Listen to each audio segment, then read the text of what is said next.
Welcome to today's presentation of the 2024 remake of Mario vs. Donkey Kong, originally released in 2004 for the Game Boy Advance.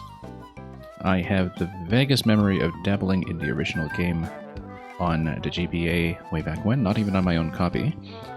I think I ran through it to the end credits once, but I actually don't remember. Most of what we've retained about this game is just purely conceptual. I don't recall the level design, I don't think, or any of the solutions, so this will effectively be a fresh experience as our first game that we're looking at since the shutdown of Wii U and 3DS online services after months and months of Mario Maker 1.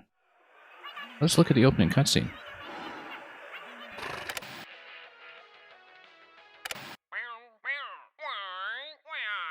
Donkey Kong channel surfing through infomercials like it's 2004.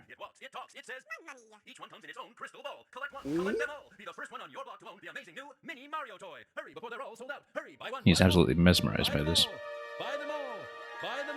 Buy them all. Just leaving his banana stash undefended.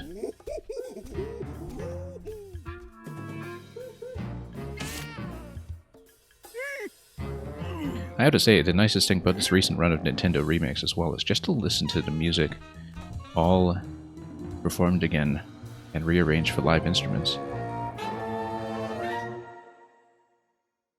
But anyway, Donkey Kong sees that the toy company awaits, and we'll dive in and we'll see exactly what that entails. New file. By the way, how nice it is, by the way, to see multiple save files on a single profile in a Nintendo game. The way that thing should be, something that has been very, very lacking over the course of the Switch generation. To some extent the Wii U as well for certain games, but it's really felt on the Switch that multiple save slots are just something that has started going out the window. We will, of course, be taking Classic Mode.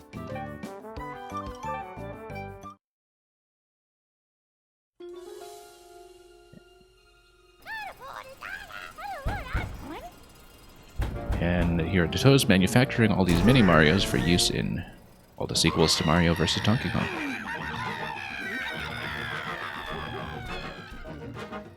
The last time I played anything in this series, I think, was in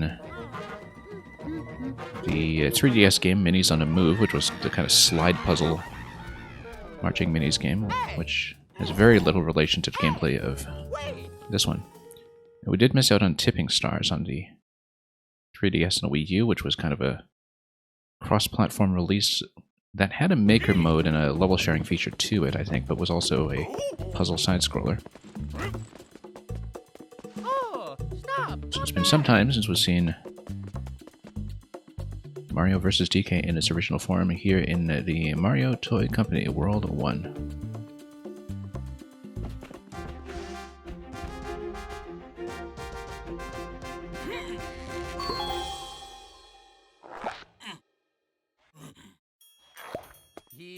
Alright, so, I mean, after playing so many one-screen puzzles in Mario Maker, surely we're not going to be too put off here. There is a timer, so I don't want to talk too much because I tend to play at half speed when I talk, but we will of course just be taking these on-off switches. This is effectively just a tutorial level. Oh, this is just a tutorial box. We have been using the B button to jump because that's more comfortable, but I think A and B are matched, as are X and Y. So, we'll just go what's familiar. Grab the key. Oh, we actually should be heading around, I think. Yeah, we don't need to touch that until it's held up, and we can just nudge this. Oh, how come we lost the key? Oh, because we probably need to catch it. Yeah, we need to pick it up with Y, of course. It even says so. Even though it says so with the X button, which we will not be using for these purposes, and in we go.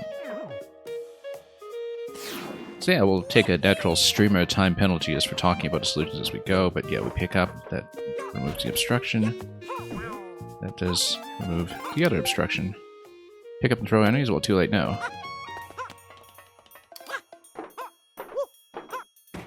I don't remember much about the musical score of the original and how closely this is adapted, but it's just sort of immediately lovely. New toys for me.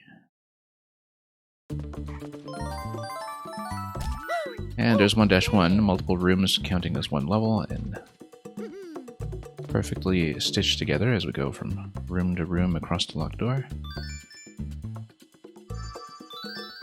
And that's 1 star for clears. Okay, so here's an oil barrel coming. Notice that it looks like we can just kind of freely select levels in the world. I don't remember if this was the case for the original. I thought somehow that it was all done in sequence. That's how I recall it anyway, but...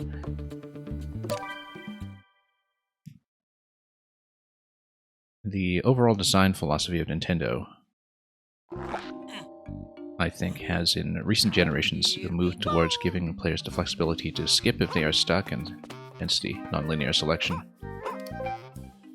And yeah, we know about the color switches already. The oil is kind of hovering over the auto switch there, though, so we'll see what exactly that means. I think we just blow it up with a hammer the way we did way back in Arcade DK. And does it slam this switch? It does not. We can't jump, of course, because this is Donkey Kong logic here. And so, I'm going to grab this, and this as well. I think we'll have to go back around there to grab the key. Can we actually go upstairs with the key? Oh, whoops. That's not what we want to do. Wasn't clear to me from our jump height that we can just circumvent the hammer. I thought we could. But... yeah, no, not very well. Not used to sub 100 time limits without the music accelerating on me, so... we will, of course, press this first. Hang on, and jump over this switch. Have to get around some of the gluiness of that, and... just knock that out. Let this expire and head all the way back around. Although, we should figure out the logic of where we're allowed to take a key. Yeah, we should have actually chucked it. Actually, well, no, we'll carry it down. We can't take keys while we're climbing up and down stairs with our only arms, of course. Also, we didn't leave ourselves much time for this room. So, we can jump up here. Gotta be quick about it. Gained a bit of time, actually, all of a sudden.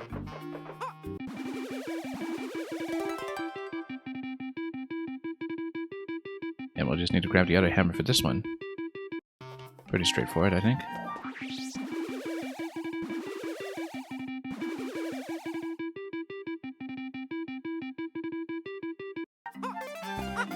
And that's it.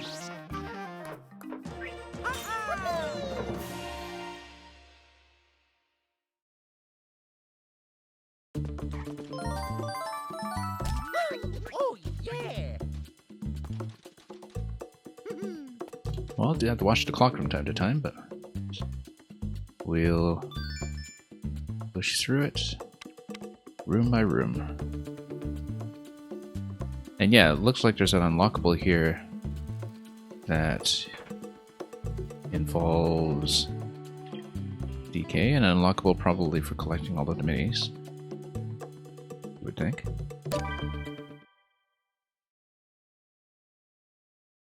We'll see exactly what that means as we progress. I mean, this is effectively still just a tutorial world, so... Here we go. Wire spin and jump.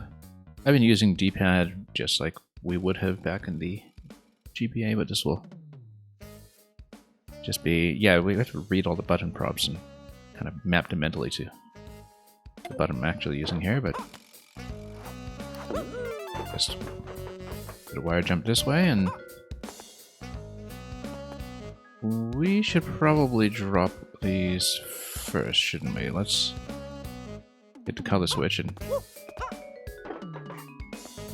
drop everything we can.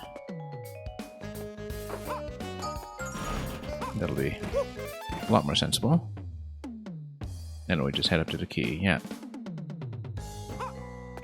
Not much to interact with here, really just pushing a switch and watching the interaction play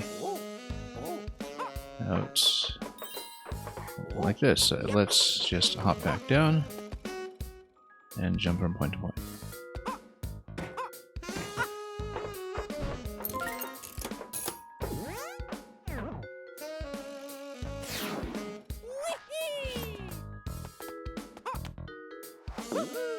Okay, not a lot of height off this jump actually. Oh, no, there we go.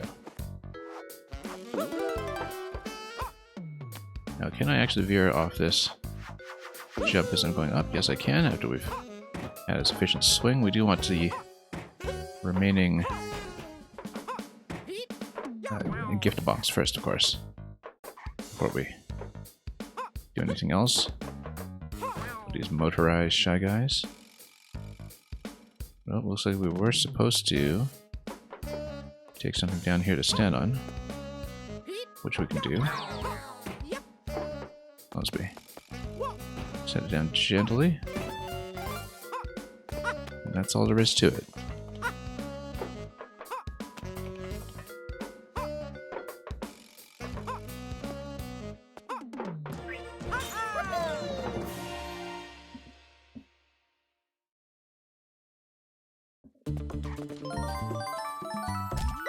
Oh, yeah.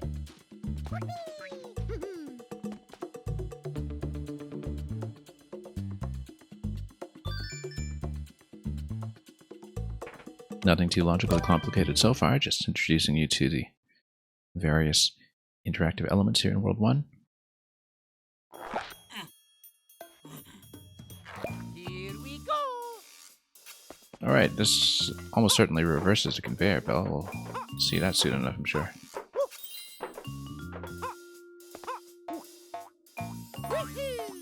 Or rather, no, there's no reversal switch here. We just need to run around and... Yeah, we know how to crouch. We can do that. Can we crouch with the key? No, we can't, so we drop the key first. And then there's a limitation on how much time we can spend apart from the key. Like Yoshi dropping Baby Mario.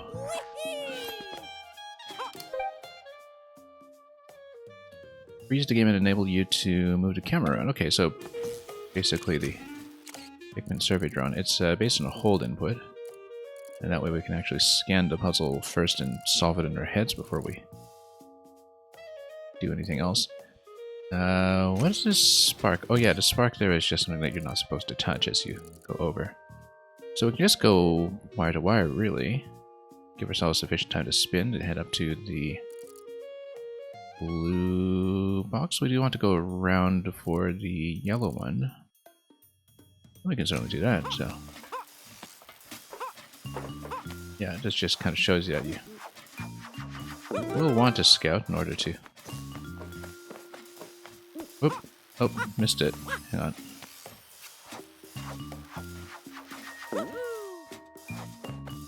And then, yeah, we just will avoid dropping off too soon. We will, of course, go around for yellow. Not much to it but that. I mean, if you know the top path...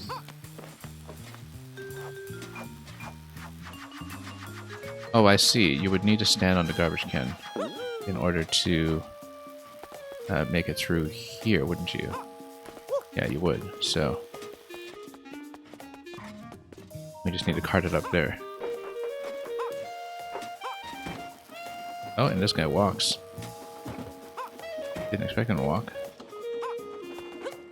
Can we bop him and turn him into something stationary? No, he just goes away, so that's obviously not going to be part of the solution. Oops.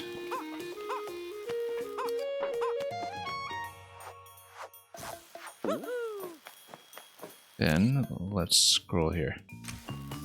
In that case, actually, I think we just jump. Oh! Actually, it's with the reversal jump for that. I've totally forgotten about the mechanic, actually.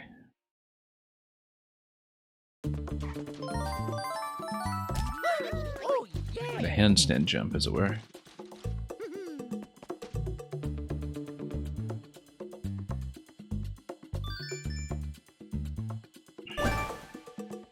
One up, so there's some reason to go back. Well, let's see what it is.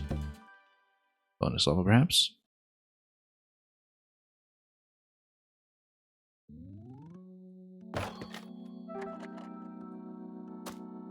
Yeah, it is a bonus level. 30 seconds, though. Oh, I see. It's just a little bonus game where you try to catch up.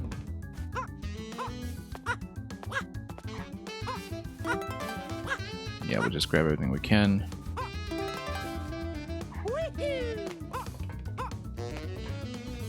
And not a lot of time remains over here, but we'll just grab that. Lead it back.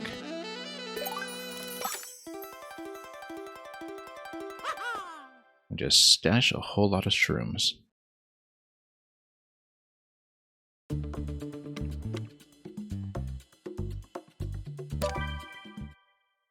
We should test out that handstand input, incidentally. Just so I know what I'm doing with it. I don't know if it was with the crouch jump or what. Like crouch jump, yeah, it gives you a handstand and then it gives you a high jump after that.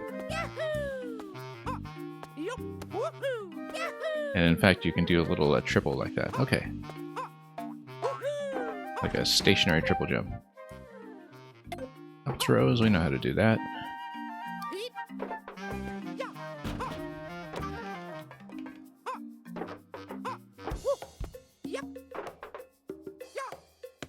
And yeah, if you do an up throw, he just kind of does a stationary landing. In fact, this guy's not really going anywhere anytime soon, but we can walk him off somewhere, perhaps. Like, walk him off down here. And yeah, Ezekiel, welcome. Hope you're doing well.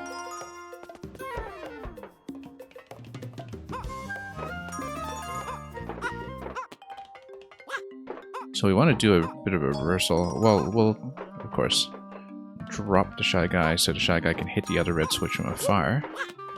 And then that will give me access. We just need to walk him down. Yeah, we trap him there. It looks like he's going to spring over to the next location though, isn't he? Oh, never mind.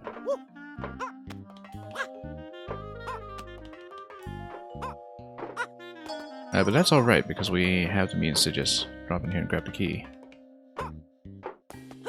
Might as well learn some of the mechanics as we go. Soft drop. Oh, that's not a lot of time on a soft drop. But that's okay, because we can just swap. And we've got plenty of time, I'm sure. Yeah, we're doing well today. Been interesting to get into a new game on stream for the first time in a while. So it's, yeah, an automatic plus 120 for going through the key door. So the time limit is something that's extended per room. Jump and up throw. Well, we'll see exactly how that extends our distance here. Let's scout. We'll need to grab that hammer to go for blue and probably have something to stand on as well, which we can do. Now what is yellow switch over there? Oh, that's just a yellow spring, okay. Well, we can use that to get additional garbage cans up. So. Oh, whoops. Hang on. Yeah, so it's a jumping up throw. Playing with the Joy-Con D buttons, it's not going to be the most straightforward thing here. You think you followed me like half a year ago, maybe? Yeah, my follow age command is broken actually. I need to update it because it was using the old API. It tells me you've been following just this week, so.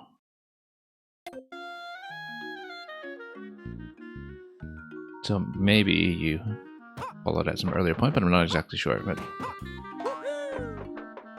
regardless, welcome. Doesn't matter when you followed. I mean, I'm glad to have you here. So yes, we need to move everything up here. We don't really need to move anything up here. We're just fine. Might want the bins down below for some kind of speed route, perhaps, but I think we're doing just fine heading up here. As long as we can make it over this jump, which... Whoop, whoa, okay, that was not the wake up I wanted. Bit unfortunate. Our first life down so far.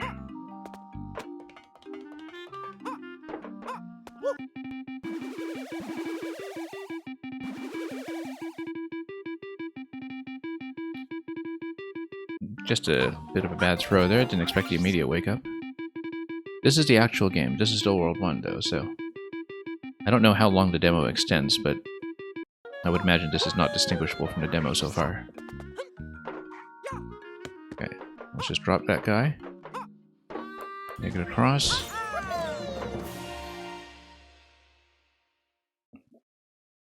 Played a demo and you liked it, but you are too bored by an actual game. Yeah, that's understandable. I mean, you just kind of have to pick your battles sometimes if you're on a budget.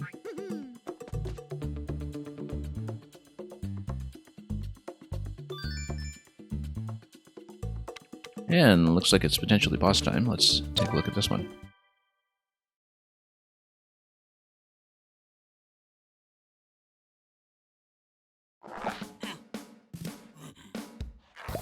There's a pile of bricks here. And yes, we know the handstand jump. At this point, it is just a crouch jump gets you into the handstand, and you get in a high jump, and you can do a double after that. Very important to know. Handstand double jump is exactly what was being taught here. Very important mechanic.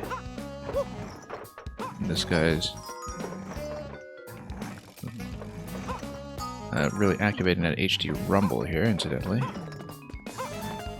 And this one's easy enough to get. So yeah, it looks like he drops bricks below him, and we probably shouldn't just try to stride across them without knowing what we're doing. Also, we've got 3 color switches here.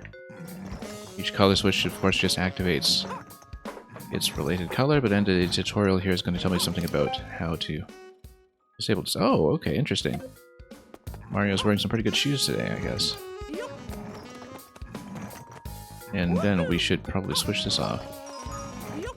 Then we'll need to make it back over to the red switch. And then, yes, we'll need to spring up here, obviously.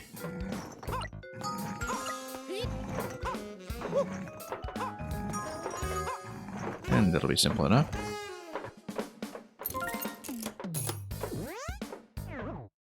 Again, more or less a mechanics tutorial so far.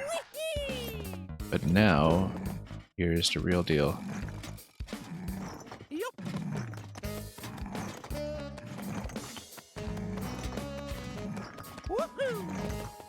The one game where Mario can do this backflip. Right, because you can do a handstand into a backflip. And then it gives you some height, perhaps. Maybe. It actually gives you a decent height, I suppose. Also, we didn't really scan for where to go here. It looks like everything's quite reachable, though. We don't really need bins.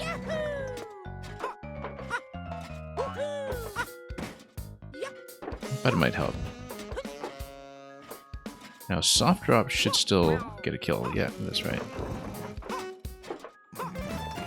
This guy's in disguise. We won't pick this up yet until we've come over here.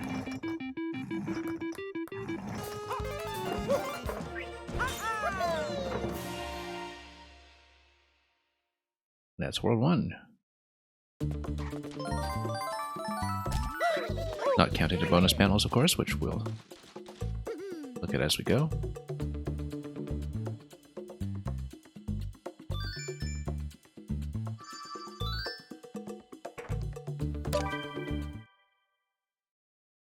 So this is going to be the mini escort, actually. looking at it, the basis of a lot of the series to come after this. I do recall this. I'd forgotten it was in the original game, in fact. Let's go, little guys. Okay, so we've got 6 of these, and then we've got to add the Mini Marios to Letterbox. We can do that.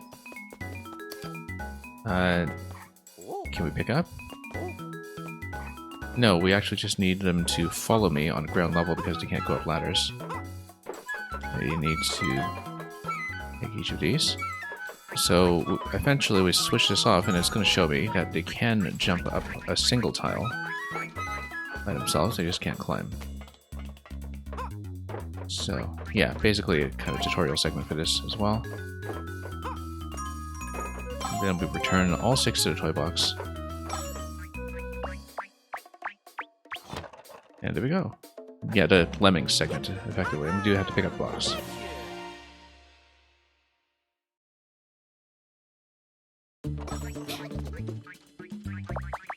Literally is Lemmings. Oh, yeah.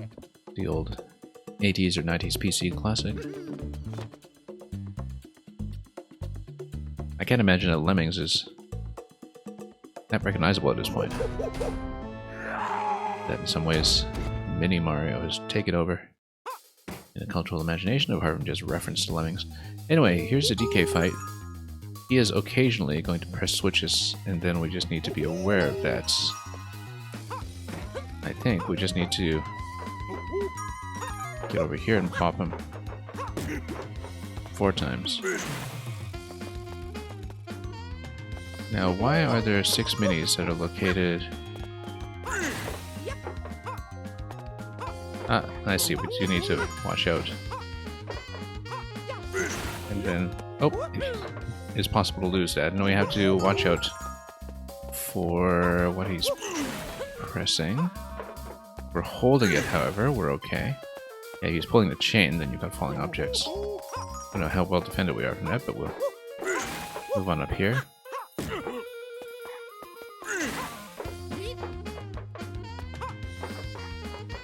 Then he's gonna go yellow. Just need to keep an eye on him.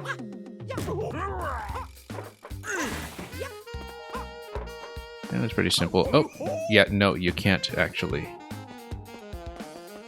stand under that just because you think you're defended by holding the bin above your head.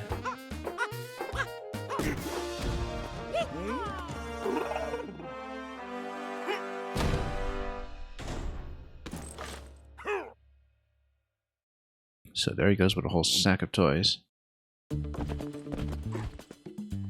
And then now we have a... Perfect, yeah, because it's part of the same segment, I suppose.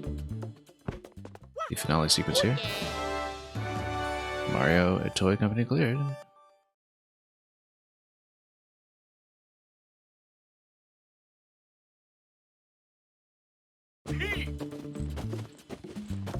Donkey Kong Jungle.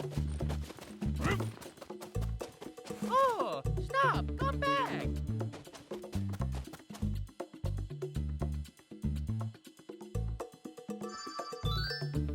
So first of all, yeah, so these are stars that are in separate segments.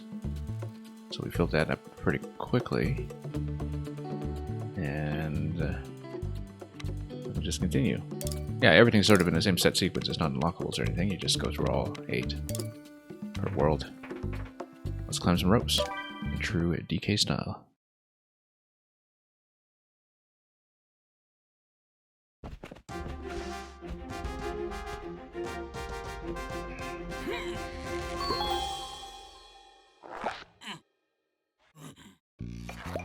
Here we go! Anyway, here we go. So we'll have a bit of a climb here. And 2 of the gifts are available, so let's just take them. And yeah, you just need to press right to climb like this. And then the jump takes you straight across. Can't really speed your way up here. Nope. Yeah, the Y button just lets go, so we should be aware of that as we hit switches and make our way across.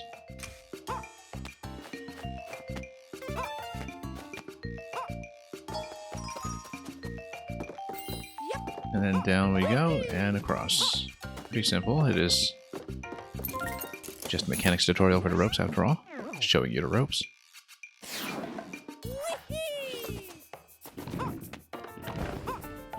Kind of reminds me of this rather glaring passage in one of those Dan Brown novels. I don't remember if it was Angels and Demons or Da Vinci Code or something, but where at some point, you know, those books are full of passages like learning the ropes in the trenches. Now, in the trenches is something that you do as infantry. Learning the ropes is something you do on a ship. But just remember that famously being one of those gaffes in Dan Brown's rather noteworthy prose style, we should say. Did we get all three there? I didn't even keep track of what we were doing. Yeah. Oh, yeah. Yeah, so you get one of the minis effectively per stage, and then once you collect them all, you lead them into the case, take it away, past Donkey Kong, and this is a story per level. And so yeah, it unlocks all of these at once in non-linear sequence. I think this must be something new to this version, but I'm not sure, where you fill everything in these 6 panels and then you open the last 2 as a set. Once you've collected all the minis, of course. So, and yeah, so let's take a look at this fellow here who's totally not Rambi.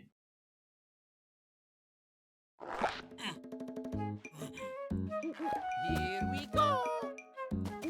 So yeah, we're going to get him to walk. Presumably he breaks the barrels, you would think. One up here and then just one case over here. Okay. Yeah, because yellow switch is going to release him. Oh, was expecting to cling on to that on the way down. I was caught kind of by surprise by the fact that we didn't. But we will... no, I bet we can just handstand. I'm still getting used to some muscle memory with this.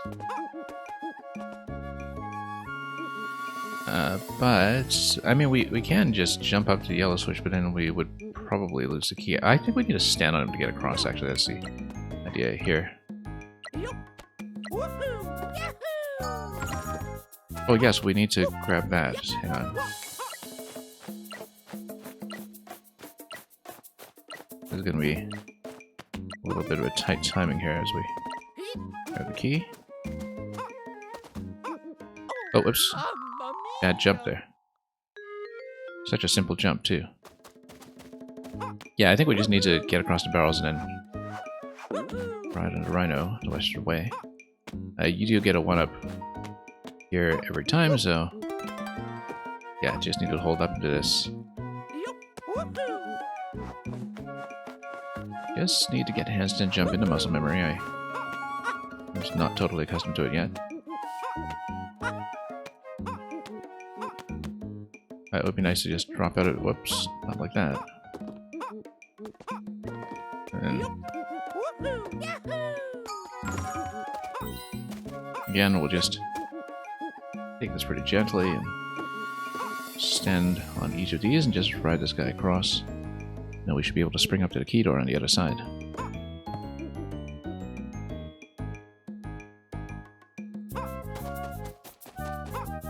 That's the exit here.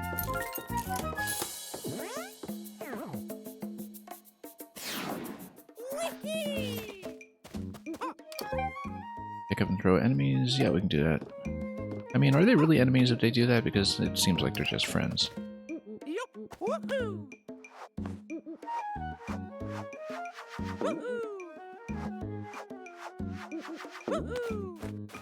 Now, let's see. Blue is over there. Okay, yeah, we can do that. We can also just chuck barrels at them, perhaps. Oh, no, just stop them. That's okay, that works too. Don't even need to check them. We can just do a pacifist run.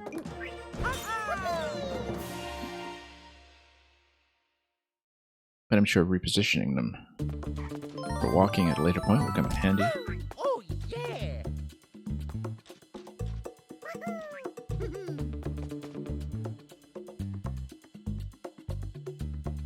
was playing through more of the Box Boy games on 3DS not long ago. I played the original one ages ago, but finally continued further in this series. And the pacing of this game reminds me of that quite a bit, in that,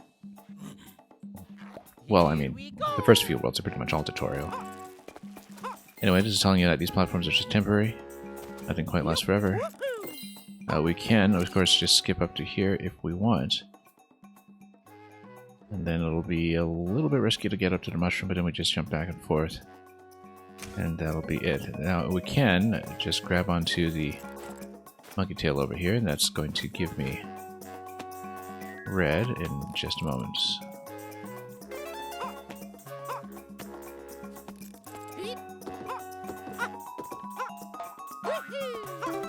Presumably, this means that we could reposition the monkey. If we pick it up and move it.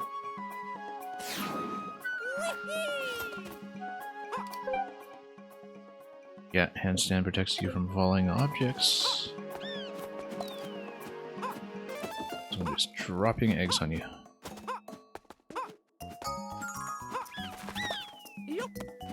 I keep thinking down Y is handstand when it's actually down B, down jump rather than down grab. It's just something that takes a little getting used to. Whoops. So you don't react quite like that.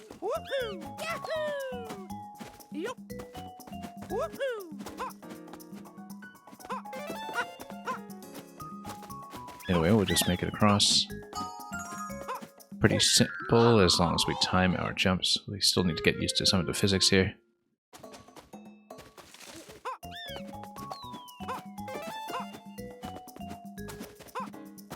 Yeah, losing to overestimating how high we can jump. It's sort of uncharacteristically low a jump for Mario, but that's just what happens in a confined space of a game like this one. So, yeah, as you can see, never quite getting as high as I think I will. So, we just need to be mindful of that, so we don't throw too many lives away along the way. Oh, yeah!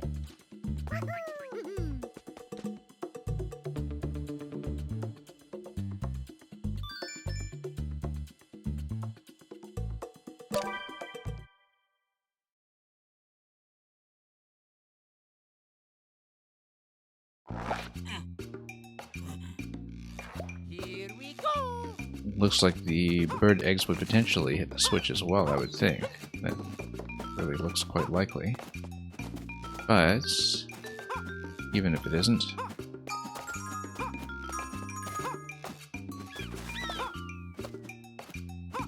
maybe not. To grab this, and then we really just hit this, and then what do we do from that point? I think we just drop the key, and then we head back down in time.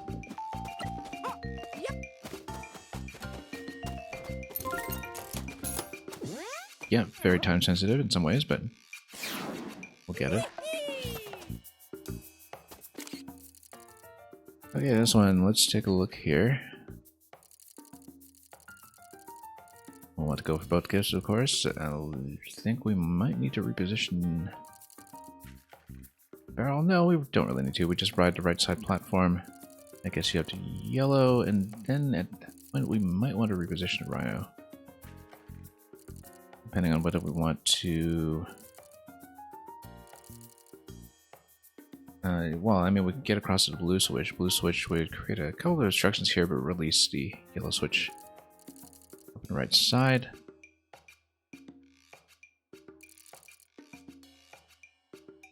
The red switch is actually what we want for getting to the blue gift up above, though, so we're going to go for that one first. Makes most sense. Oh. Getting a little gutsy with that jump again. Let's... I see. That's okay. Handstand jump can actually skip out on a lot of things. By the looks of it, so... I'll just fall into this guy. Yes, Mario is 2 tiles high because it's just that super.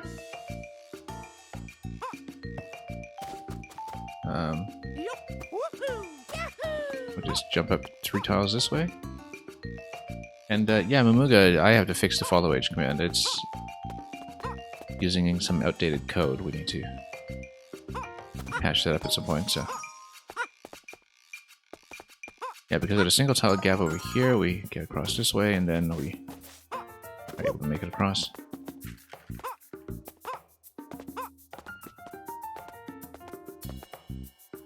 Do I play cueless? What do you mean cueless?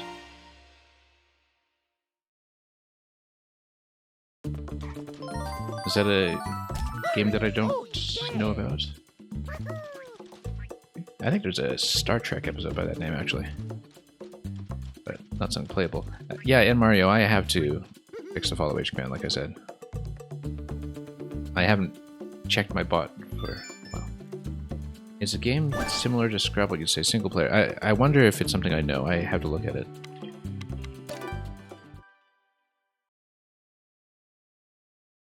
I don't think it's something I know, but maybe I'd recognize it if I saw it, so... Thanks for raising that, Mamuga. We should take a look at that. Here we go. Okay. Let's jump across here.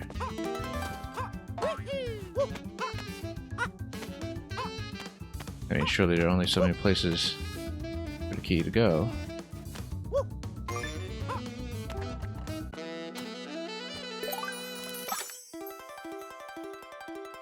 Yeah, the platforming physics definitely take a bit to get used to when it comes to how many tiles Mario can cover on either axis. Oh, we're getting there.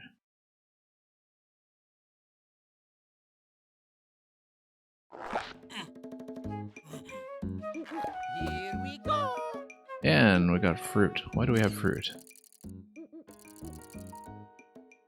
Well, we'll find out.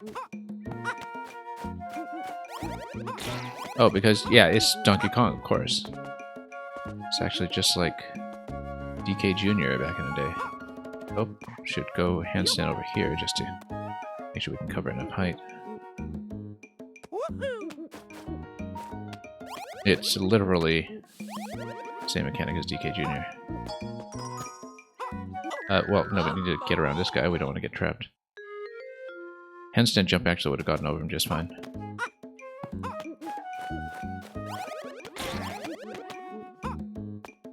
What are we even looking at? It's just the red gift, so why do we need to switch? Because we need to open up this gate here, yeah. So we just need to be a little bit more on target here when it comes to knocking out the other guy on the top left.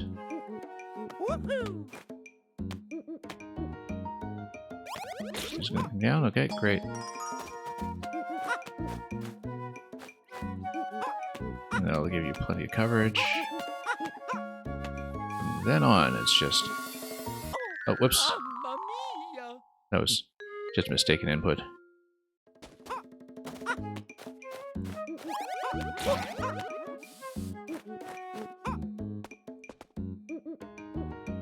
Yeah, just wanted to drop on top of a 1-up, and we were maybe a bit overeager with that. We'll just wait for this one. And we'll just drop him like this.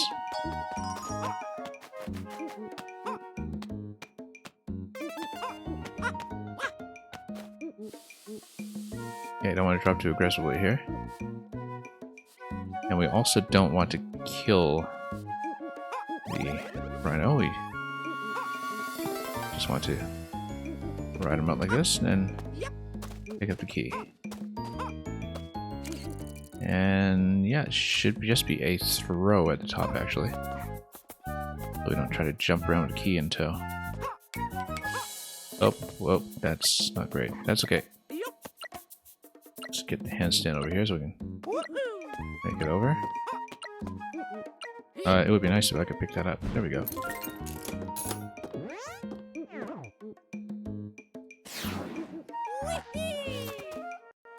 Anyway, segment 2.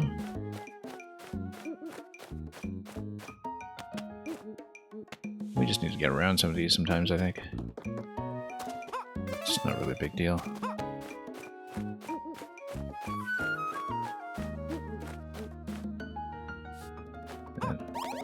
Drop that one, good. Now let's wait for this one to get out of the way.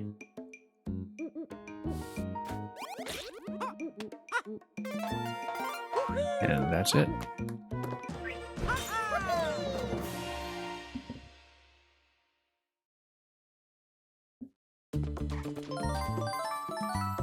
Well, Oh, yeah.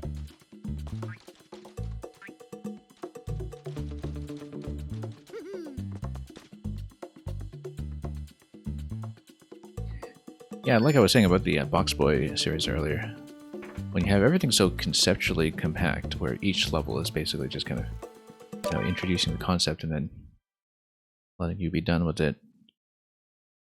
Typically in this kind of structure, you don't really get puzzles until post-game, effectively. Things you Here we go. have to put a little more effort into solving. But I guess after, doing Maker 1 screens for so long that anything looks comparatively tame. Oops, really dropped in the wrong location here, so that gives me a climbing location, which is exactly what we're looking for. We do want to dunk this guy down below, so we have something to ride using the key.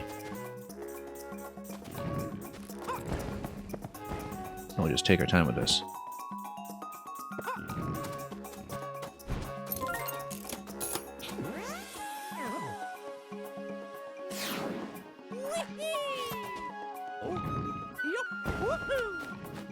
Okay, blue switch is going to give me the blue gift. Where's the other one? Oh, it's on the right side. We do want to maintain the present color for the yellow present. My blue switch is up top, though.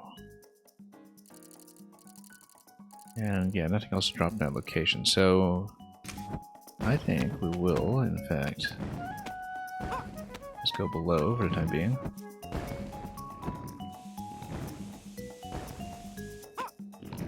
Oh, it's not what I wanted, actually. Can I reverse out of that? Yes, red switch is over there, so we can still go. I mean, I wonder how reachable this is if we just jump towards it and just nudge it. Yeah. A lot of things can be circumvented just by jumping. Unbelievably.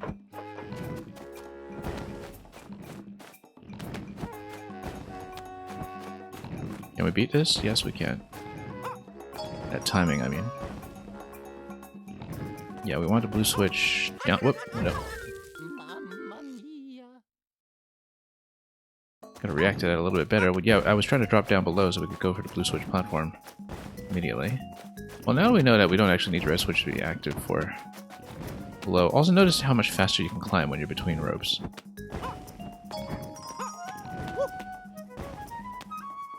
And you can do kind of a quick drop with the Y button. Gets you through quite a bit of distance.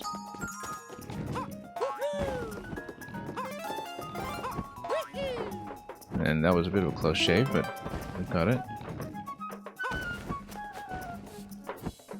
Then,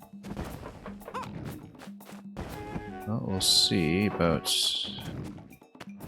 this, but I think at this point we can just climb up. Yeah, the climbing distance and the speed is something that I want to manipulate with a bit of finesse.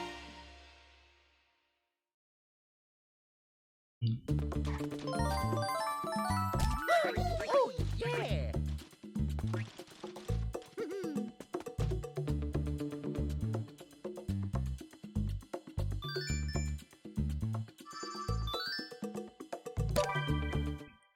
Let's see the mini escort segment.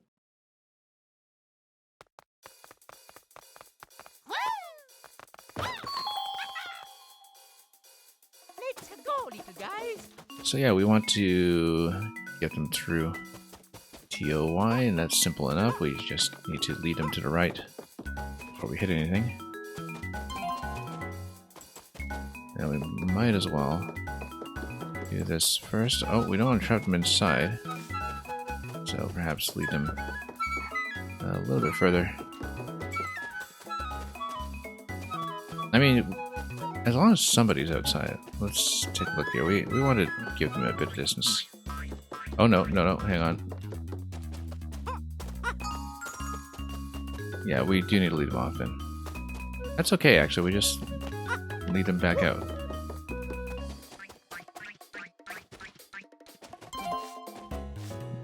And then we'll release this.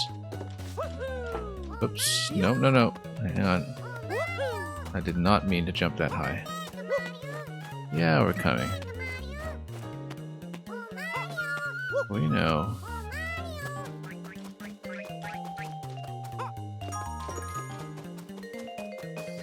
Turns out they have built-in homing devices.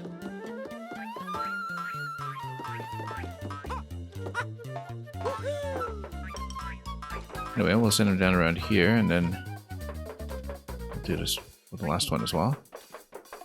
We're actually surprisingly short on time. Yep, whoops, missed a jump there.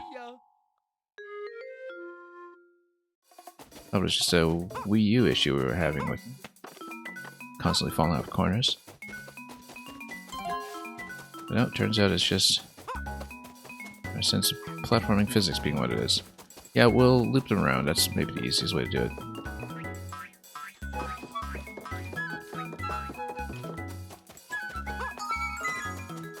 It's actually much more sensible in some ways.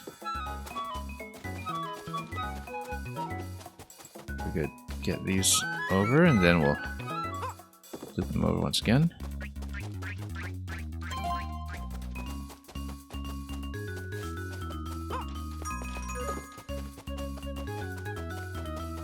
We've got plenty of time to work with, I think. Oh, come back, Mario. Yeah, it's so when they're off screen, they just hold position and complain about it.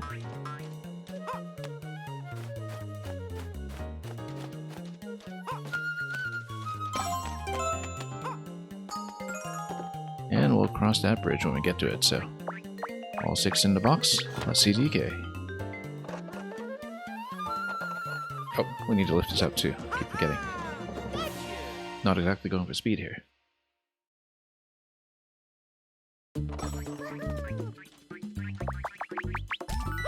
Oh, yeah!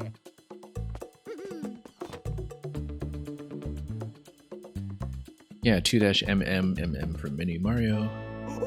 And now it's a DK stage. Well, how you like them apples? Oh, we're gonna miss.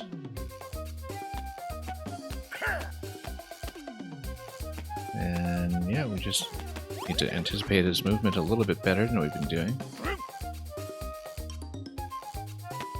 And maybe clear some space as we go. I have some time issues if we're not careful. There we go, that's one.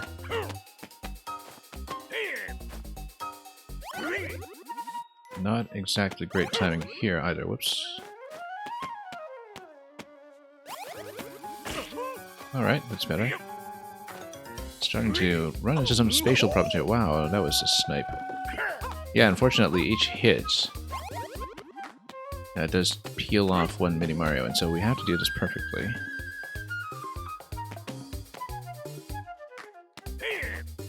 And yeah, his position's gonna be we can find here. And unfortunately, 1 minute he did get KO'd. And we'll have to redo this to get a perfect grade on it. And just let him slide in position. It's like the cloud behavior in Maker 2, but less reliable. In Maker 1 and 2, I should say. Just have to wait for him to walk back and forth. We will do it again. No, that's not acceptable. Donkey Kong Jungle cleared. Alternatively, you could say Donkey Kong Jungle beat.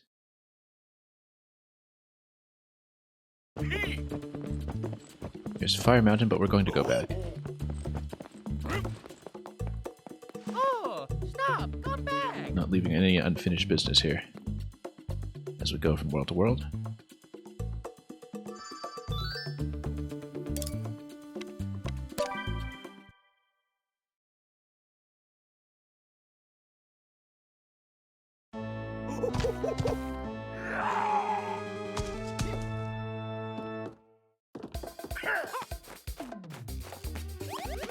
Nope. Total miss. Yeah, we do need to overshoot a little bit with him, and... Oh, let's just get rid of that. Just try to get him over here. Yeah, we need to surpass his position a little bit to move him over. Actually, reminds me of some of the Thwompid directions I was seeing lately in Maker 1. Well, in Maker in general. Oh, how come we've only got 4 to start with this time? How come it's 4v4 instead of 6?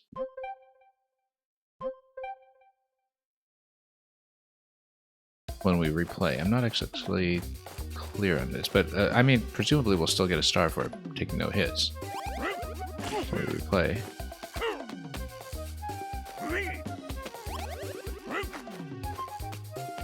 Yeah, that's not something I necessarily expected.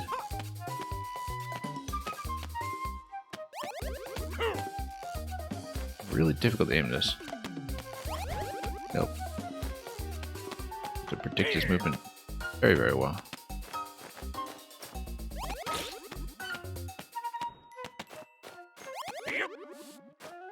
Nope. There we go. Anyone's guess when he's going to be in position, but we're just way off consistently. Yeah, you can just hold left and right when you climb, of course. That's control-wise a bit of an easier way to go about it. Now, is that the star? Doing this with no hits. Let's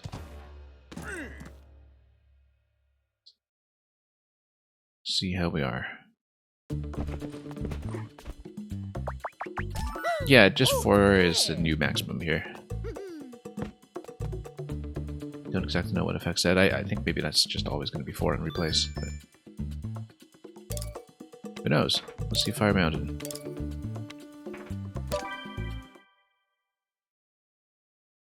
I think the standard game is only, what, 8 worlds or something? So we're blowing through this. We would expect some complexity to develop, of course.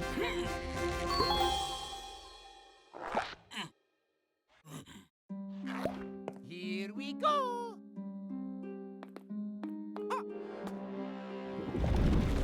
And then, yeah, we're not wall jumping, obviously.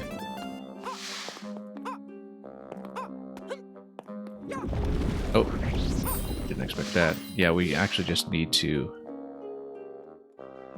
wait and go up over here and have a platform to sit on past that point.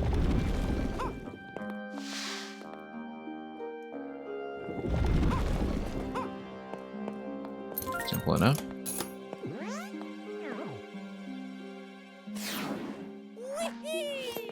Ninjas. Don't see much of them these days. Oh, we should have gone through the left side just to ride the Ninja up to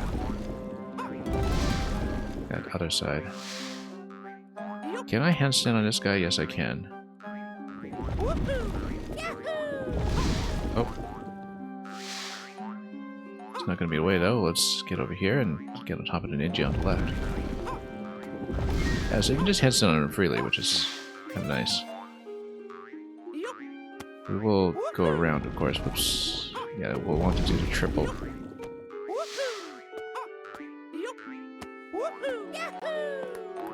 We'll go around this way. Oh, whoops. What a dive.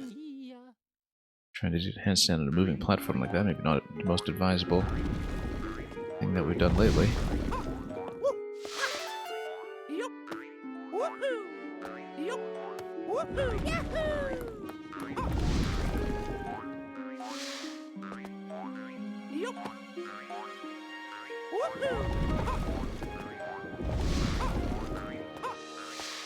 Yeah, we do need to run around like this, and then I'm sure we'll go for the one. I forget, why not?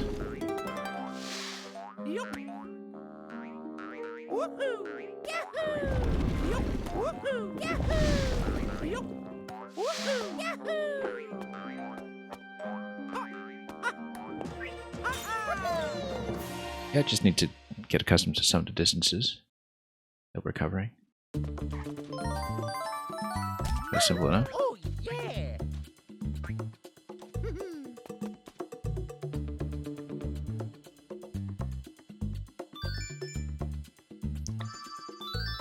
Let's continue.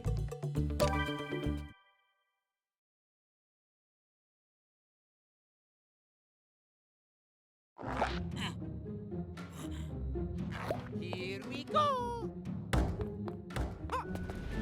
And yeah, that just goes down as we go. Simple enough. Yep. We probably shouldn't. So I actually kind of wonder. Oh, what the top position is there? I wonder if that's just the respawn position. I did not see that coming. You know, we were just standing there the whole time. I mean, we should just be able to cart this across by a whole lot of jumping. Oh, that's not quite right. Hang on. Mamma mia. Need to play defensively a little bit better here.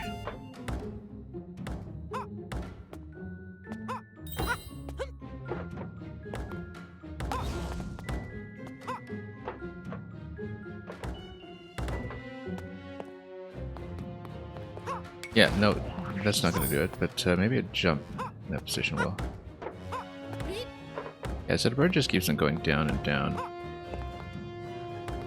Oh, Mamma mia. to actually anticipate that sometimes when we see him get into the animation instead of just standing underneath and taking it. Oh, whoops. Once again, I keep thinking I'll have so much more jump distance than I do. But yeah, Mario effectively just goes up one tile. Handstand gives you 2 tiles. Handstand double jump gives you 3. Simple rule to remember, but obviously something that we can be a little mechanically unaccustomed to. Given the way Mario typically moves.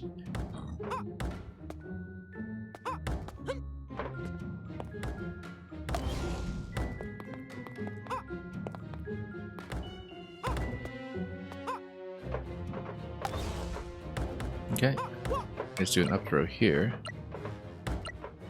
I think we're able to just jump, really. Just skip over everything.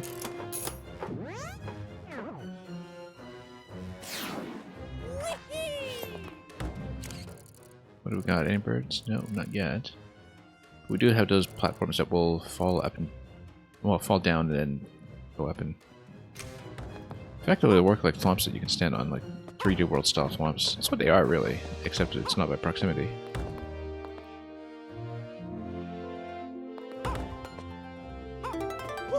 Presumably we can just climb this. Oh, whoops.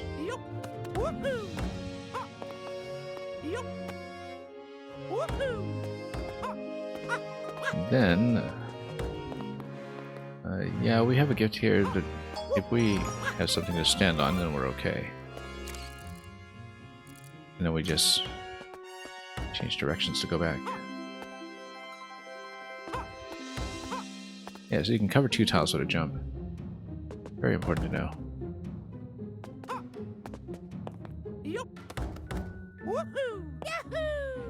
You can just jump up here directly.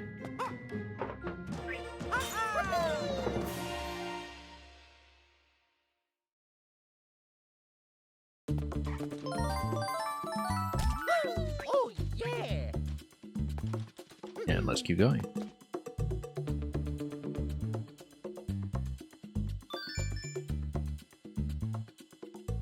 Sniff it time.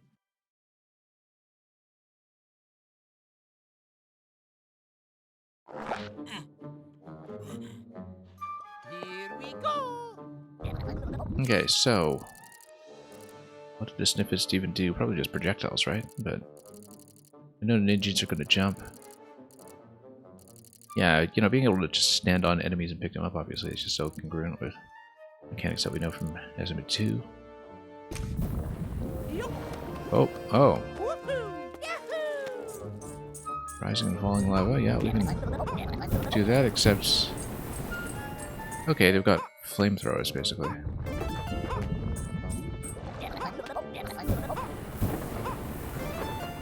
We'll see exactly what that entails.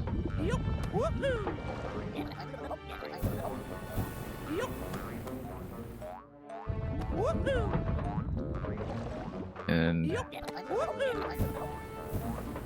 yeah, 3 tiles won't give you quite enough height here. Let's get across.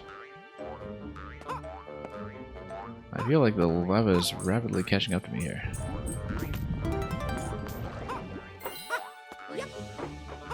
And it is.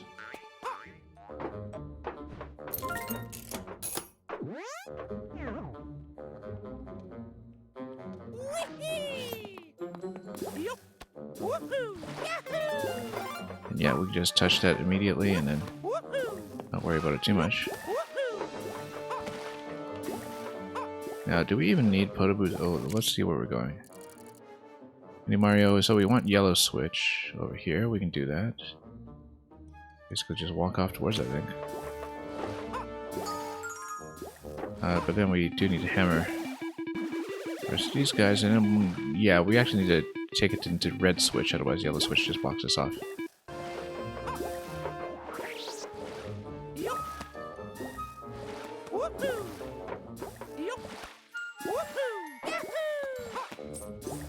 Then, what red switch? Oh, red switch is down there.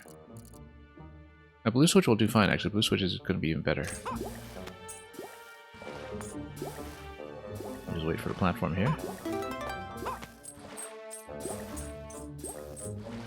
Yeah, because blue switch gives you this little pit to stand on as you go down.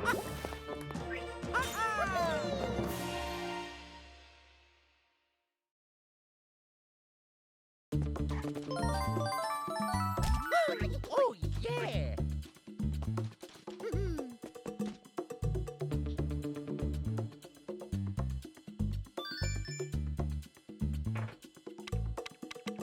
Okay, more Podoboos.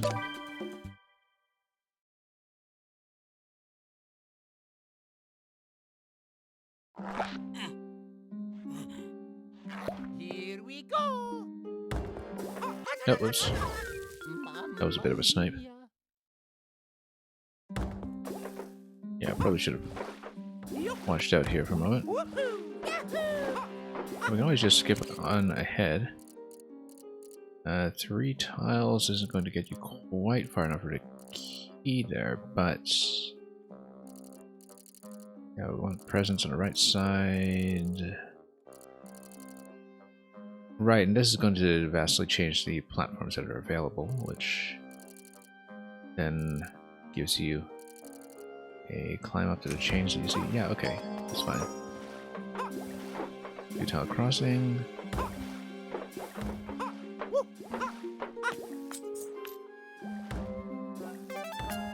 Now we'll just reach for that.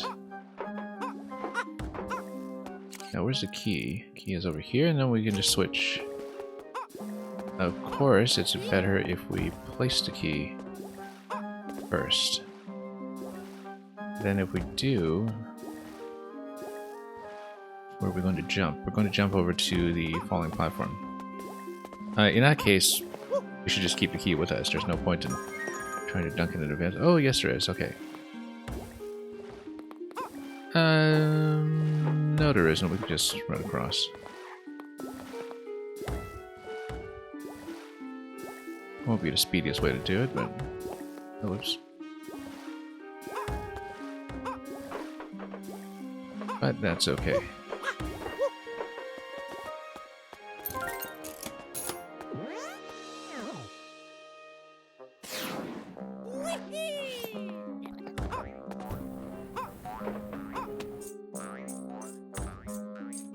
Anyway, we have to reposition a Sniffit, I think. It's no longer functioning as a flamethrower. Let's let him wake up so we can get the collision. And we could cross the 2-tile gap, I think, but let's just play it safe. Then climb. Yeah, very obvious to me that this is a game built for speed challenges. Just given what a huge difference there is between using advanced mechanics and not doing so.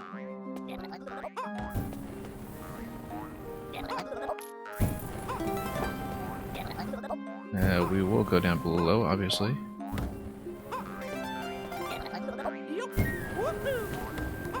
That'll be quick enough.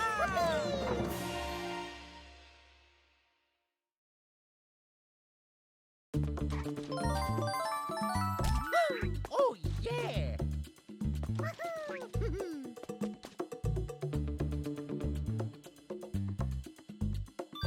Yeah, we'll see how involved the later worlds are as we go. It seems like we're still just getting through the initial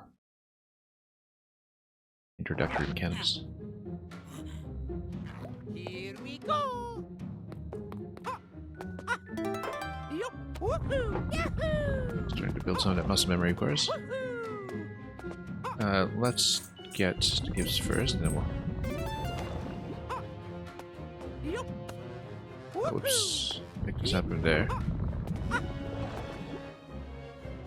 Oh yeah, we do kind of need to be reasonably quick.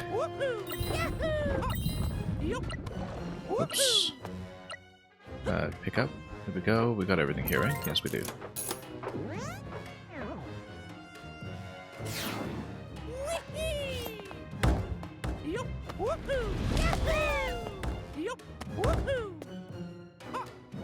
Yeah, it looks like that's just the origin point for the birds, those yellow rings that we see here. Let's watch our head.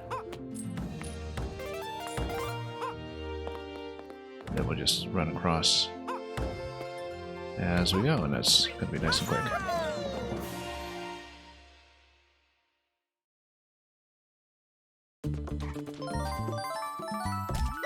Oh, yeah.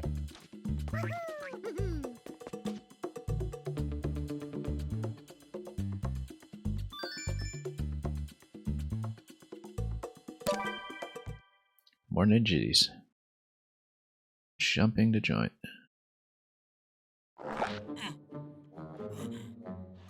Here we go. Okay, so perhaps the platform goes down as we proceed. Or does it? Oh, no, hang on. I was trying to watch the pattern here, expecting it to move, but it starts nice and high, and then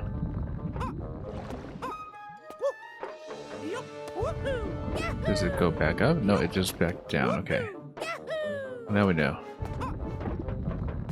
Right, it just actually keeps on lowering, so there will be a low point that we get to, and then presumably from that point we're able to get the key once we get the switch over here.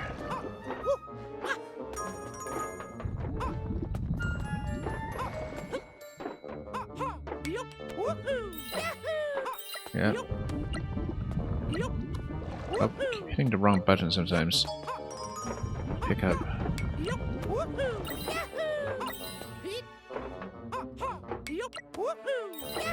Yeah, the triple jump here actually just gets you across so much.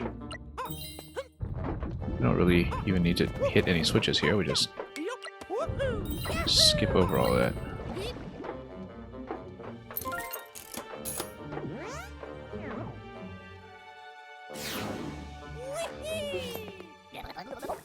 Oops. Now, let's do a quick climb. Maybe scan around here a little bit. Where's the last present? Over there. Might need to beat the lava, but we can do that.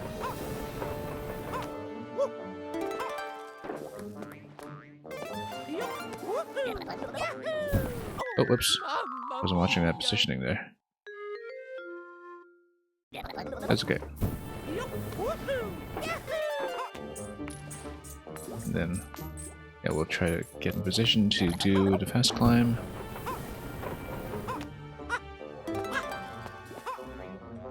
Jump down here. Well, yeah, you do take some time off, effectively, if you drop down too high. to lose time from a fall. Basically, a temporal fall damage Oh, yeah. that we'll need to keep in mind if we are eventually trying to beat any kind of speed benchmarks. But anyway, in terms of the standard clear, that's World 6 nearly out of the way once we put all the minis back in the box.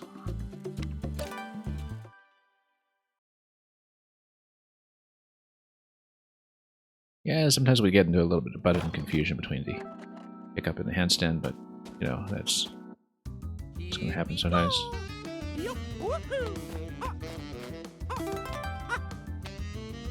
Okay, falling platforms all over the place, so we'll just skip over.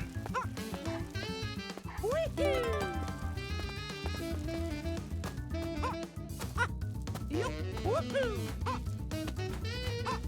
Oh, time's going to be an issue here. Not so much. We may be slow, but so is the key.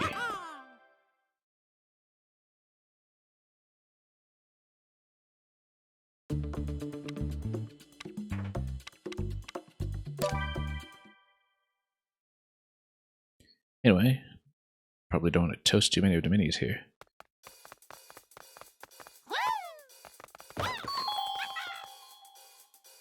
Let's go, little guys. Okay, we obviously have to hit this first. Start the letter T. Then I should be able to make it through here.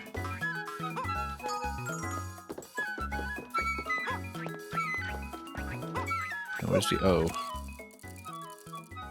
All the way over here. That's okay. We'll just switch colors as we go.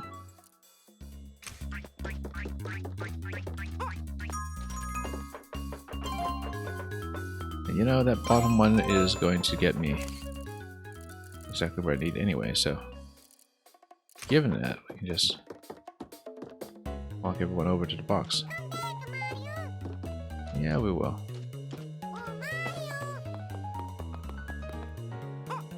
Anyway, move them all across, and then, yeah, we basically moved them on top of the toy box and dropped them.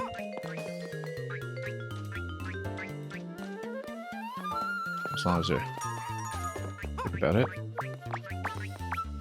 Pack them all in. And oh, we do need to go back for a pickup. I always forget.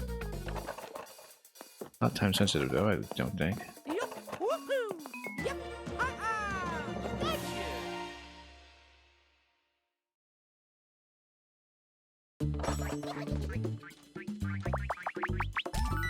Oh, yeah.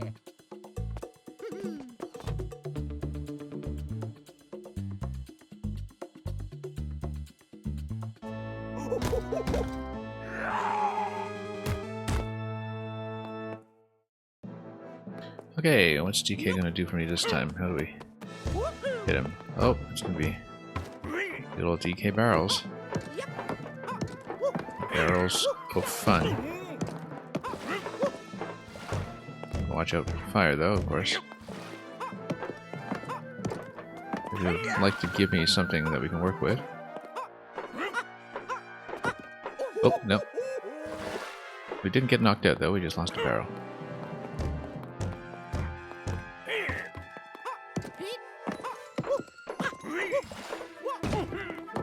And yeah, just need to move out of the way quickly enough sometimes and let him play the pachinko machine here. Oh, no, that's a KO. We'll have to redo this. Or we just redo it immediately. We know that we want to do it perfectly, so no point in trying to continue past a bad attempt.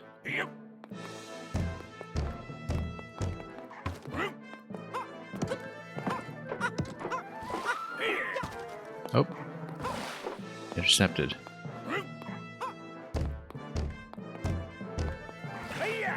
Oh, wow, okay, that was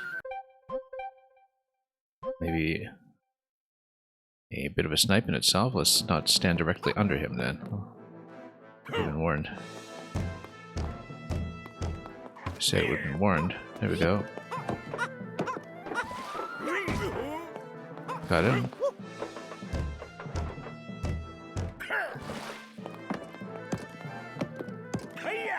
There we go. Let him go for that pattern that time, so we right in position.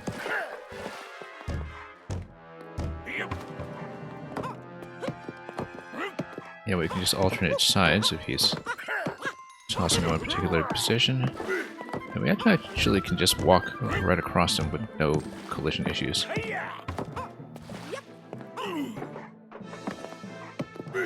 Let's just walk this way.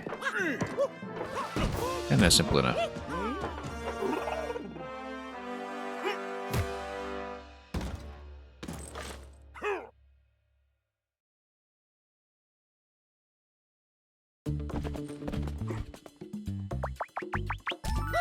Oh yeah. Oh yeah. Anyway, that's it for Fire Mountain.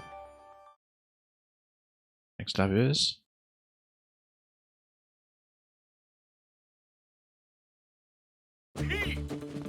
Merry Miniland. Oh, stop! Come back!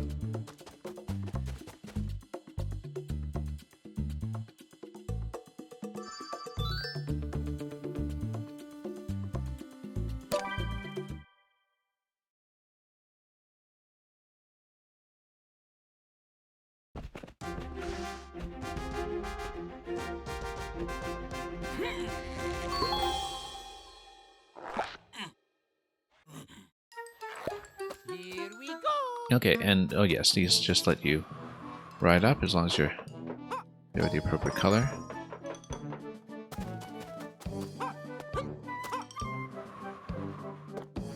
And then, if I'm not mistaken, that means that... Oh. If we want to jump up over here, but then we'd have to get this row here first. Maybe not.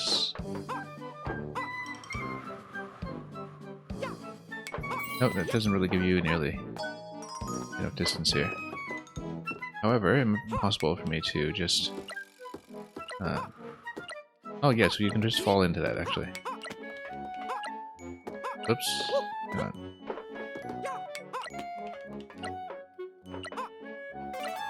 And yeah, the current just carries you straight across, so no issues with that.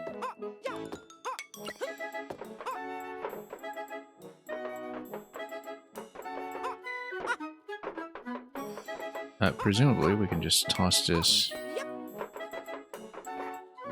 upwards.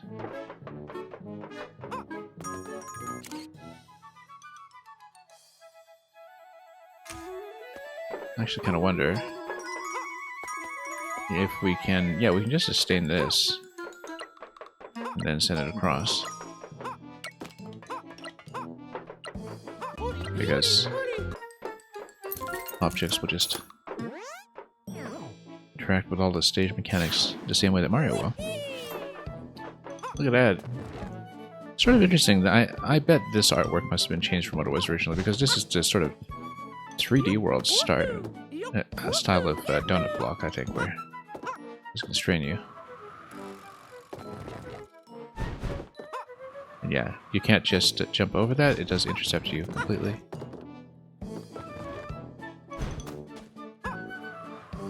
Which means we can just jump over here. And run over here and grab this.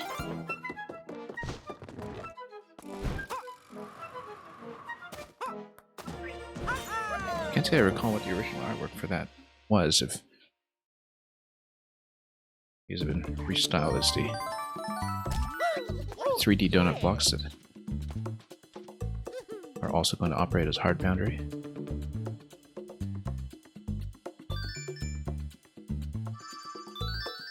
Actually, kind of reminds me that the way that the 3D World style donut blocks work in Maker is not how they work in 3D World itself, where you can't just sustain them in position by jumping over them repeatedly.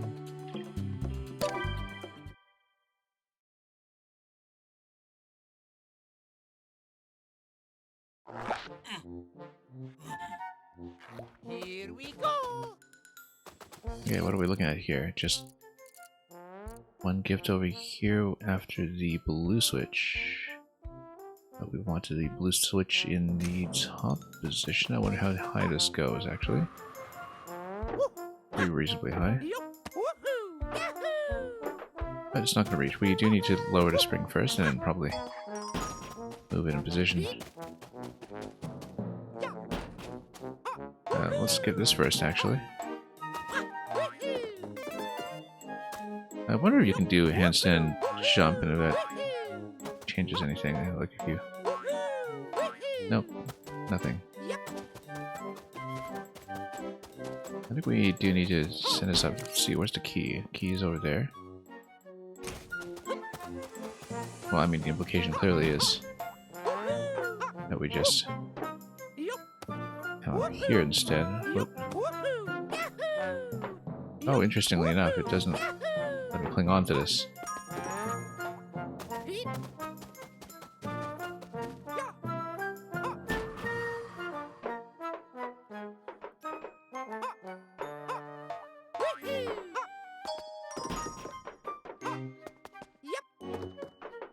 Anyway, we can just take this down.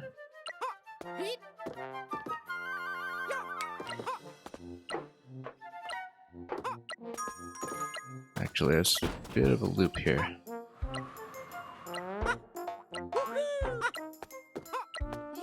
Okay, just in time. I feel like it was an inelegant way to do it. It seemed like the purple ladder over on the left side was drop only. Unless I just executed it poorly when trying to get onto a climb.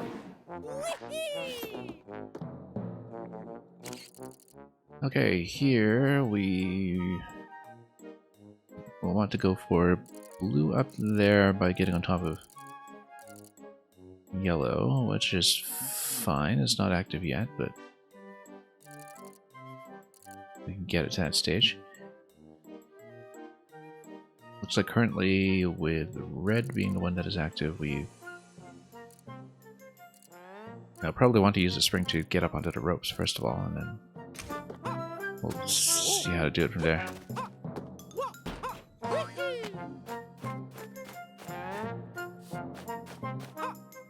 And then, oh, what's this guy gonna do? Is he gonna crawl down? Yeah, he is. Oh, except we can't actually get through here. That's okay. 3 tiles will make it... well, once he gets out of the way.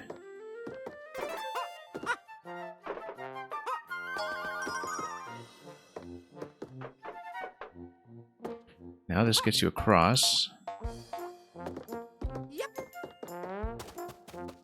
Do we want to? No, it doesn't really get you across there. Yeah, vine climb, or rope climb rather, can intercept those whenever you like, which means that we can just go up here whenever. No, you can't actually jump through that, I guess.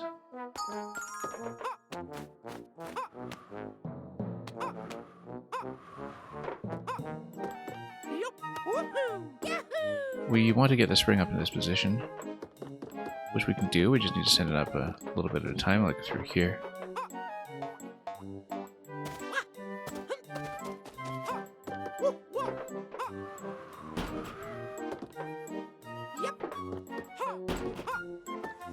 And that'll be a fairly simple finish, as always.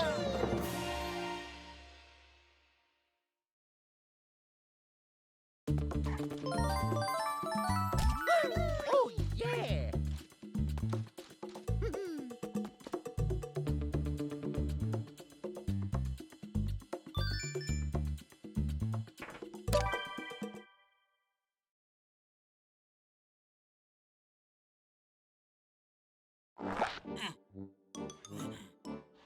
Here we go! Okay, here we just head on up. What are we even doing? Red first. These all spawn bombs. I wonder if standing on top of the crumbling bricks removes the chain. I feel like it must. Oh no, that's actually something to blow up with a bomb. We don't stand on top of it, we toss the bomb there. We blow that up, and then we have to do so again with the key location. Yeah, because standing here does nothing. We really need to get on top of the bomb if we can. And once it gets back up, it will blow up accordingly. And we would want to destroy this bit as well. Just open up the passage. Yeah, it's actually based on a timer.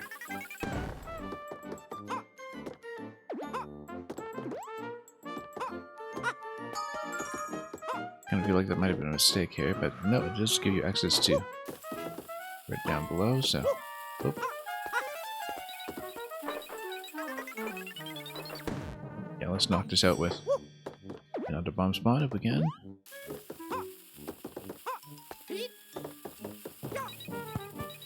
Notice that the object drops when you throw them to hug the wall, the way they do in Maker 2. And yes, we do need to switch back to red.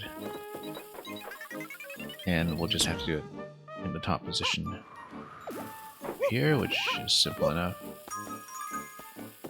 Once this would kindly get out of the way.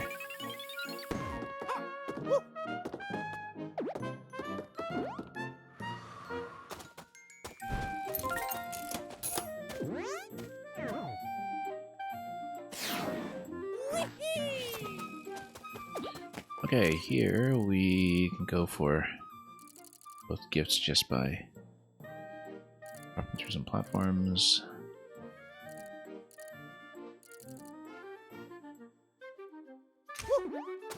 Yeah, like we discovered, this is going to be a hard collision here. That bomb just needs to go through this middle segment then.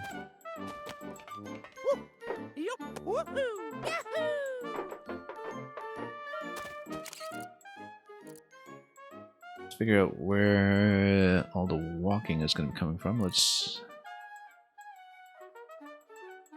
see here. Supposing we switch to blue, I mean...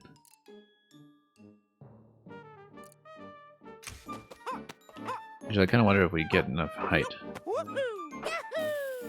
Get up here. We actually do want the bomb to blow off using yellow. Actually, no, we don't. We just dropped a bomb using these two switches.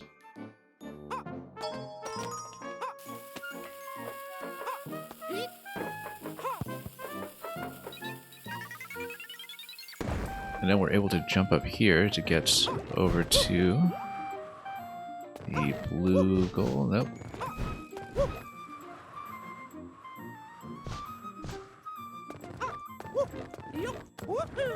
Alright, that's fine. We just come down here. And we need another bomb in this location, but that's okay. We just walk it over and then we blow it away.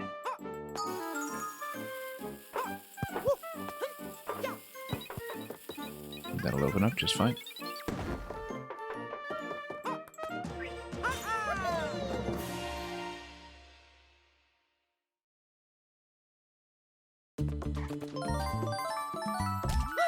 Oh, yeah!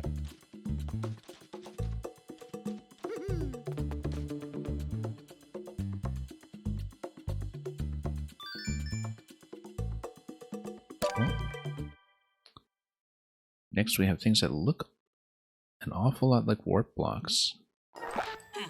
Somewhat anachronistically. I don't remember what the artwork would have been originally, as I said, but it seems like things have been kind of built to line up with a lot of modern expectations.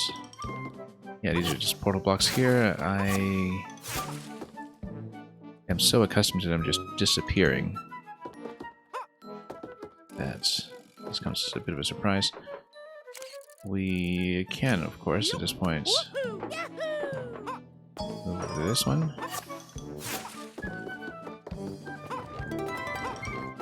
And of course, you can ride this back down once you've opened things up accordingly down here. But alternatively, we just fall in this way. And we don't want red to be... We don't want yellow rather to be active when we fall into the right side. Oops.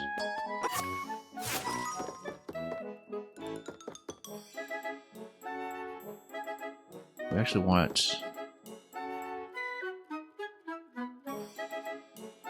not red, but... I mean, if we activate red, then we... Hang on.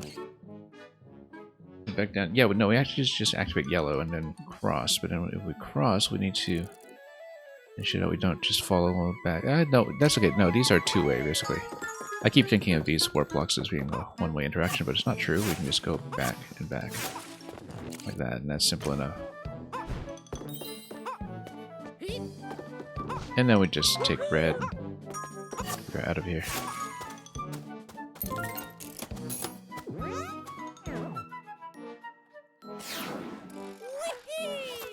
Okay, again, simple enough. Let's scroll over. This is a rather lengthy segment.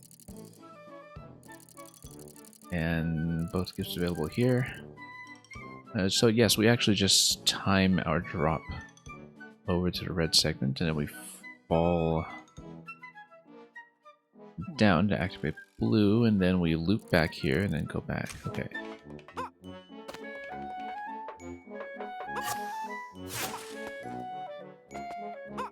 Yeah, we drop this out.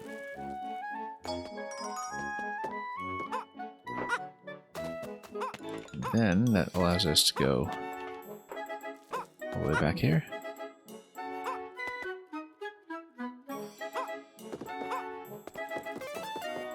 Then, at this point, we want to activate yellow, which is going to be all the way over there, so we just need to be somewhat precise about this.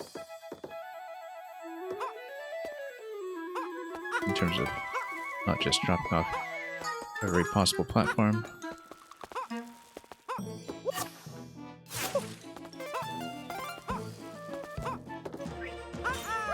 And that went as well as we could have hoped for the initial improvisational read. Oh, yeah!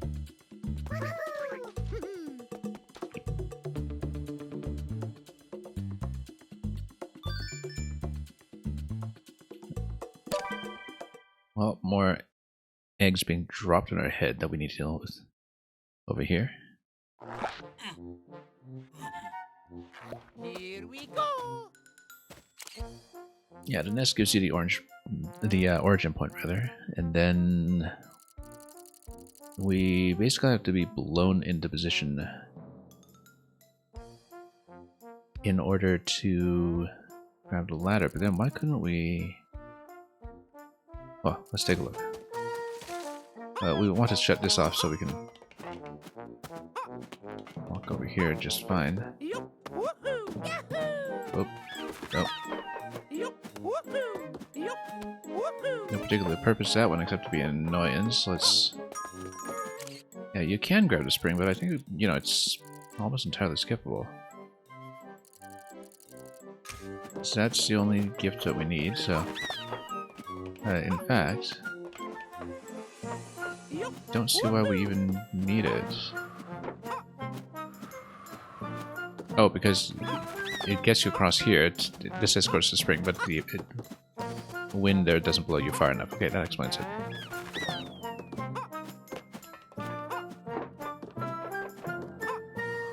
So yes, we do need to swap this out.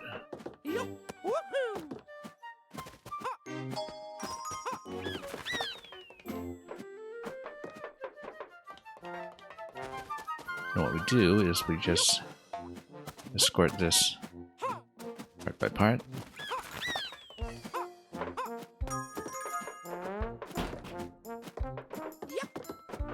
Well, I mean, might as well.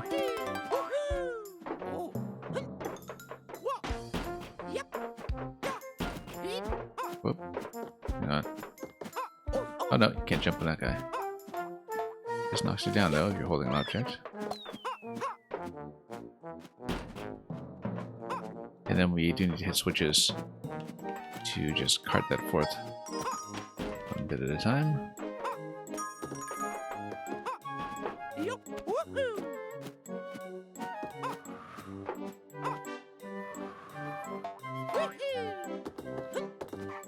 how come this has enough reach here? Yep. Yeah, reaching those rope ladders hasn't seemed terribly consistent, but that's okay. Let's continue to the second half.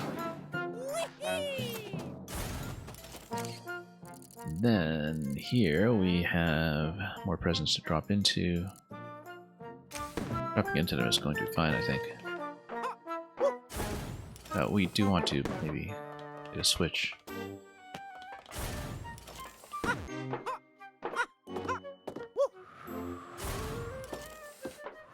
Yeah, you do get blown away here, so we just wrap back around here and then... Yup. Woohoo! Yahoo! In fact, this will be pretty straightforward. Yep. Oops.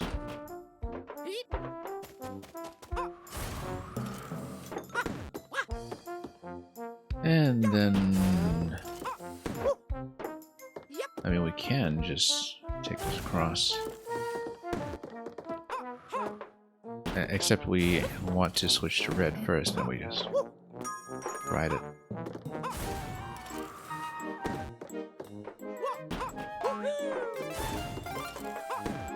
And that's it.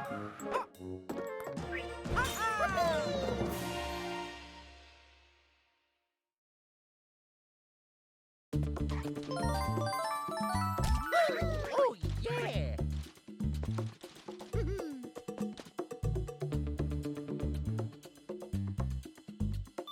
Feels like we're just still getting warmed up here, but let's take a look at number 6.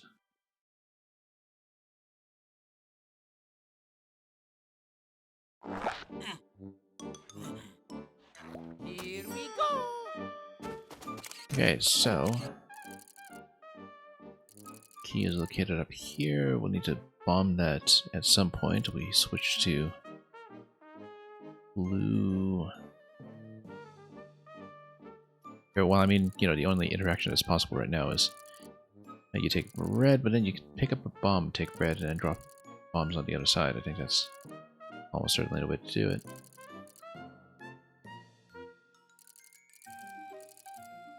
And yes, once you match the blue blocks, you're able to go quite a bit further.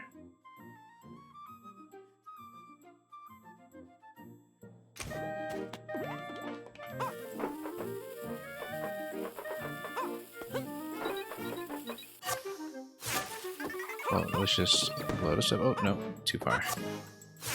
It's not going to have the 2-tile range that we are so accustomed to in Maker.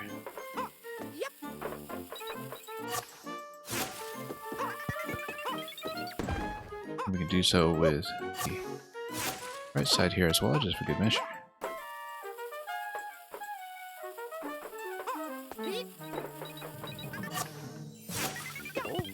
Oh, not quite far enough. Maybe at least partly a timing issue.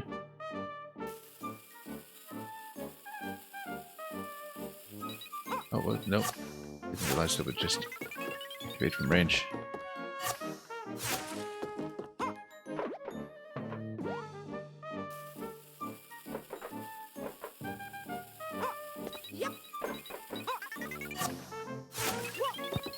There we go.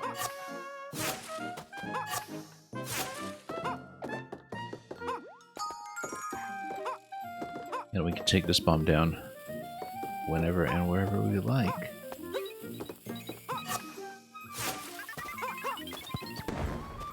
Grab this.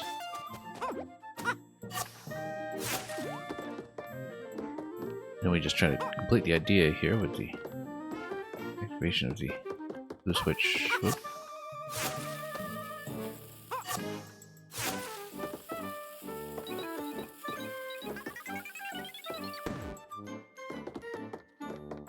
Yeah, let's split the other bottom column first.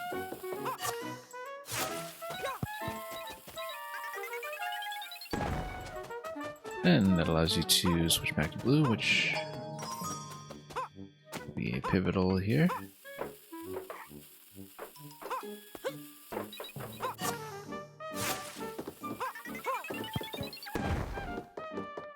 Okay, once we got a key, we just deactivate the blue platform using yellow. Actually, if we just activate yellow, we can just port over to the door location with no issues.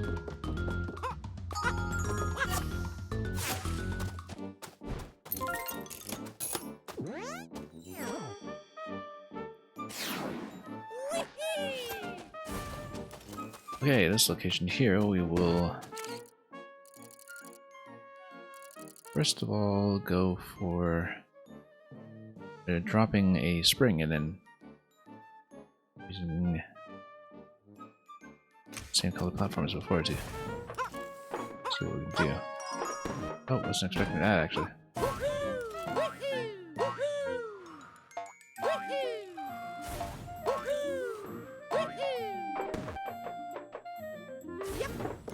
Well, oh.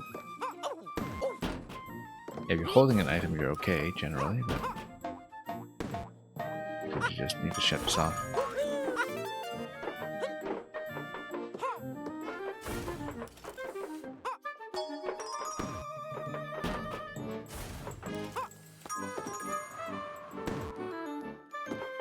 Okay, and then we are able to just climb over on this side. Simple enough. Oops.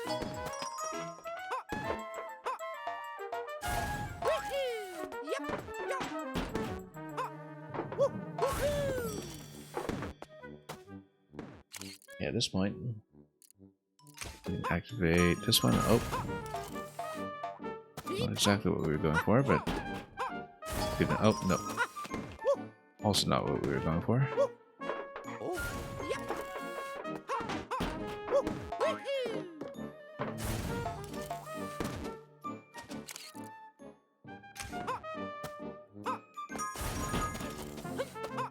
Okay, so no, we need to stop hitting that.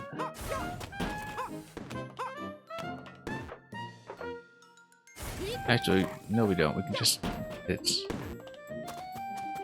this red switch on the side. And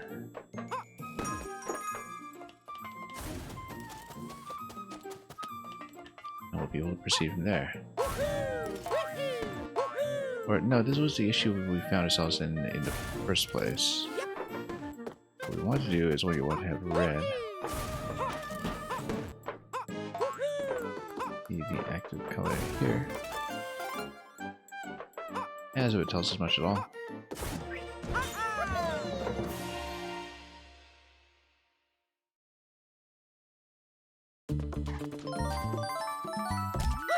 Oh, yeah!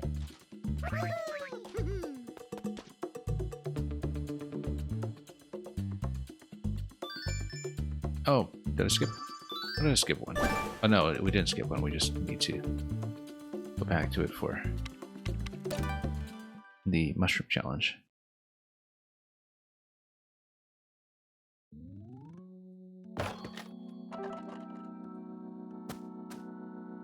Here we go!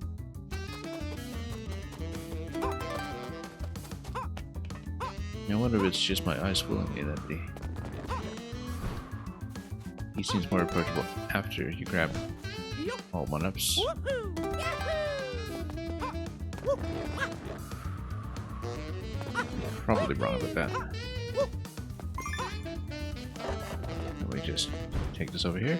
That's it.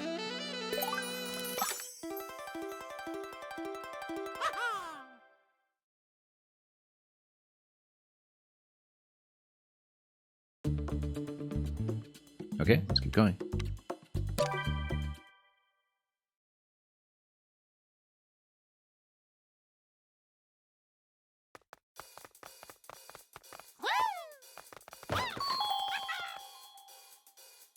Let's go, little guys! Okay, well, we will need to switch here.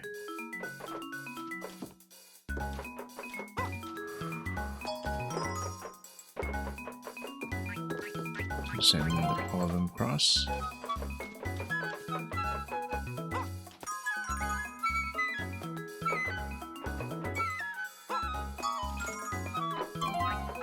Right, and then Past this point, we want to walk across for Toy first.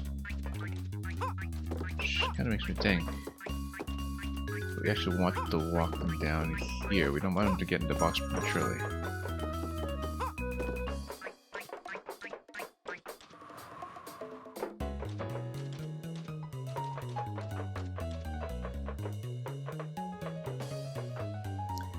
Now we do want them to walk across, but then I suppose we just drop in like this and walk them over.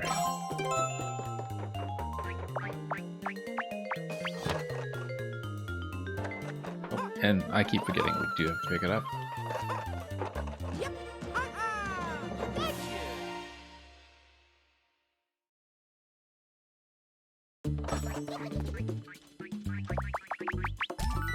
Oh yeah.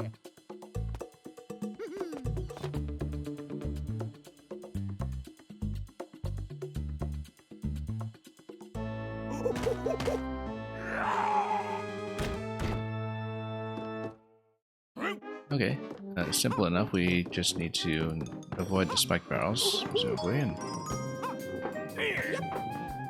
oh, and we can pop them. Oh, whoops!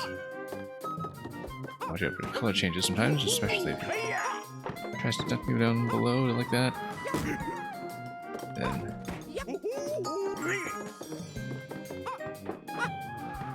Simple. Oh. Oh, not able to do much here.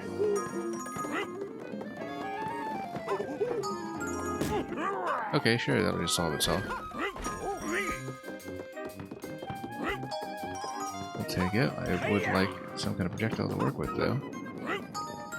Which we don't currently have.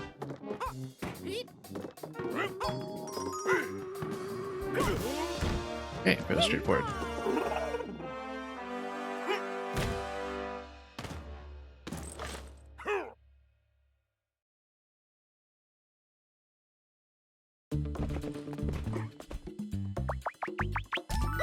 Oh yeah. Oh yeah. And that's another world in the bag.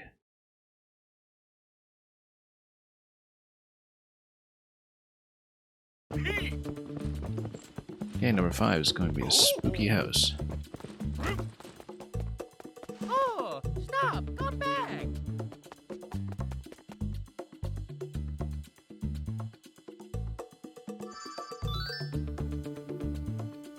Well, we're finally going to see some clumps.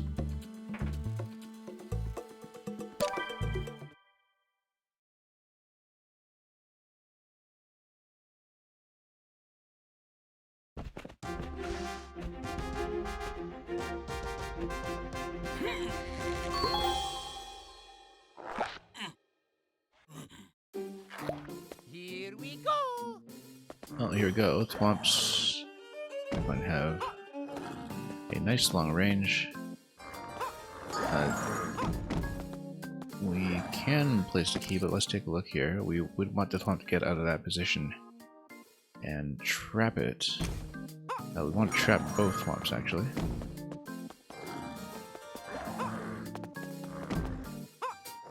Oh, oops. Let's try to trap them both.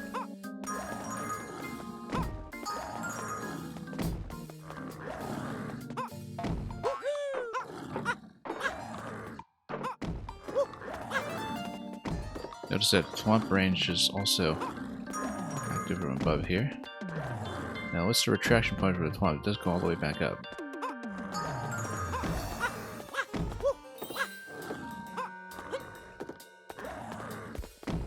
Yeah, I just have to learn a lot of mechanics, particularly this game. Here, this one. Yeah, we get us trapped down below.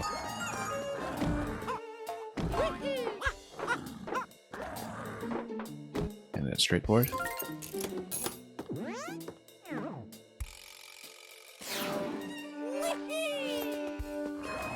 Next, this one goes down. Look, Thwimps are back as well. Good old Thwimps. Actually, an element that which we did have in Maker.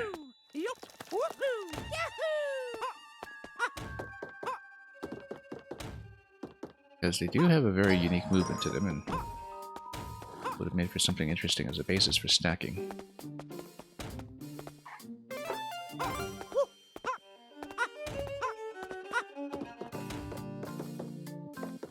Anyway, same as we did in SMB3, that's just how we play around at the limbs. Oh, thought I could just get across quickly, never mind. Got it too gutsy. Well, we know how this is going to work. Icicles acting as single tile thwomps.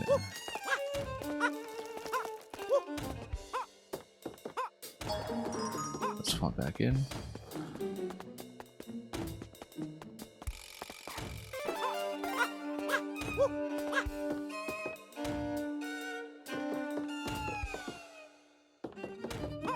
I need to crouch through that, in fact, but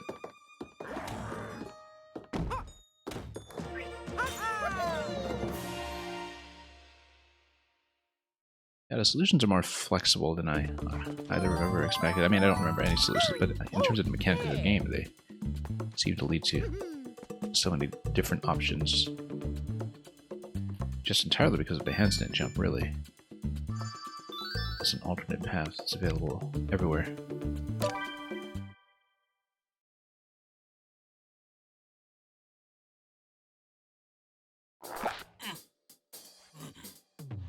Here we go. Okay, so let's actually scan this a bit. Got red over here, which we can just grab freely, and then we drop down, grab the key, and then do a bit of a color swap to take things across. Actually, no, we just need to get down to the yellow platform over there to proceed the way we would like.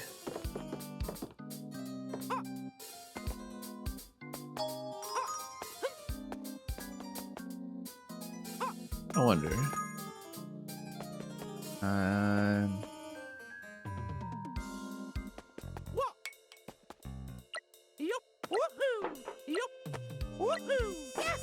Yeah, we can just grab that.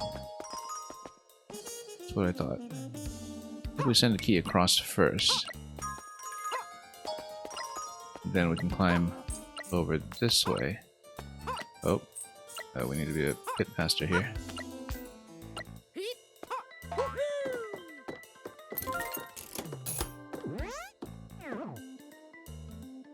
Amazing to see mechanics come together under time pressure sometimes. These charge in, but you can ride them.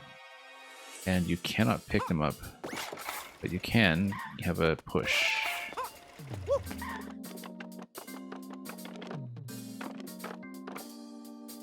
We have these guys make it just a soft push.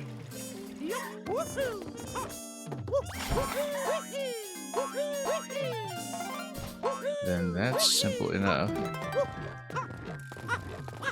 Sure, we'll take the hammer and get the candles along the way. You can toss the hammer too, actually. I mean, not towards something, but just toss it away.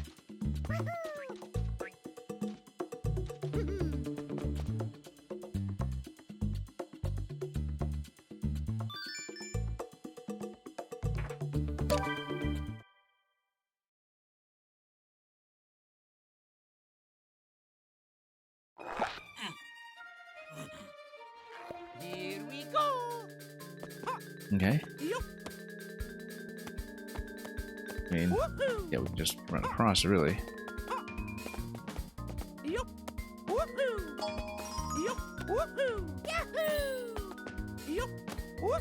Actually, yeah, having activated a switch there might be the best idea here.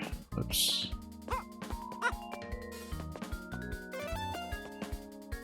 We'll have time to spare.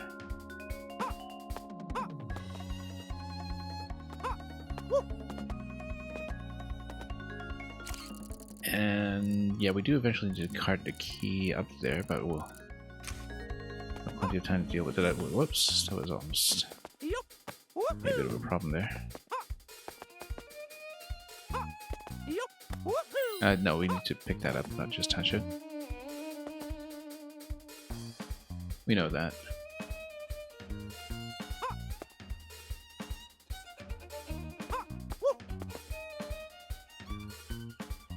And yeah, that's something I need to skip over as well. Probably. Okay.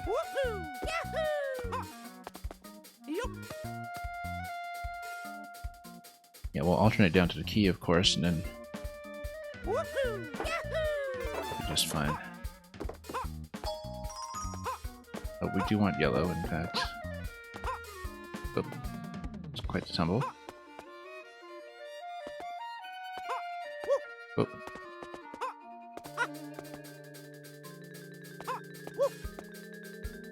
Execution here leaves much to be desired on our part.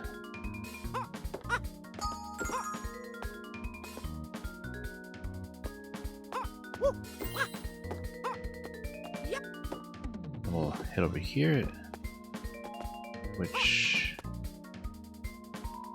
should be fine, actually. I mean, we're running a little low on time, but...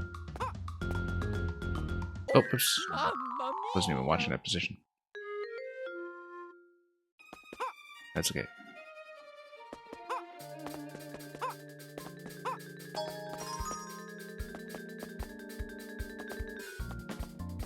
Now we should wait a little bit for this cross over here.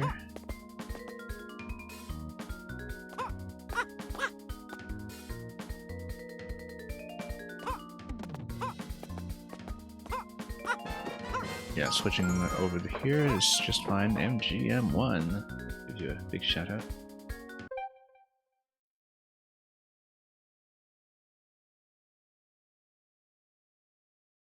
Oh, Princess Peach Showtime. Whoops, that's going well.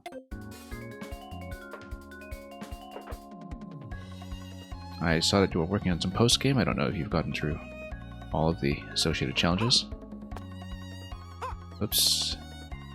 Oh. This is correct. That's not quite correct. I think we do switch out at this point. Let's just wait. Yeah, I know you streamed this a couple of weeks ago, closer to launch, didn't you? On your end as well. I think I may have played at least a bit of the GBA original, but I don't remember any of the solutions and only some of the mechanics, if that were the case, so this has been a pretty fresh experience. You know, we've been speeding through this section, this session rather, and up to World 5 here, as you can see. Now we did have a bit of a tumble here just now, so let's get back in position. Due to time constraints, you had to cut it short? Yeah. Good to see you're still getting mileage out of that.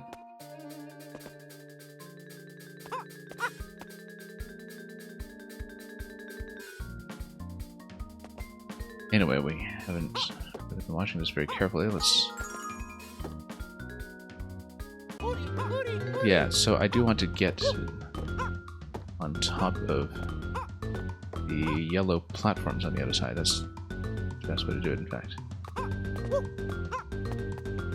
Took a few too many falls in this section here, so that's alright. Oh, whoops, 7 seconds. Oh, and this is going to be a big miss. Oh no. Oh, right at the door. Just a little bit of muscle memory problem there when it comes to the handstand jump. That would have made it. Totally made it. You streamed this on release day and you took at least a week to complete the game due to a game cycle of your own. Yeah, I could not do it at launch because we had both Side Order and Mario Maker 1 to deal with, and that's just a little too much going on. Almost clutch. Yeah, that was actually the first timeout that we've had in this game so far, in fact. We hadn't really had that problem up to this point. Okay, let's not mess around too much. Let's just try to be direct about it.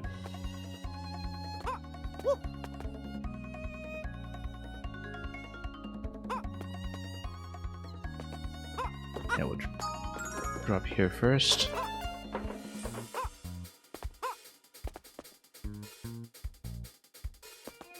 And actually helps to just skip over like that.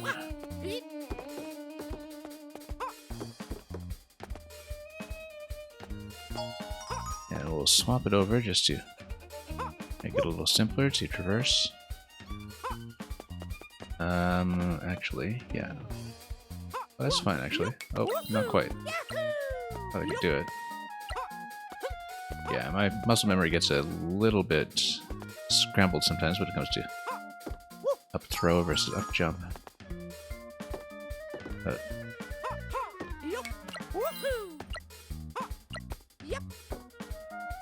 we'll make it. Across the steps, yeah, that we found that was a much easier method. And we just kind of double back over here to grab the gift on the way in. You just noticed my stream title? Yeah, I mean, this is, other than Side Order, the only thing I've really played this year, other than Maker 1. We did a bit of Maker 2 viewer levels, but I'd actually been off of that as well for the past month or so to prioritize Maker 1 before it shut down.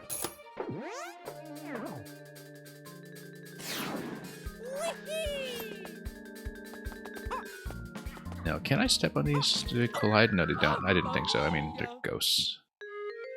It's Mario logic, but just had to remember this.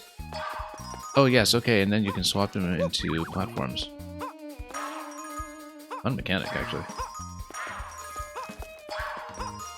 We'll need to make some steps. And, oh, whoops, need a bit of a higher jump there. Yeah, I don't estimate jumps in this game very well. Because it is on a pretty strict tile grid. I feel like maybe, you know, the tile grid was more obvious with the GBA pixel art in some ways.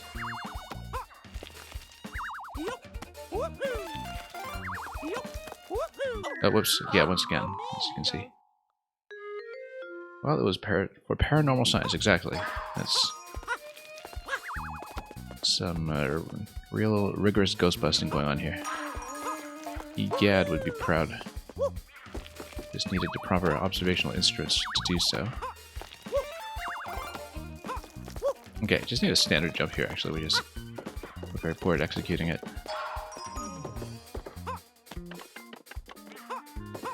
And then, sure, let's get a 1-up just to... Oh, okay, that was actually kind of a bad idea, considering. That's fine. Sure, let's just reposition.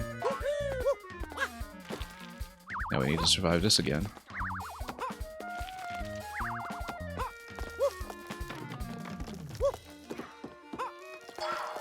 And we'll swap around. This is actually not great, but we'll just triple it like this. Hurry, hurry, hurry, yeah. Like I said, we just had one timeout so far, and you saw exactly which one that was. That was just input problems.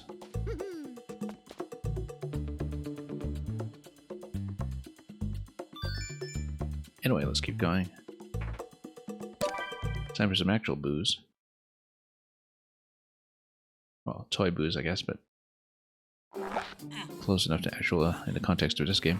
Here we go. Wind Up Booze, the Wind Up Boo Chronicle. For those of you who know your Haruki Murakami. Okay, let's go on over here.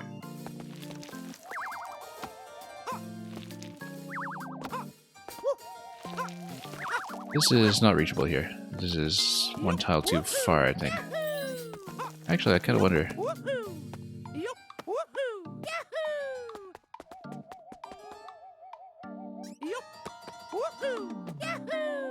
Yeah, you just skip around. Unfortunately, I think boos might get killed by icicles. At least they don't in any other game. Don't see why they would here.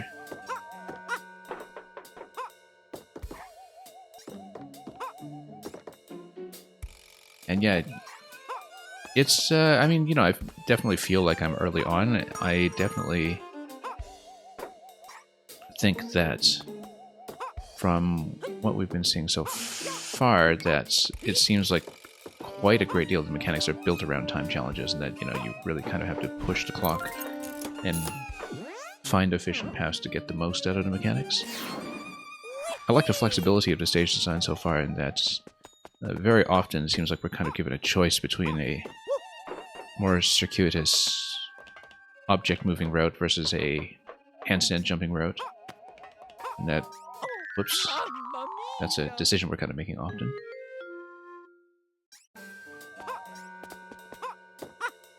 One thing I was saying at the beginning of the stream is that something that's consistently been a treat of any of the Nintendo remakes so far is just to hear what they've done with the musical scores. Now that we just have a do-over of everything with live instruments and a not insignificant amount of rearrangement as well with that. Let's see here. We want another color swap, and we want to be pushed to the side. Do we have all gifts already? Yes, we do. So.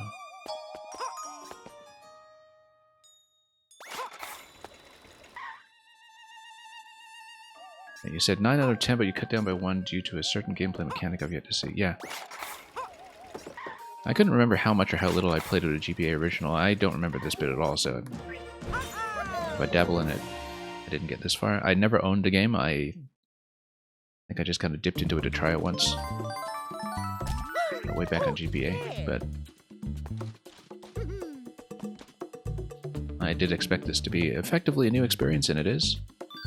It's definitely starts out gentle, which is something I'm familiar with. I mean, the scale of the worlds does remind me quite a lot of the Box Boy series. And that, you know, as you're going through the standard game, you sort of understand that you've just got one mechanic per stage, and everything's got a tutorial in its own way, but then I find that the platforming keeping you on your toes has mixed things up in a nice way.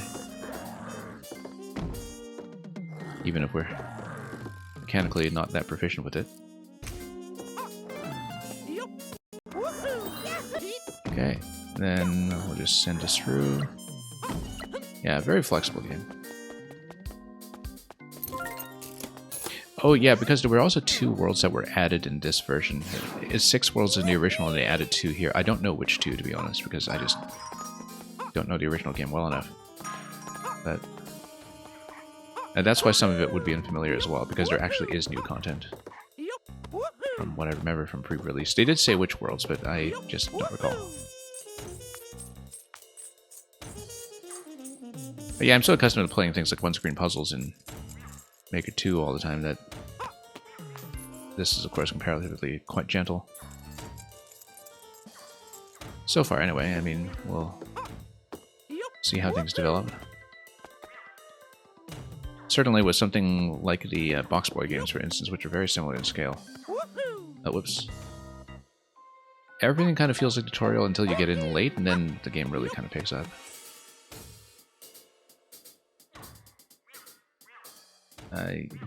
Yeah, you're saying one I just passed already and the other is coming up soon, of the new worlds, I see.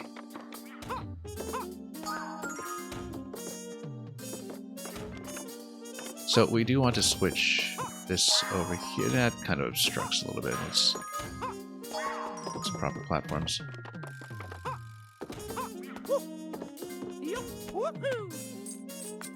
Then, yeah, we did take better care with the jumps, first of all, but also the speed that you get from the double vine climb.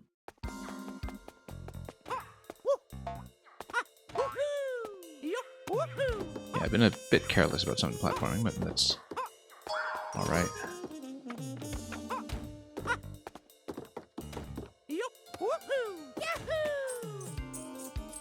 And that's okay.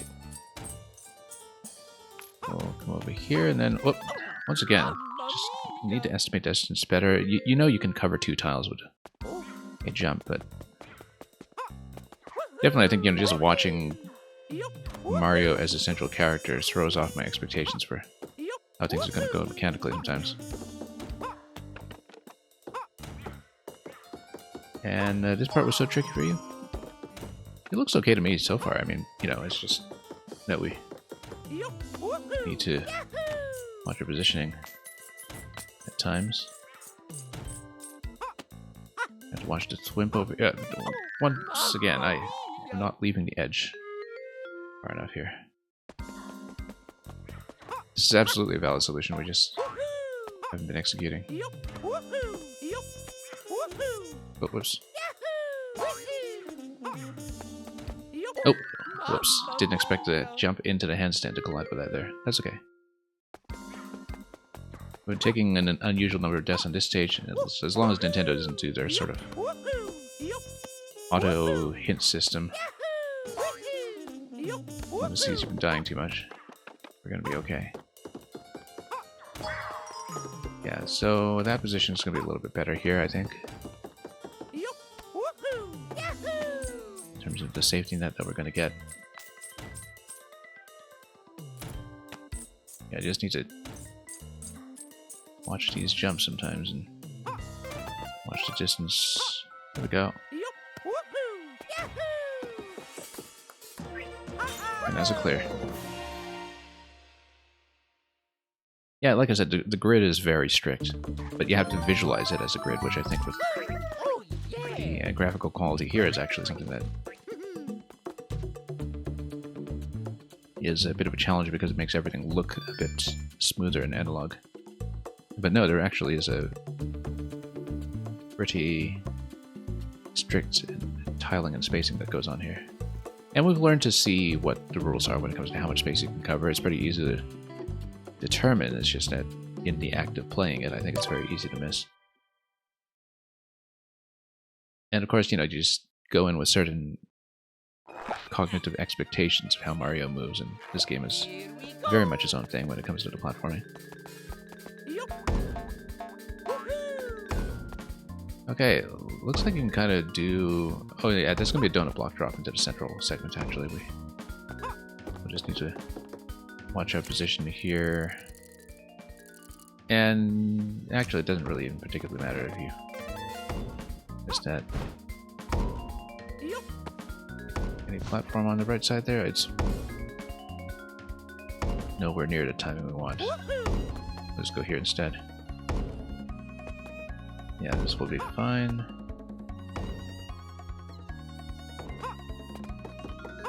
And we do want to hit yellow. Yellow would require me to hit red first. Oh, do you mean deactivate red first? Yeah, okay, blue and then yellow. I didn't really take a proper look at that. That's okay. We'll do it. Let's try to drop back down quickly. Okay, basically you need to finish on yellow though.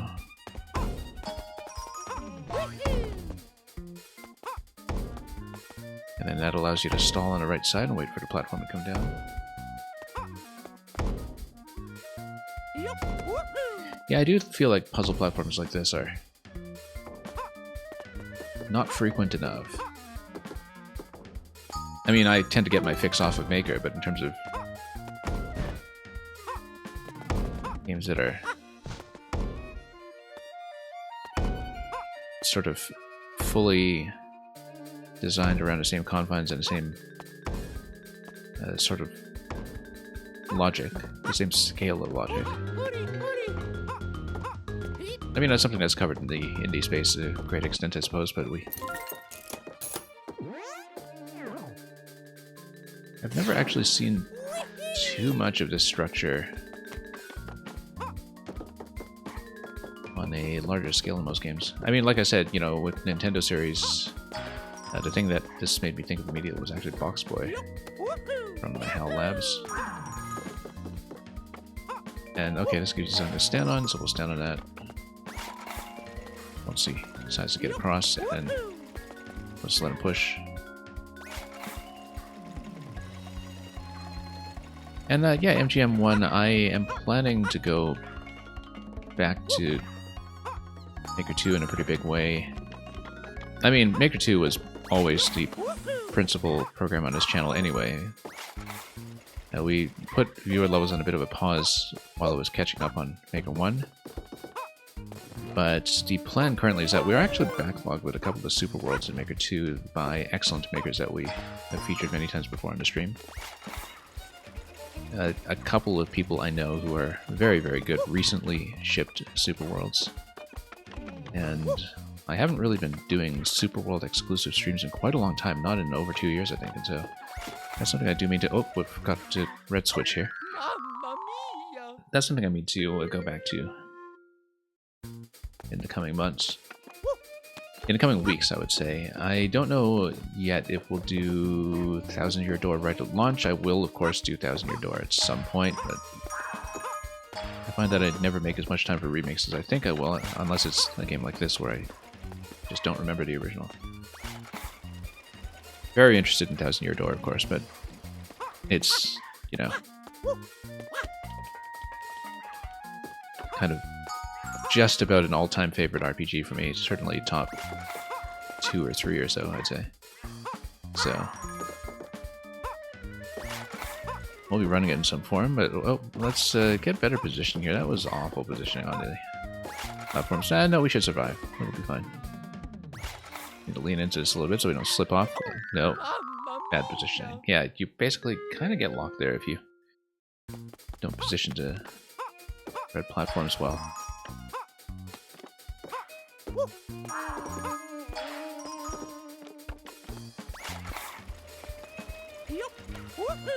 Yeah, I always loved running... I've talked about this before, but I always loved running 10 HP runs through 1,000 Year Door before I even knew that it was a thing.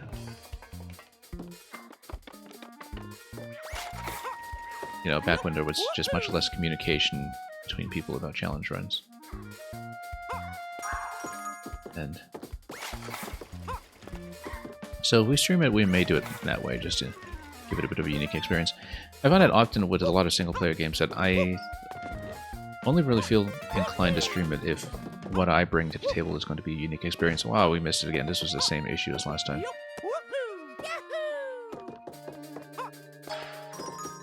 Where, you know, I want my footage and my playthrough to look different from what other people are doing, and to actually add some value that isn't just a commentary. But then strategy games, tactics games, very good for that kind of thing, and then perhaps was a bit of a unique run through an RPG. That could be the case too. I usually don't run long RPGs here on stream, simply because I just wouldn't get through the games at all if I didn't have the time to really deal with it. Using the climb sometimes, like the up input, that's the issue here. Anyway, let's just lead this guy through and then we'll through this side. Yeah, I've beaten it with a 10 HP run before. I mean, 10 HP with occasionally letting myself add 5 HP with a badge, but basically never upgrading the HP. And of course, it's possible to just, you know, parallel run the whole game too, with subtracting 5 HP if you really want to play that way, but let's say a 10 to 15 HP run is perfectly viable. Yeah, you'd need to be very precise, but I did do it back in the day. I don't know if I know the mechanics well enough to really do it blindly now without kind of reviewing the game, but it might be fun. Actually, not just Shadow Queen, but Pit of 100 Trials. Like, we got through Pit of 100 Trials that way.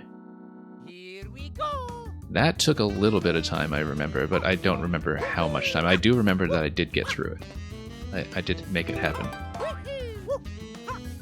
But the reason I love that about the game is because, like, it really does allow you to express everything possible about the mechanics, and I always like experiences like that where you kind of really do see everything that the game has to offer you. And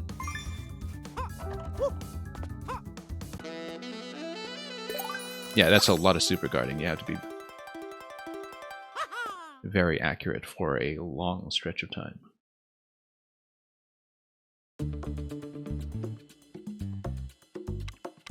Yeah, I hope they have... I mean, I haven't been following any pre-release coverage of 1,000 Year Door Remake. I hope they actually have some motion controls for some of the stick-based star powers.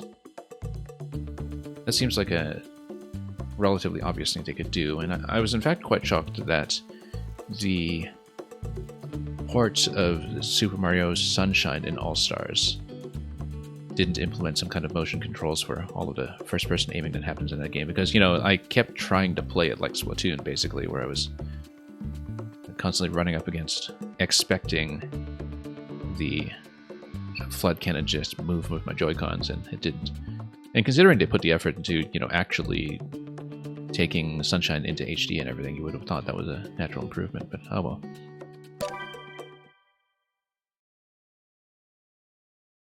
I'm very, very much in favor of motion controls for a lot of circumstances. So, anyway, you don't want the Thwomps to crush the minis, obviously. It just looks like it's a bit of a timing element. Because the Thwomps do activate from above in this game, unlike in Maker Up. Yeah, no, you don't want to do that. We want to do everything perfectly, so we'll just restart.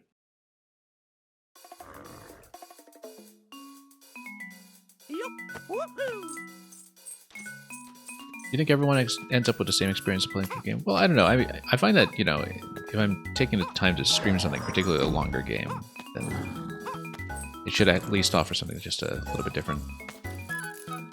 But that's just... Okay, no, you just trap the Thwomp above the red. That's all that happens here. That's actually all there is to this. And then it's pretty smooth from here, in fact. Yeah, you do need to lead it back to blue to take it across. Don't want it on yellow just yet. Let's take a look at this. This is actually lengthy. Well, I can just jump across and then... Yeah, trap the Thwomp under the blue, I think. But to do that, I don't want the minis to die.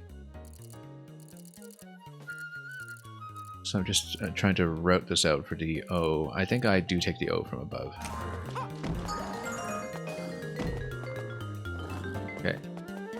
Let's take all of these through.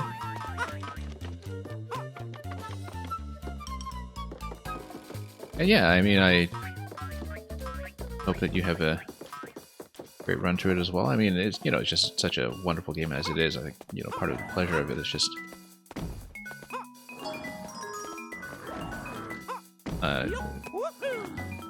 collectively experiencing the joy of it all over again, which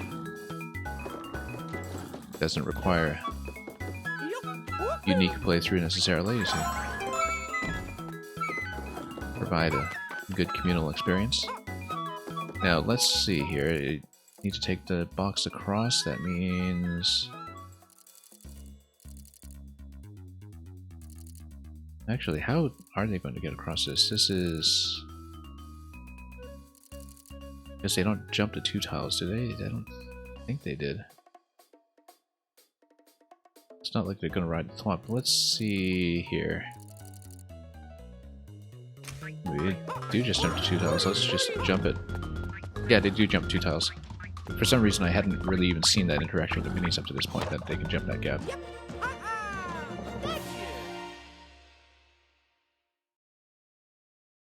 Yeah, like I said, with any of the remakes, I just always love seeing what happens to the musical score. I didn't actually make time for Super Mario RPG remake last year, in fact. That's something that's on the back burner someday, I suppose. But it just didn't really fit in my schedule last year. Yeah, streaming was a little bit infrequent for me at the end of 2023. Otherwise, I would have done more Maker 1, to be honest. But okay, so occasionally he's going to switch. I wonder if, while you're carrying one of them, if he switches, then... Whoops. Let's just start over.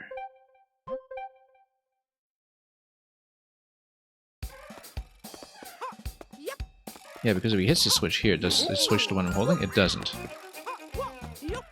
And indeed... Oh, okay, no, it immediately comes out like that. I always underestimate the wake-up time on these. I'm too accustomed to Mario Maker 1 object wake-up times, perhaps. But he should maybe give me another one to stand on every now and then, and we just bop him like that. And then we can switch off like that. And then, whoop, no. Oh, no, I was holding an object, so I was defended. Okay. Pretty simple rule set there.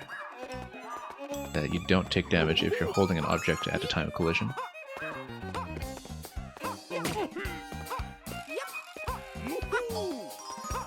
You just pop as many as you can.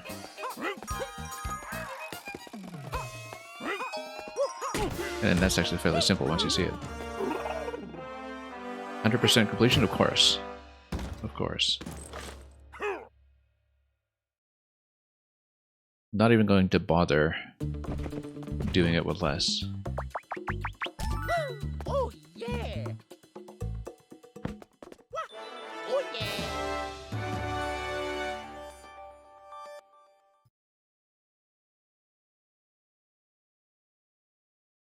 Anyway, so much for the spooky house.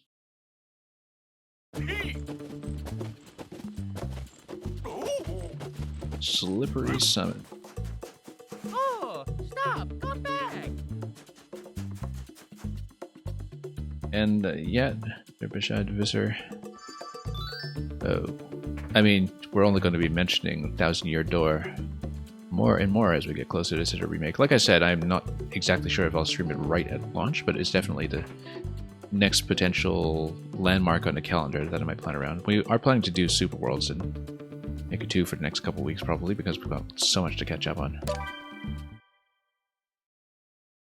Recognize this at all? Not really, actually. Like I said, I don't even remember if I got this far in the original because I never owned it myself and I just dabbled in it.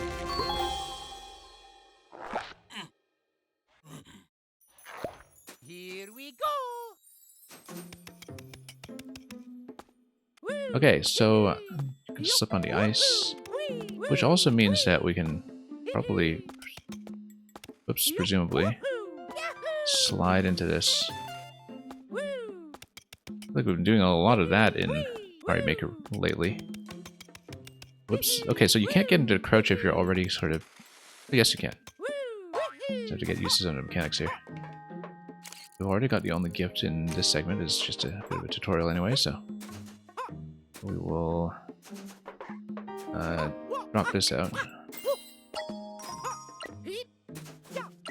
And then...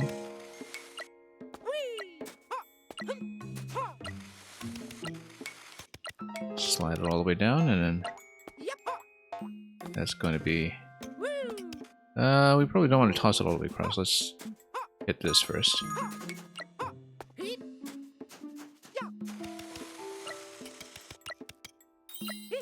You'll tell me when I beat it. Okay. Oh, you know what? Well, no, you can tell me when I beat it. Okay, let's just jump this first of all, and we'll... I mean, it's possible to maybe place one of the Shy Guys up here to just have something additional to jump on, or we can... I'm never quite clear on when we can get the cling, actually. I guess you can't do it out of the triple, or even any of the handstand jumps, like you actually have to do it out of the standard jump to have the climb animation available. I'm sometimes not clear on the rule set. Whoops, just walked into that.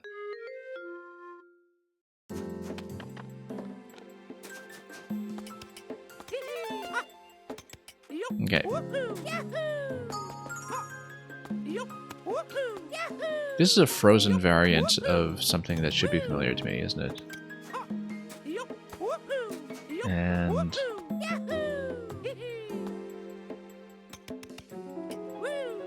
I don't know if it'd be...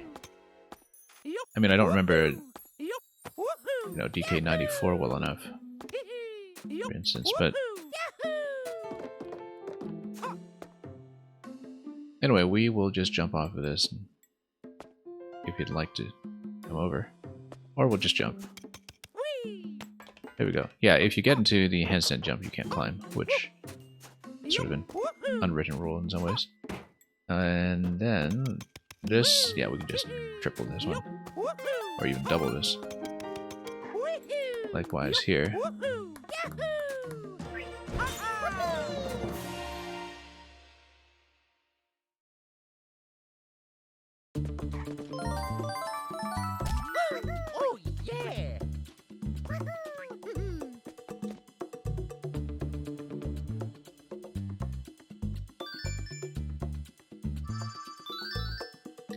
Okay, Ninja next. You'll say this is the world that gave you some trouble? Okay, well, we'll see. Fair warning. Here we go. Yeah, I mean, you know, execution has been a much bigger barrier than actual puzzle solving for me, but that's true of most puzzles. I feel like the majority of our time playing puzzles in Maker, for instance, is spent just getting jumps to line up and objects to line up. Oop. Okay, so we can take this and then... Oh, let's see here. And we just take this across. And then... yeah, gotta watch out for the slide into that gift over there. But I think we can just... take the key down around the left side from there and throw it through. Let's just... do it.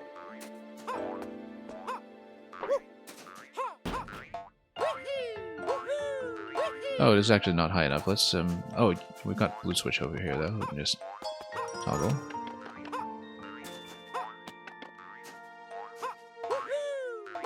Yeah, this is just a little climbing spot here.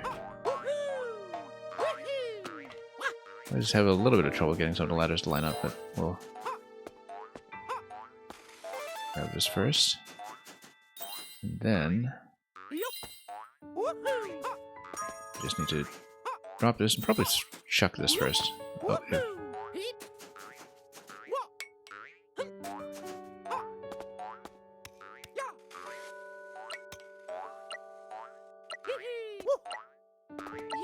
Okay, and we'll check this one again. Oh. Let's be careful here.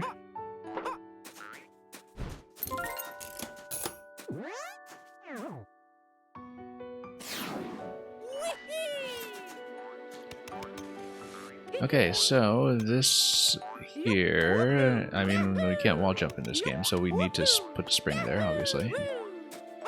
Actually, even wonder if that will reach, or if we need multiple objects. Well, let's... actually, no, you put an NG there. Oh no, you can't actually pick these guys up, okay. I mean, I guess that's sensible. I'm just surprised I hadn't tried it up to this point. Oh. There we go. It is slightly time sensitive, but we can do it. Yeah, it slides all the way to the end of the ice.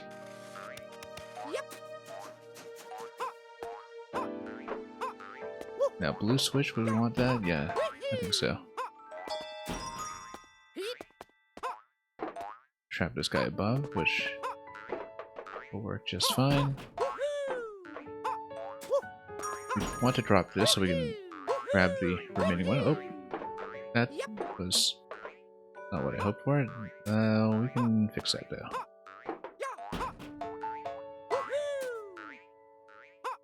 Oh, let's try and trap him above. Yeah, there we go. He'll still jump into position.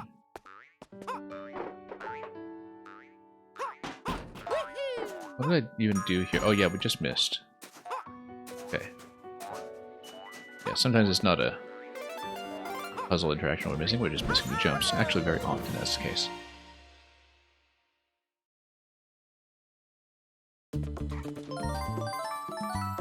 Flamboyant jumps, exactly.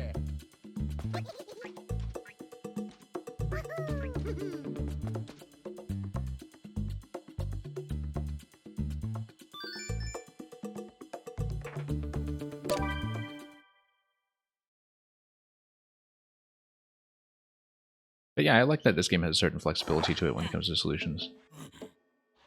Here we go. It's not really strict puzzle logic. You do get to just circumvent some things by platforming. And sure, we'll drop this and go this way.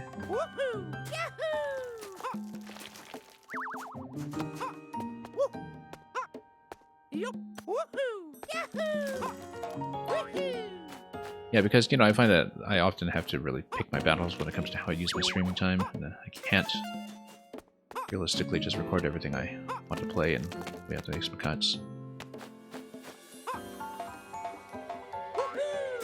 So I do try to prioritize things where, you know, our approach to it is going to look like its own thing. Anyway. Yeah, we'll just drop both as before.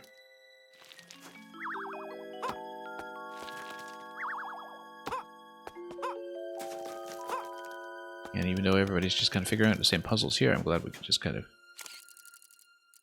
look at it in very much our own way. That's fine, and then we just drop here. Let's just be careful.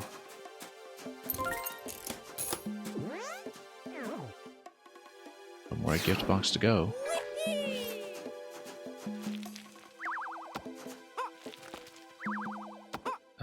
Yeah, we will need this icicle drop to get across this gap here. We should actually scroll across. This is a vaster space than I thought it would be, but we just need to wrap around that side and grab the hammer. Yeah, hit the yellow switch and slide down towards it. That's sensible enough.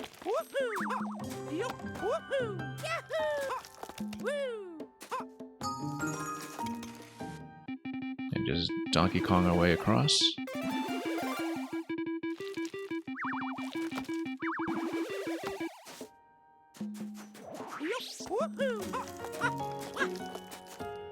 And what do we have here? We just need to get over to the mini, which is fine. We can do that. As long as we don't take any needless deaths here. Let's just wait a moment for this one. There we go.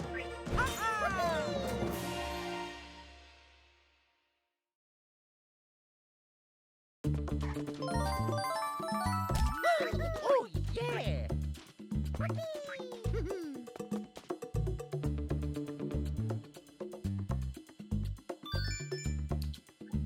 Okay.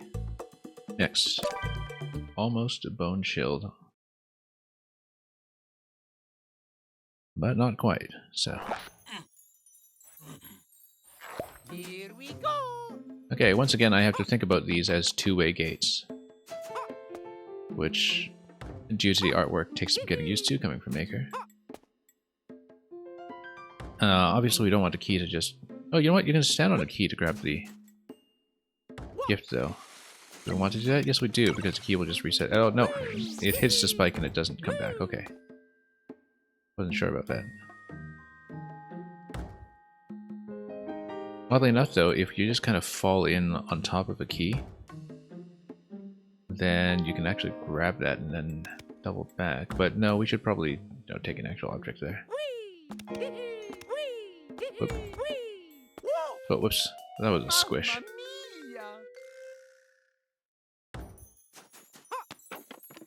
Yeah. Obviously... Well, we're not going to get the key this way yet. We need to... Oops.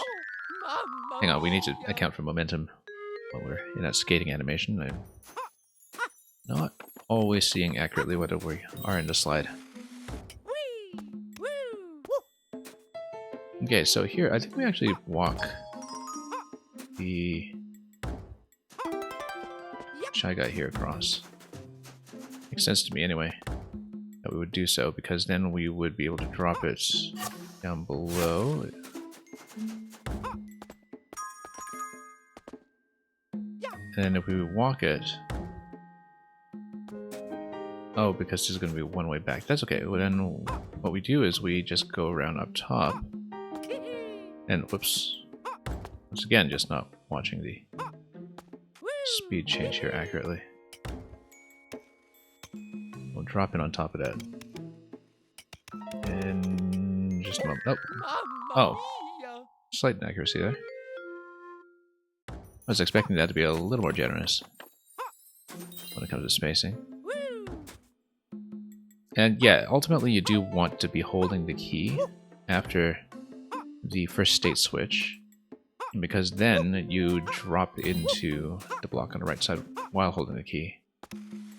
And so, just need to watch out over here.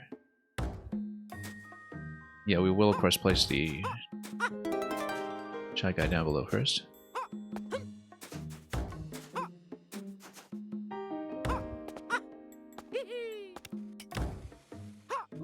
That's not what we want to do. Oops. Again, the skating momentum here is really throwing me off in some ways. Where's that Shy Guy? There it is. We'll just let him walk. Whoa.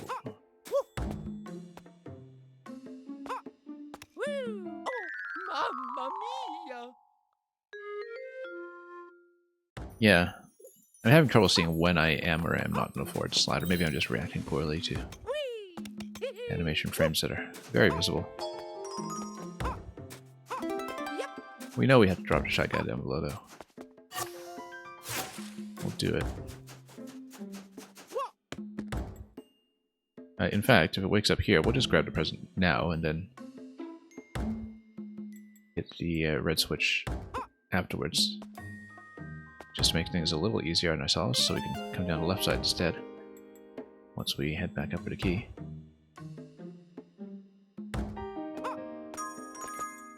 Indeed, we'll want to wrap over here. Well, let's wait.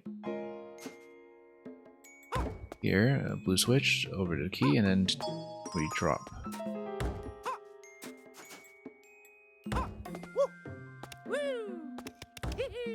Same kind of sequence as before.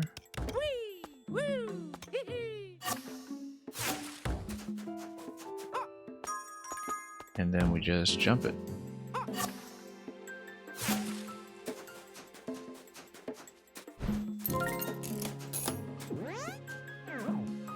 In we go. Okay. Over here, we have two gifts to pick up. And that one I could just kind of slide across as long as we don't hit too many blocks along the way. And even if we do, in fact, again, there are basically two ways. So, for example, here, if you port through here, just port through it again. I said you just port through it again once it gets big. And then you just pick up a bit of speed and then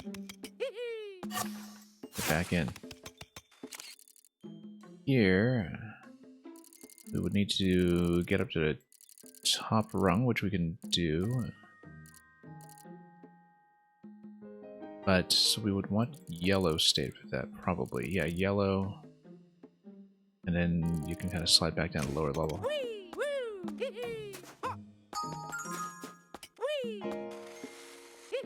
And just duck through that.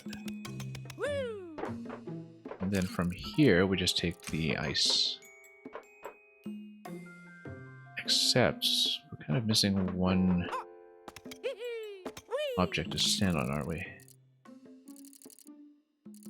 Or, no, we actually just take the yellow block up. Yeah, what am I doing? We should just hit the yellow block to begin with.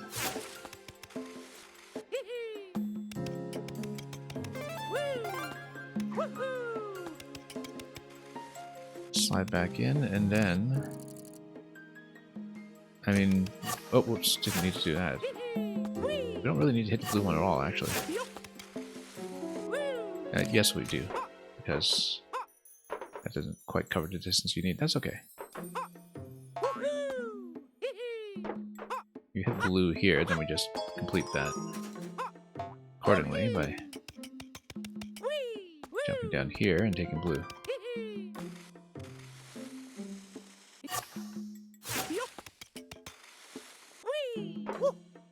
And that's it.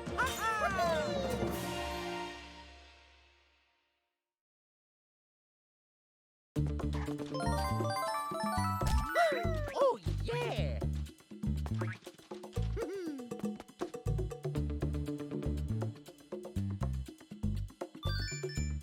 Okay, 5 and 6.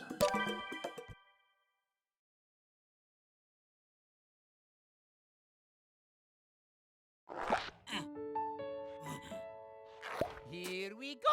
Oh, this guy's here already.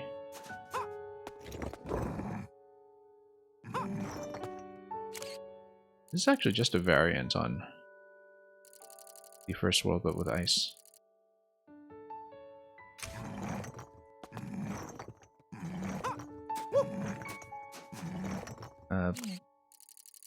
Anyway, well, let's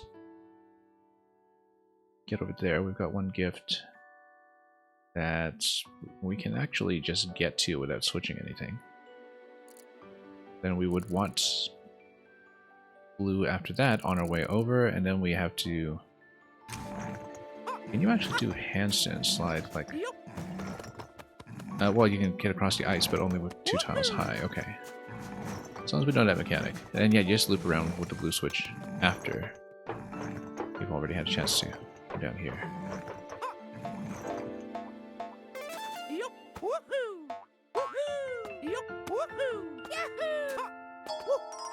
Okay. Yeah, and then we just handstand walk all the way across over here. Kick some bricks. And then we do have to slide the key across the ice on the way back, which we can do.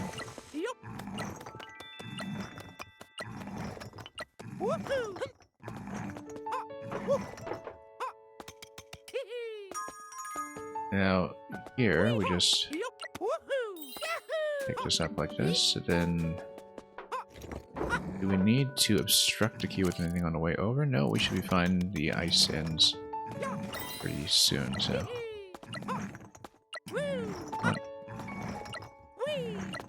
Would be nice if this would just get me across, though. Nope.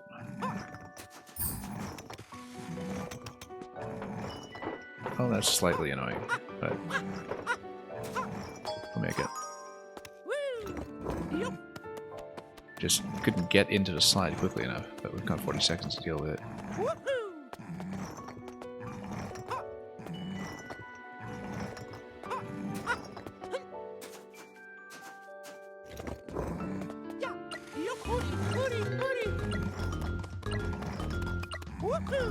Yeah, panic timer music is 30 seconds in this game. Then... Need to be fairly accurate about this bit. Nope, that was not fairly accurate. That was... This is gonna be timer trouble just from missing throws here.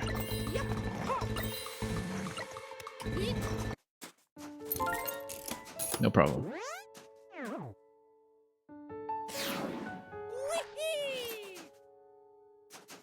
Okay, this is only segment 1, so time is of the essence. We can jump across to that just fine without manipulating anything. We will need a Shy Guy in the bottom right, though, in order to get to...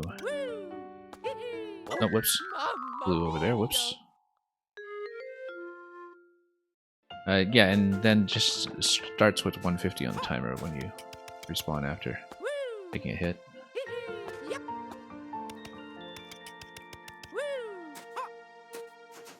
And soft drop this, and we'll just walk on it.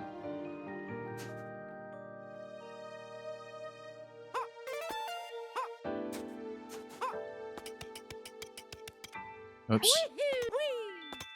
Said, can never quite see. I have sufficient speed.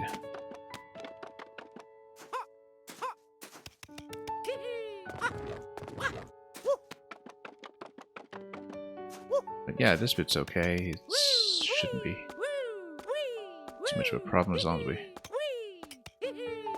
have decent momentum control, and then we just walk across. Up across, more accurately. Oh yeah!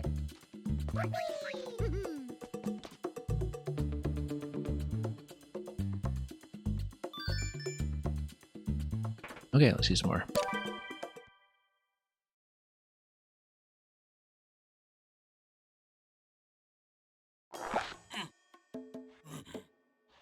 Here we go! Alright, so again, we will have a potential issue here in that with a 1 tile gap, Mario can't actually slide through there. Which means that that's just an object passage. That's purely something that you can slide an object like the key across. Which will be the case when we get into the blue state. And then, yeah, key sliding across in the blue state is probably what the ending will be. You got 4 tiles, I think, coming up to this platform here. So sliding a spring across is actually going to get you up to the red panel at some point as well. So, or rather, taking the spring across, getting into red, coming up here, grabbing the red gift. Then we can loop around with it again. So the way we do it... Okay, so it is kind of a timing element, actually. Mamma mia! I don't think that's going to work. I think we do have to get into the handstand position.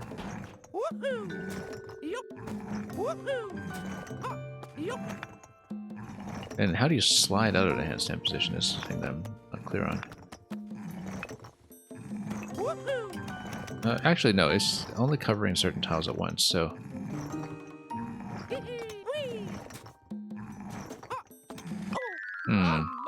I feel like trying to do this as a timing challenge is not...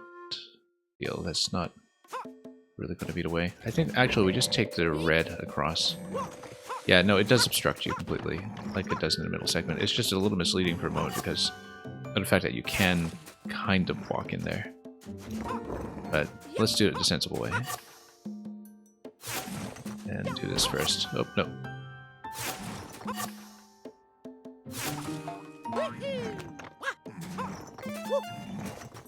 Then we just take this back.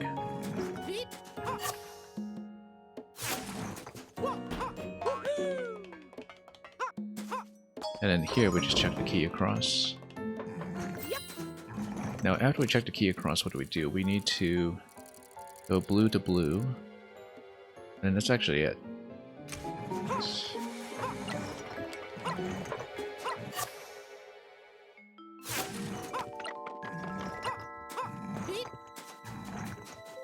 And out.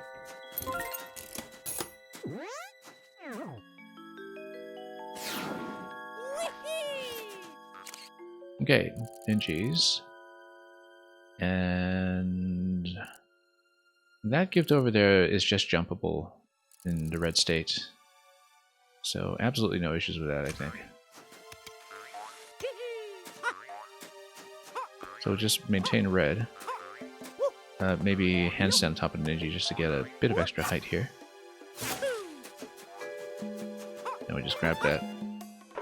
As for the blue one, we do need the blue state for that, and we exit the blue exclamation block, which means that we just swap over, and then we just take the ice over here. In fact, you can usually nudge around like that. Well, I mean, I know from past experience you can make that, but we'll kind of blow it anyway.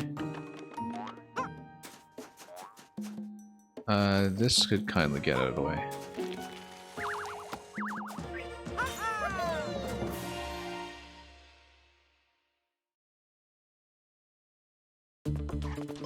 Okay. Oh yeah! World states down minus the Lemming segment and DK himself, of course. And whichever one of challenge is going to spawn into this location here that's obstructing the stars. That's how we see it coming.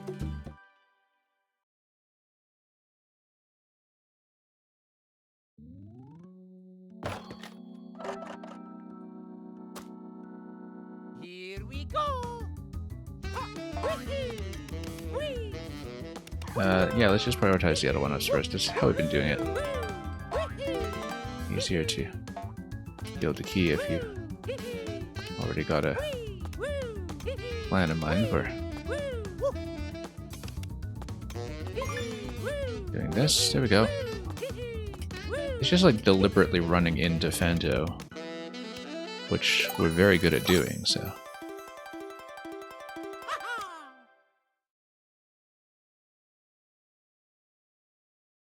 Haven't had too much trouble with the bonus segments just yet. We have been quite careless about lives lately, though, so it's quite a good thing that we've built up as much of a substantial bank as we have. Okay, TOY. Alright, so T is over here. We need to watch over the icicle. Also, placeable springs in conjunction with minis. This is something that's new to this segment here. And yeah, we can do that. We can just get across. Oh, let's actually get across this way though. And that's going to obstruct, but oh, it's not going to obstruct actually. Oh, they also, yeah, they do jump across. Good. And we know that they do cross. Now we do want, if these would kindly get out of the way, we do want to take the spring first before we do anything else. Now let's just let this fall before we do anything else. And we can actually just port across like this, except we'll want things to be in a blue state. And we actually wanted them to jump up in this location, but we just positioned that poorly, so. On the other hand, we don't really even need to. We can just... Well, yeah, it'll be easier to do it from this side. Let's jump them up here first.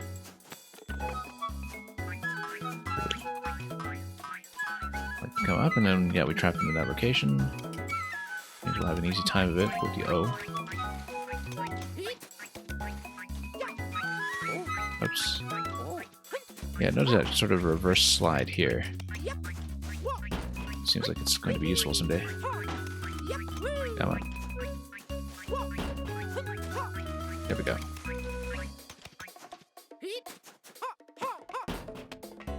Anyway, we're able to take them up at this point.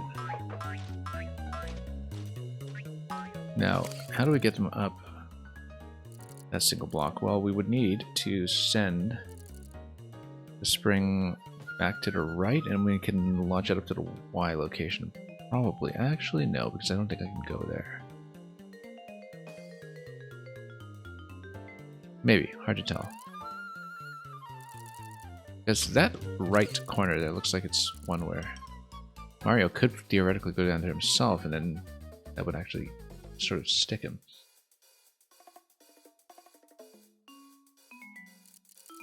So I wonder how you'd be able to correct for that. Also, you can just drop the icicles, and the minis would be able to go up the icicles in a red state, so that's probably the idea. So, in that case, let's just wrap around. Oh, we've got 29 seconds. That's something we should keep in mind as well.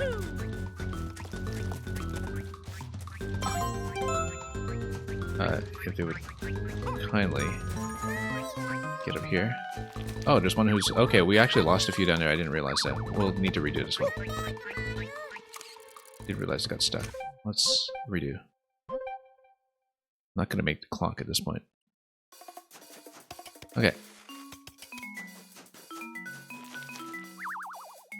That's okay, just a bit of an initial read on this. Let's wait. Yeah, the fact that we can jump on top of the minis is something that we're not using yet, really. And which is probably going to be relevant.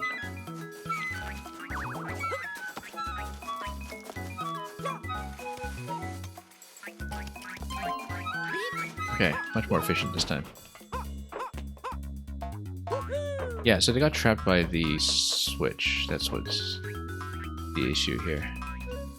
And if we do trap them with the red switch, we need to make sure they don't get hit by the icicles along the way. So yeah, we have all 6 here. Let's make sure everything's in order as we go for this.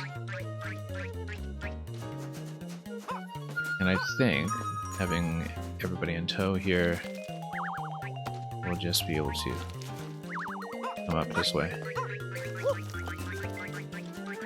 Okay, pretty simple. And oh yeah, need to pick it up. I forget every single time.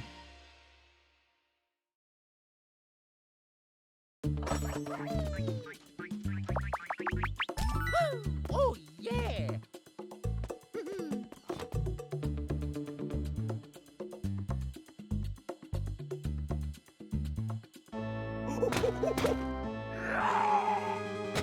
Anyway, he's going to slide things at me and I need to slide it back.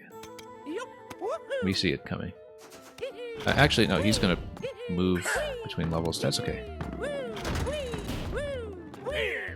Yeah, it's just a lot of the control that we have trouble with in the ice that we do need to deal with. Oh, too bad about that. It was looking so promising too. And we'll just defensively get in the handstand form whenever possible. There we go. Surely that's going to hit him. However, we took a hit, so let's redo.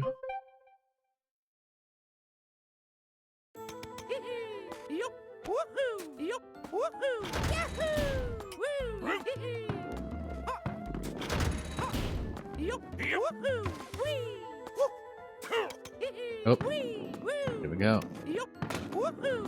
Again, the ice momentum is really throwing me off. There we go, 1 hit. Slight improvement.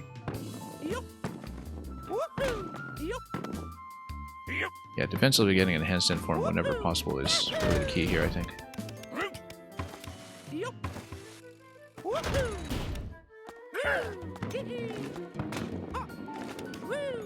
Yeah. Nope. Whenever we have something 2 tiles up, we should just go straight for the handstand jump instead of trying to slide into it. On the side, it's just much easier to traverse. As long as we go through the semi-solid segments as effectively. There we go, that's a hit. Taking us a little bit long, but...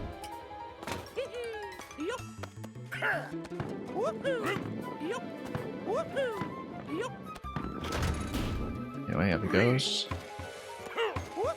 Where does it stop? Oh, whoops. That's okay, we were holding the object. That's okay, that defends us.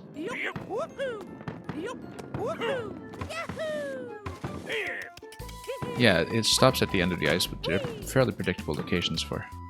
Oh. Where we're going to see the barrels stop. We just need to try to grab them accurately, which has been one of the major issues so far.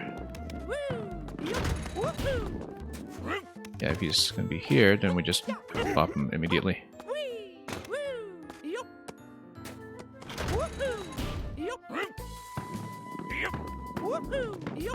Oh, too bad.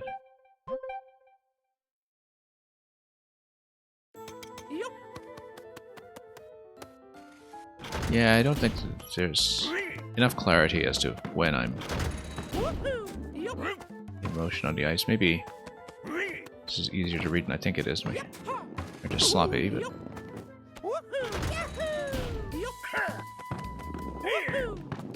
Oh, 1 second.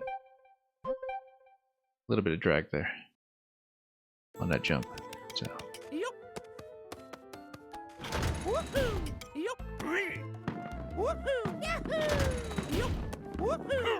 Yeah, it's a pretty consistent pattern that we have this be the first one.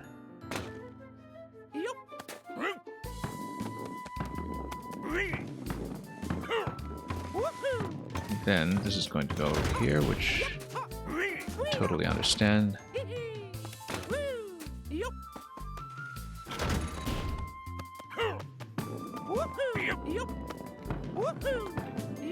pretty clear where everything is going to go. We just need to play somewhat accurately.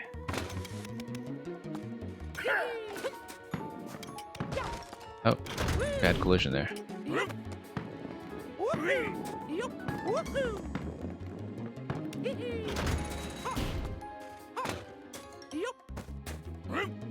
And then, yeah, we know where this is going to be positioned, so we'll just go for it.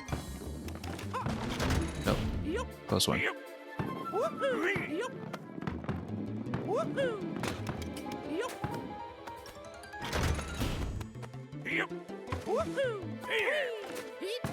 Nope. Oh, that's too bad. I punched in the face. First time I've seen that, actually, because we overlapped with him safely previously. And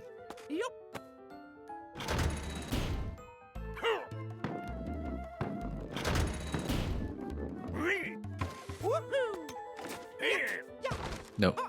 Again, it's quite a bit of height in that object as you get into this throw, so.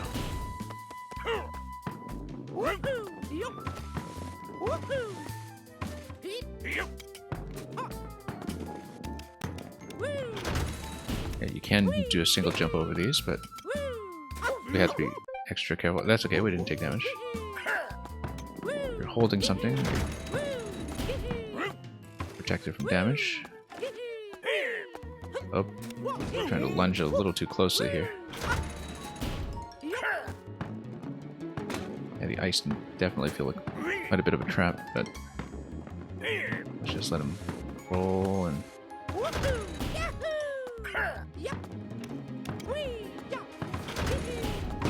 And yeah, just drop it on top and all is well.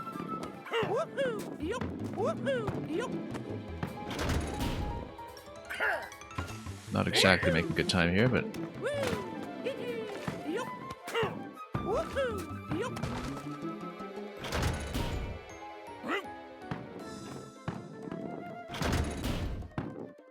I just have to stall quite a bit here and just have a good method for wrapping down and around, the way that we will see shortly right here.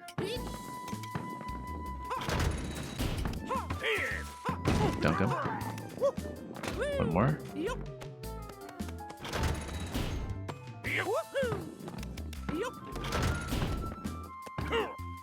And almost set, just need to get one good barrel here in a good opportune position. That's just going to collide immediately. There's no point in even going for that.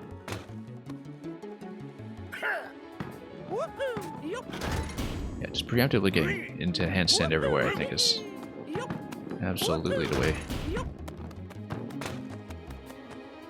It would kind of give me a barrel to work with, though. And that should just drop him. Oh, no, it does. Too bad about that. Okay, getting a little tight on time here, though. Yeah, the ice platform mechanics are pretty gluey in this game. It's very unfortunate, but very difficult to predict what will happen. Okay, that's okay, no damage. We're still fine. But we really do need a barrel soon.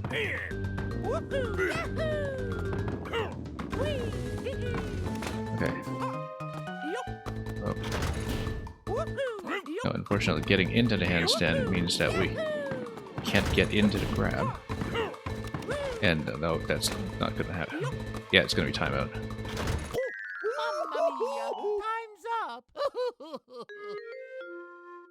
Yeah, mechanically this can be very fussy, but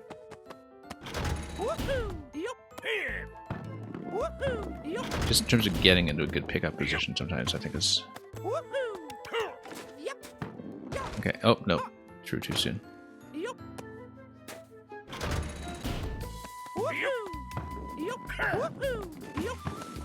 Yeah, the friendly barrels don't hit you at all. There's no collision on them, so it's okay to stand in front of them if we want to just pick them up as soon as possible and get into position.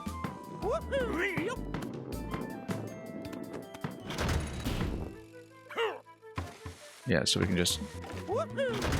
Yeah, unfortunately if you're in a handstand, difficult to pick it out, but...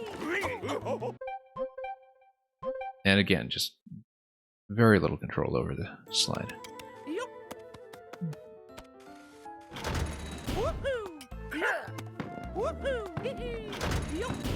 Anyway, let's let him toss that over. Whoops. Yeah, the fact that the handstand will move you up 2 tiles means that going defensively into handstand all the time necessitates that we stay under the target location for barrels that we mean to pick up. Whoops. It starts with 200 seconds, so, you know, we need to be hitting him once every 50 seconds just to be on pace. You would think that's a generous window, but not as much as you would hope. Okay, that's a dunk.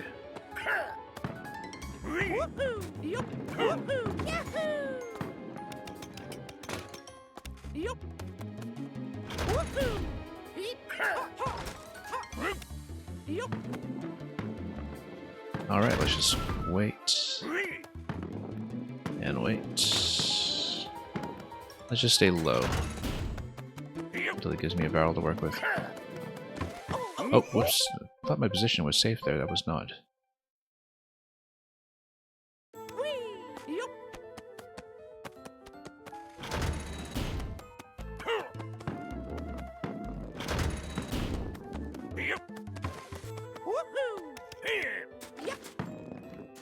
Okay, yeah, waiting a little longer and that throws.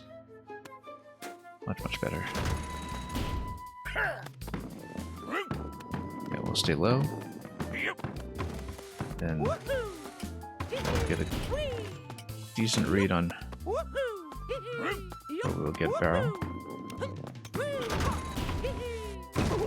That's gonna get the second hit in reasonably timely fashion by our usual standards.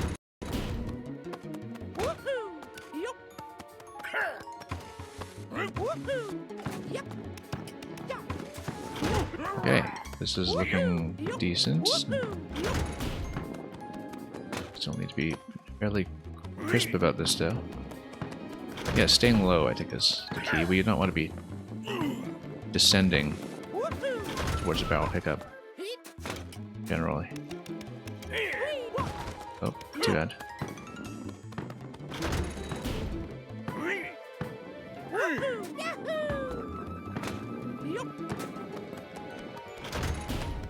Okay, stay low.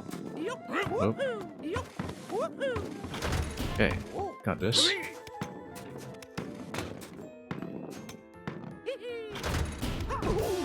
Alright. That's a hit. That was entirely too fussy, but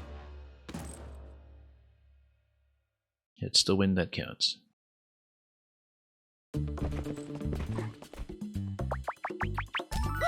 Oh yeah! Oh yeah!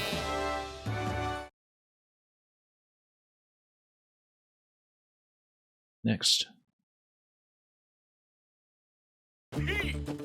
Mystic Forest. Oh, stop! Come back!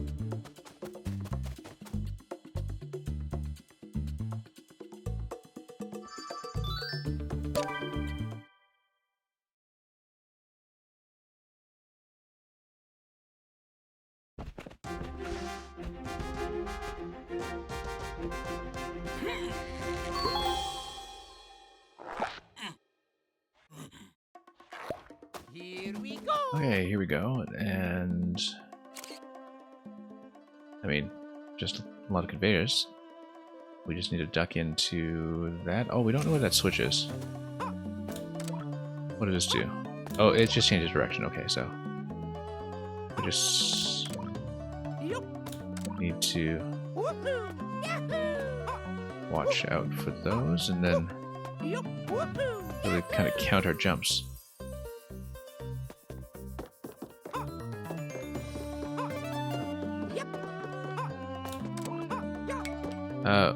We of course want to be switching this. This is oh, we needed to hit one more time. Okay, yeah. them.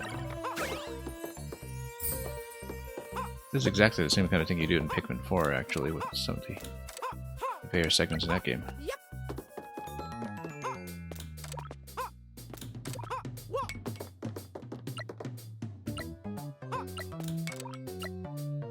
So we're pretty familiar with this mechanically, but you do need to be here just in time.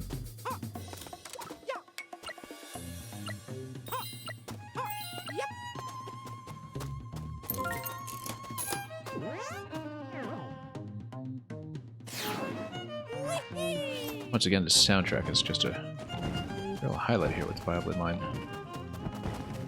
Something very Argentinian, actually, about the score to this particular world so far. It's like something out of Piazzolla. Okay, oh yeah, because they basically work as semi-solids, you can jump through conveyors. Which means...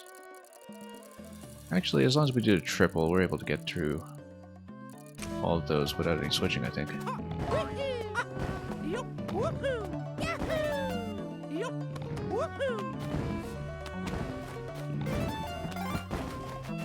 And yeah, we have no issues with this, I think. Let's just... Nope. Be a little more careful about it. We need the handstand jump to make it all the way over. But yeah.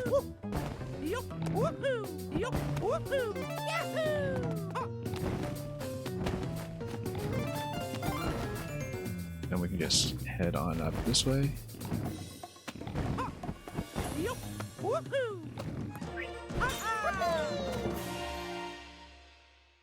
And you can do everything fairly quickly. Woohoo! Yahoo! That's exactly right. Leaf Moon, welcome. Oh yeah!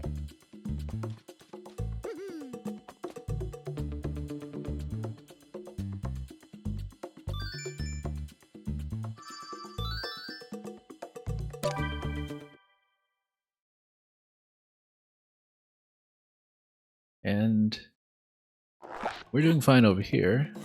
This is the first time I've been on since the closure of Maker 1 a few days ago. Anyway, these guys are all sleeping. I guess we'll figure out what the activation box on them is. Obviously with spears you can't just jump on them. Sort of like the Shy Guy equivalent of Rip Van Fish. Now, we need to look for the first gift there. We just need to knock them out. Or look at a tutorial card, which... Ah, Hammer Toss, okay. Yeah, because then we can move the hammer into different segments. And in fact, we can catch it again. Oh, no. Wasn't quite what I was hoping.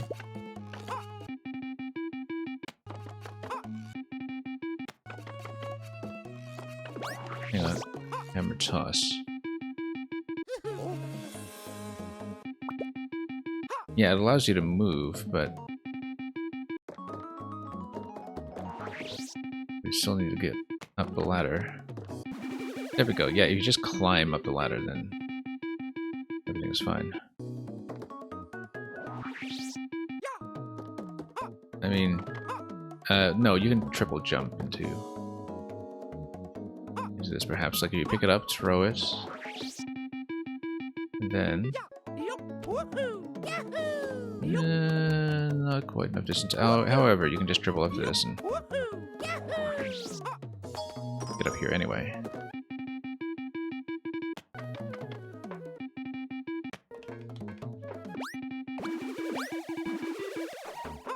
Okay, fairly simple. We have 36 seconds here, though. Let's pretty much just drop straight down.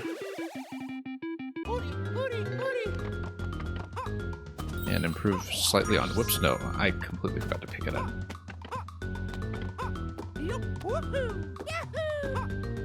Simple errors like that can really cost you.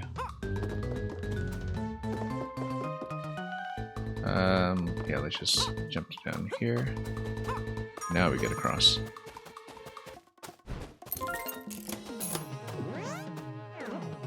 And yet, the music is lovely.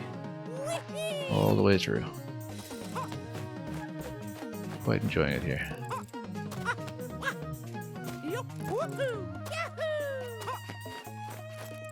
Like as I've been saying, it's kind of like the #1 thing I look forward to with Nintendo remakes now. You're obviously supposed to place this guy to the left. But we can also place him up top to have an additional climb available. Or can we? Oh, I guess maybe we can't pick him up. I just sort of assumed that we could, but apparently not. However, you can drop the one that's up top. As long as you drop them into an accurate position once you use them to climb over to the red switch. Oops, let's get up here a little bit.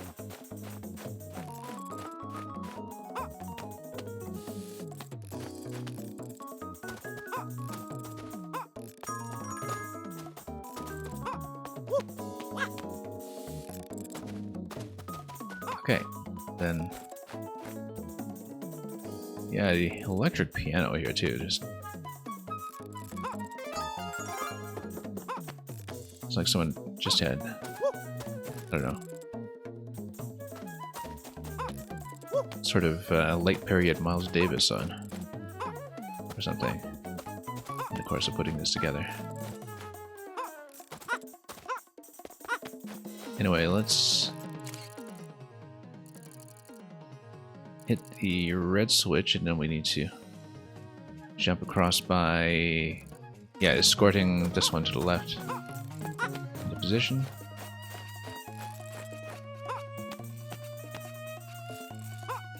That's reachable. Yeah, we have to drop it out again momentarily. And then we can do it, but we need to be fairly quick about it.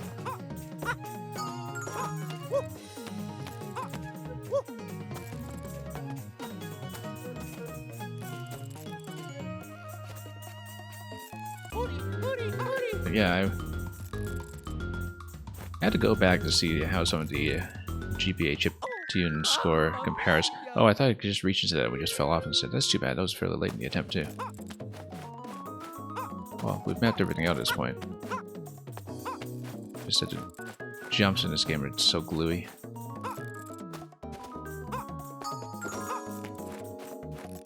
Yeah, it doesn't control it the way you typically expect of Mario physics. That's the thing, is that you see how short the jumps are, because standard jump is 1 tile, handstand jump is 2 tiles, handstand triple jump is 3 tiles. It's very, very strict. You can cross 2 tiles with a horizontal jump.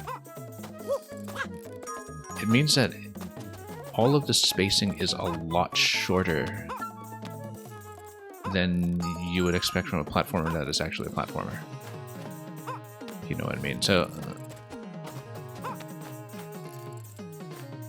oops.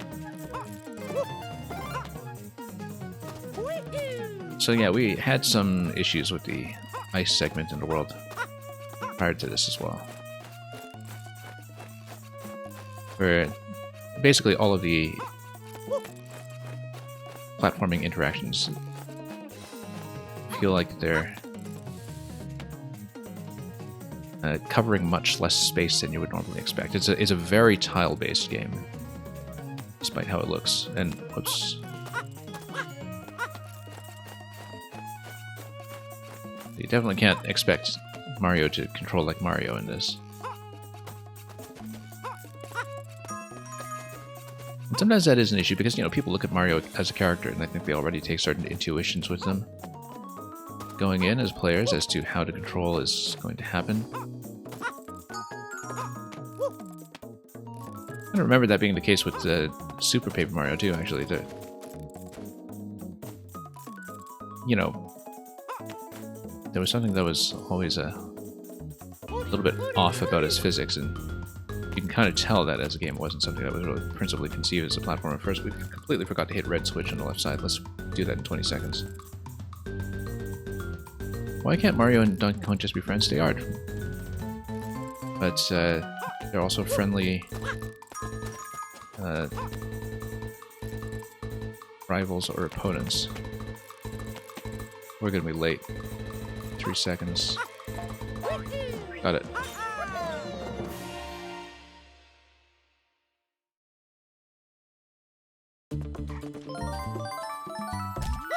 Oh, And thank you for the yeah. GG, man. Hope you've been doing alright.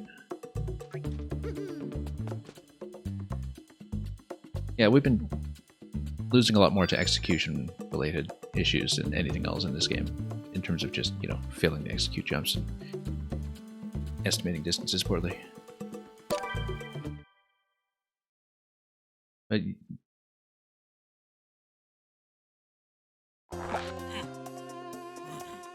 that's something that we'll Here we go. just learn to play around. Okay, so you got a key here, you got conveyor switching all over the place. I feel like we would just leave it on red. We just triple over to this bit here. We actually do want it in this location. And just toss. Oh, just doesn't quite reach actually. I was hoping it would. Yeah, in fact, it doesn't quite make it over.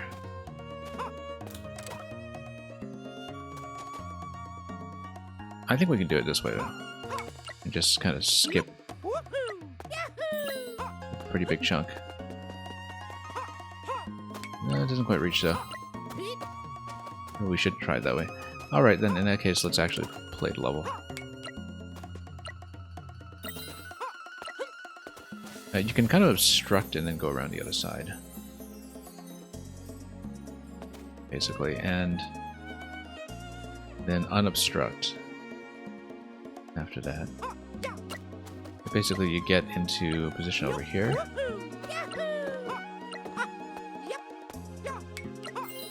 And then, oh, let's hit this first.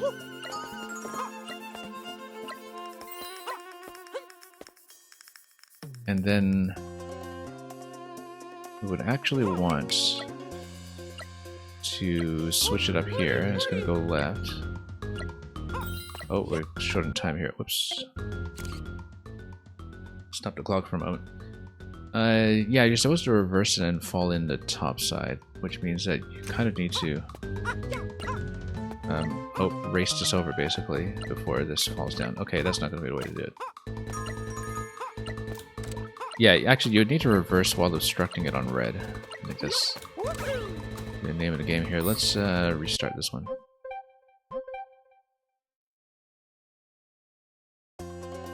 Okay. Spent a little bit too much time just fooling around it.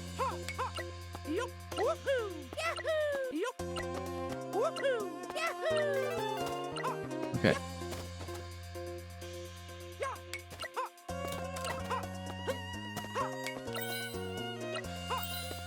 Then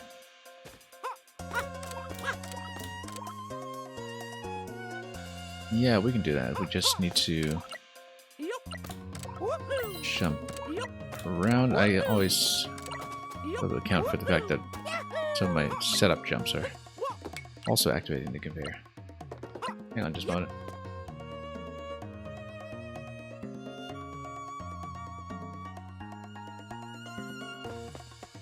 What we can do is we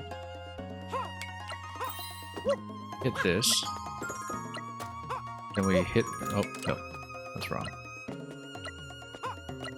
Got the order wrong here.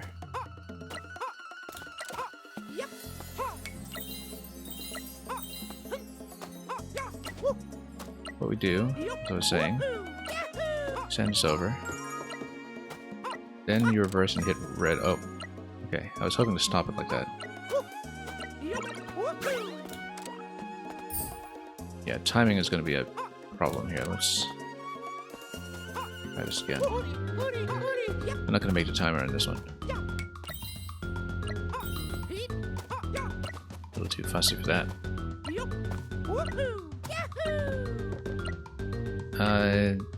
Hang on. 16 seconds. Let's just try to map out this interaction first because... Oh, actually, no time.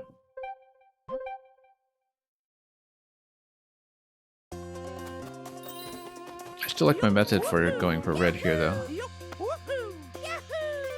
just go. You know, I don't even need to do that necessarily. Because what we can do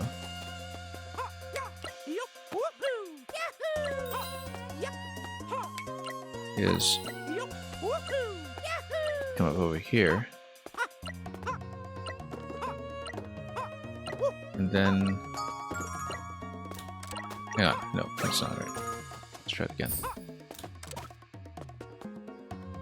So do I feel that the removal of fall damage makes it trivial so far? No, I don't, because the height has not been significant.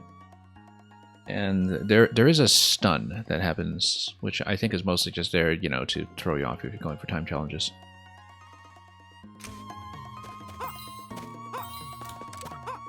I mean, I don't remember what the fall damage distance was in the original. Like I said, I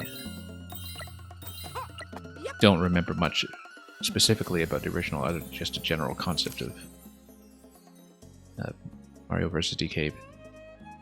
Can't even recall how much I played of it, in fact. So mechanics-wise, a lot of this is coming in fresh.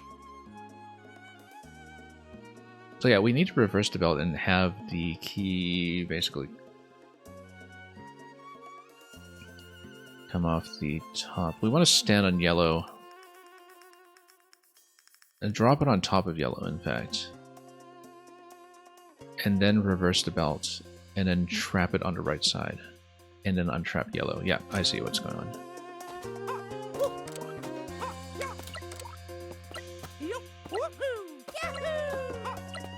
Okay, so I'm gonna switch it up over here.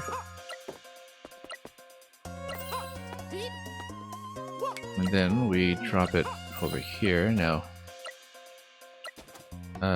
we do need to... Oh, hang on, just missed.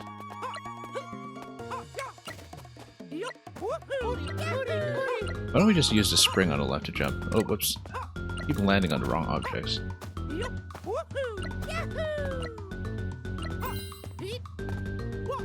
Okay.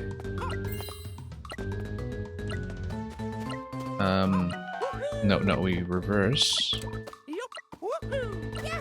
About 10 seconds. Yeah, no. And then we would have to go up top. Okay, no, I missed something. Let's restart. Yeah, no, I forgot something, which is that I still need to kind of get up to top position, which is okay, in fact, because if it's reversed, then you just do the jump from this location. So...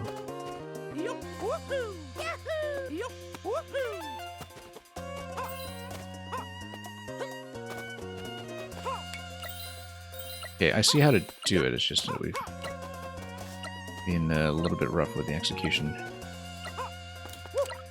Like I said, rough with the execution. That was not actually what I wanted to do. But what we do is we step... no, we need to switch it around first. No, we needed to put it on top of it. Okay, I'm skipping too many steps and rushing it too much. I know exactly what I'm trying to do here, which is keep thinking ahead by too many steps and missing the actual interaction.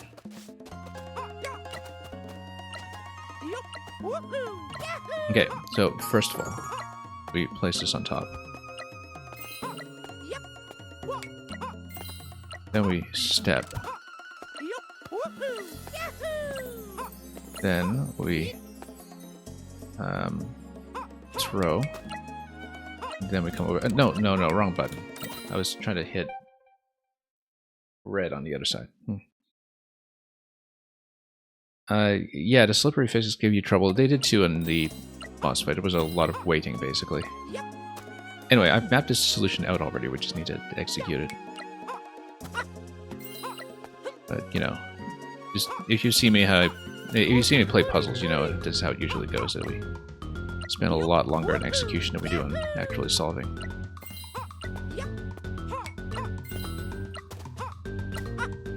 Okay. 14 seconds, we're gonna have some trouble here.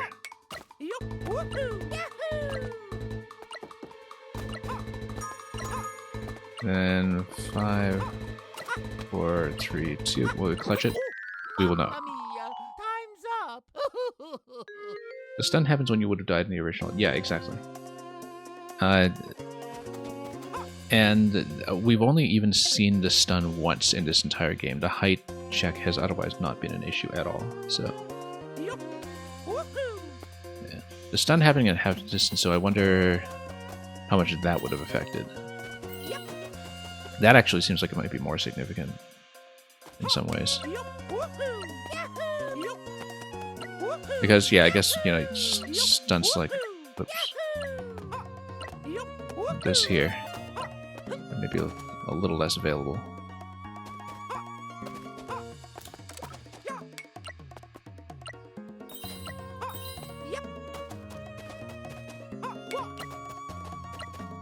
But it's one of those games, though, I think that, for me anyway, the execution is much more of a barrier than the routing and navigation to begin with.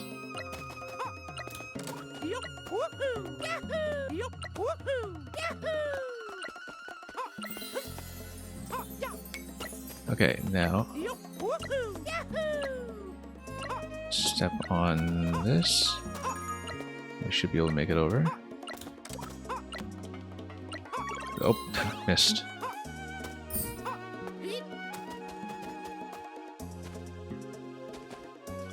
Okay, that's fine.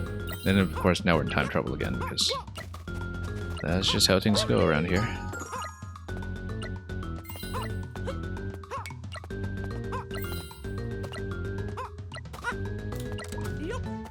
We're not going to make it in 15 with the sequence that I have.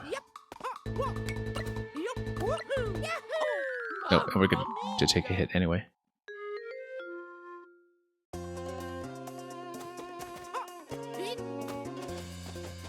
Okay, so... you know what, let's just... First of all...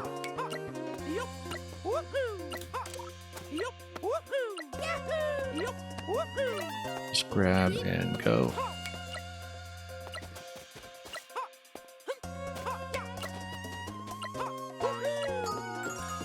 So we place on top. That's been consistently our method so far. Okay, now we... Oh, we took way too long with this. I'm not going to miss it now. Spent way too long stalling on the next move there.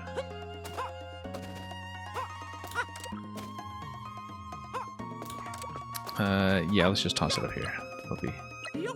Actually, no, because we need to get across, so...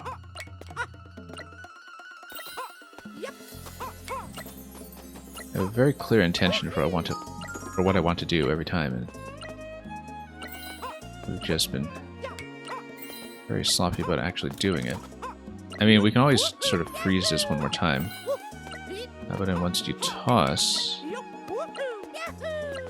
need to get over to red pretty much immediately.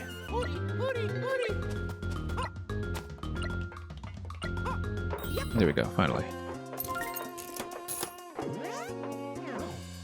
You can confirm there's something I'm missing. Well, I don't know. I find that usually when I see my own solution, we get a bit of tunnel vision, and that's alright. I'm used to it.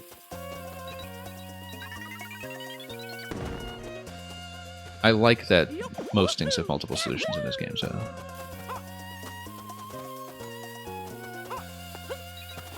Oh, whoops. Yeah, I suppose I'm supposed to jump it. Take it up. That's okay. We'll do that. This would kindly... make it over. That's okay. We can also just take some of these down immediately.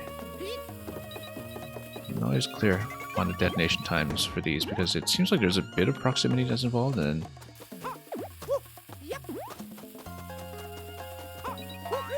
there we go. That'll make it.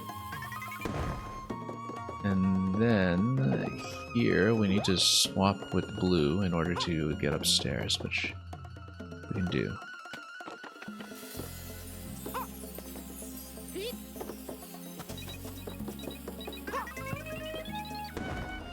Yeah, because now we just wrap around. Then grab that pretty easily. Then what do we got here? Blue on top, and then we just take another bomb down. Which is pretty straightforward at this point, you would think. As long as this goes, yeah, we'll just spawn another one.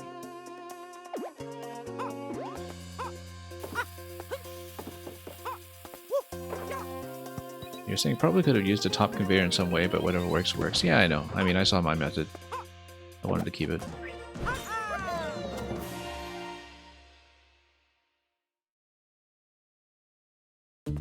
I was originally thinking top conveyor, and I just didn't see a convenient way to get up there, and so there probably was an obvious one, but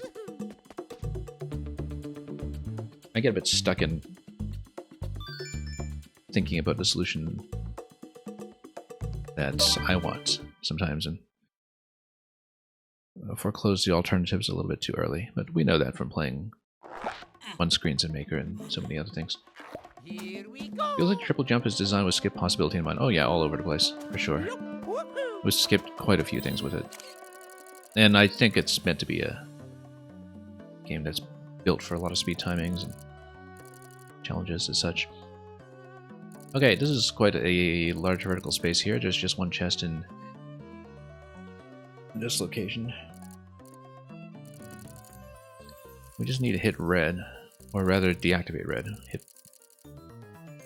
blue, and then I don't see currently what the conveyor... Oh yeah, the conveyor is just in the middle here. Because there's a big climb, presumably you would want to place the key in the conveyor at some point and you have to race it across. So again, much more of an execution challenge than anything else. I think so anyway. Let's just go for the optional objectives. Oh, actually, maybe it just switches... Yeah, actually it does switch the platforms around, which is important here because it also switches to bottom conveyor. Okay.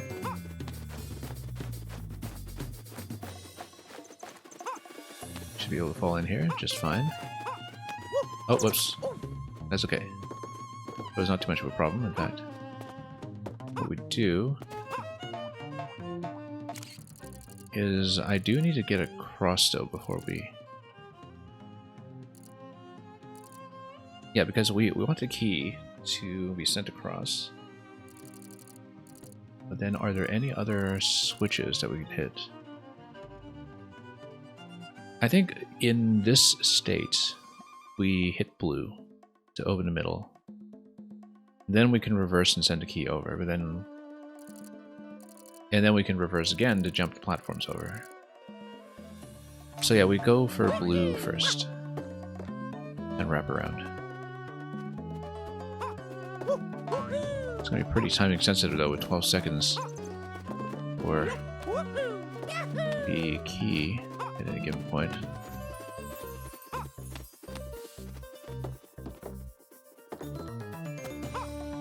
The idea here is that we do this. Well, I mean, I could just go across directly, actually.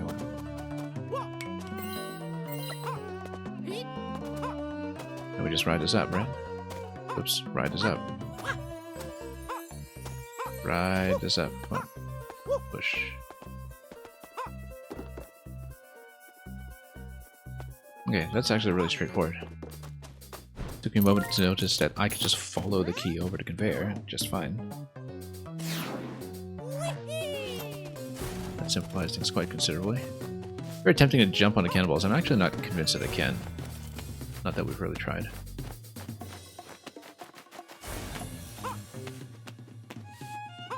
I doubt it. Yeah, we can't. Too much maker logic going on here. Oh, whoops. Didn't expect to get to climb. Or to jump, rather.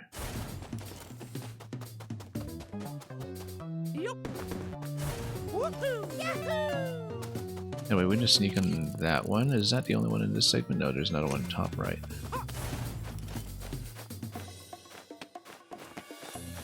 Yeah, this is really just platforming segment.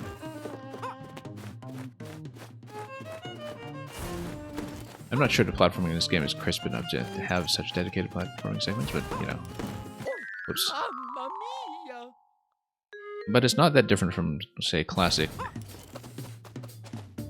arcade Donkey Kong, and specifically Donkey Kong Jr. with all the climbing mechanics. And so, it's kind of like this alternate history of platforming in a way where... Oh, hey, there's the fall damage death that we were talking about earlier. That Shad Visitor really wanted to see what that looks like. Let's... back here and grab this first. Yeah, it's kind of like if, you know, platforming just became the natural outgrowth of arcade Donkey Kong and DK Jr. rather than out of Super Mario Brothers. It would probably have resulted in a lot of games that feel effectively like this. So you really do need to think in terms of, you know, DK mechanics and like the classic arcade DK mechanics. Where notably you're not controlling Mario, you're controlling DK, right?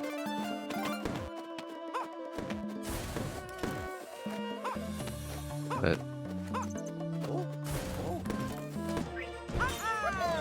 here we go.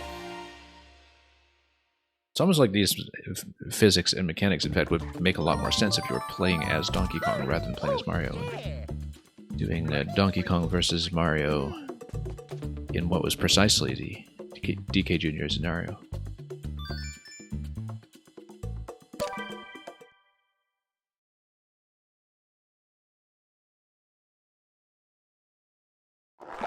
Let's keep going. I don't know if I'll be able to finish this just in one sitting today up to World 8, but we'll at least get through World 7.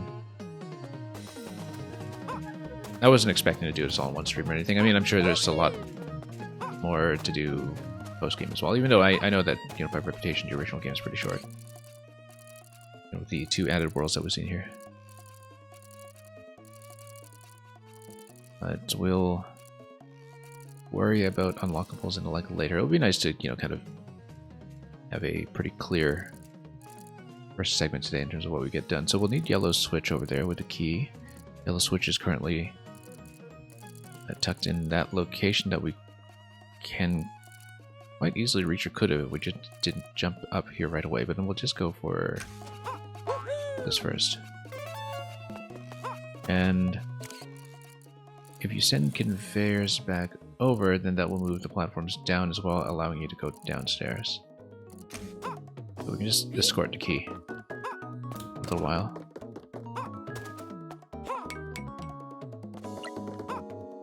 The soundtrack in this whole world, I just cannot get over. How truly excellent it is.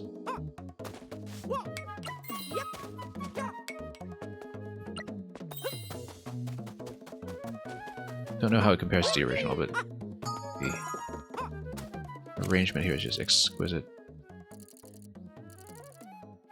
Now let's head up this way. We want to swap again. Currently, I of course can't see. Yeah, the top right is going down. That's important information. Because it means that we swap this, go down, and then we swap again. Oh, I totally missed. I totally missed. Okay, let's redo it.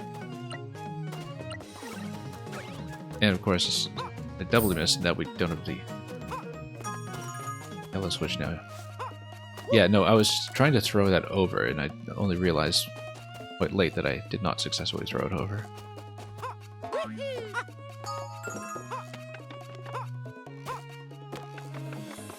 That's okay.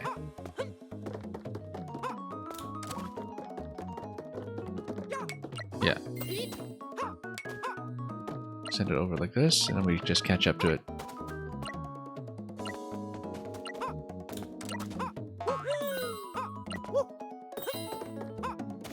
And that allows me to go down here.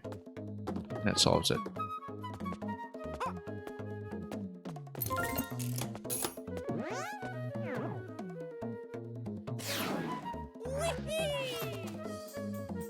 Okay, it's hammer time. And hammer plus a little bit of a climb to get through the next Shy Guy. Or, of course, we could just skip using the triple.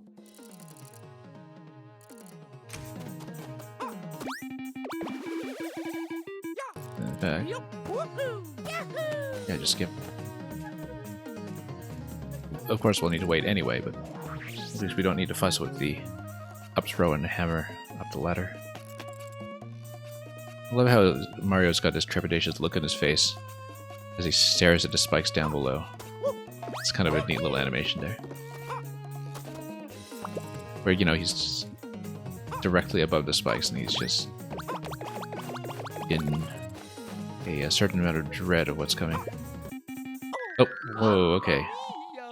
Kind of backed into that guy. That was unfortunate. That's one way to get it done. Yeah, of course.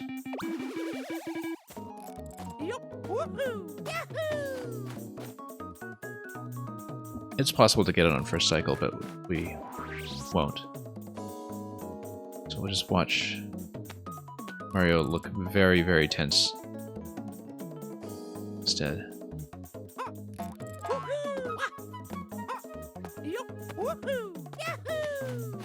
And yeah, sure, let's nuke everybody here just to make some space. And not burn too much time on the hammer. So yeah, we'll want to reverse all these belts, I think, in order to... Can we? There's a switch. There's no switch, okay. So rather than getting trapped with the hammer, we up throw it repeatedly, perhaps. Or we just take the top hammer and work our way down. Yeah, no, we take the top hammer and work our way down.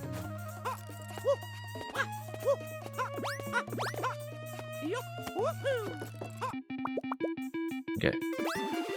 Pretty simple, actually.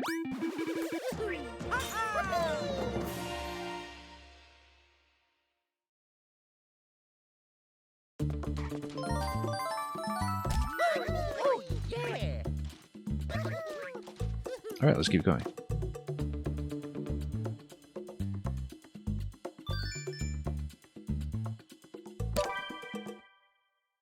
Was this World 7 already? Wow, we've been blasting through this. Okay. So, what do we have here? We don't have any switches for reversal, so we do need to follow the tracks in every location. There's some skip potential here and there. It doesn't quite reach.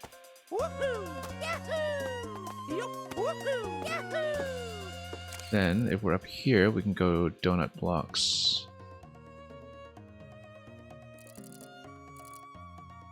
Let's see. I have to count tiles sometimes, and sometimes it's a little bit difficult to visualize. We can go straight for the gift on the right. We'll need to just toggle the switch at least once, so we can't just skip that. Yeah, we have to sit on the blue switch at least once. Blue switch is not going to compromise my ability to go over to the left side, so we should just take it. And then that'll allow me to get to the donut block. Oh.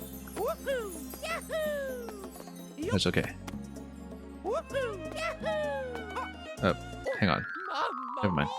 Getting too fancy here. Yeah, we had the right idea, I just missed a jump. It's cool the map freezes time for you to think, yeah. Otherwise you'd be going a little blindly. It's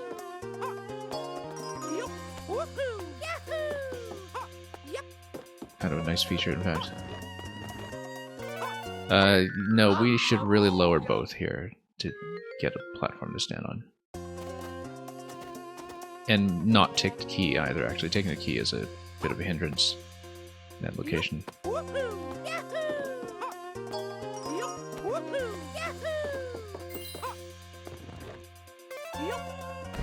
And yeah, let's just go straight back down, in fact. Oh, thought I was going to get the triple there, we just missed.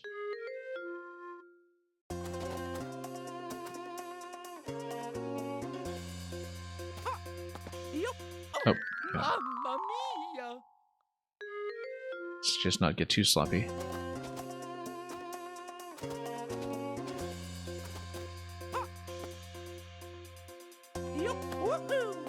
Oh. Yeah, I've been missing that. I think it's the directional input on the bounce. I'm just missing the triple. We don't even need to triple necessarily. We just need to cover 2 tiles, so. And then, okay, never mind. Yeah, and then we're gonna get into trouble here now, so. We had this. I think I'm getting a little bit impatient with the actual platforming in this segment, but there we go. That's what we wanted in the first place. Oh, I was trying to jump over, but we couldn't make the timing for that. At this point, though, we can just ride this across, and it's going to be perfectly fine. Although we need to go back for the key, and it's better to just go directly to the key, I think. If we can make it. Oh. Missing. Bit of a hesitation. The last moment there that got us into trouble. Okay.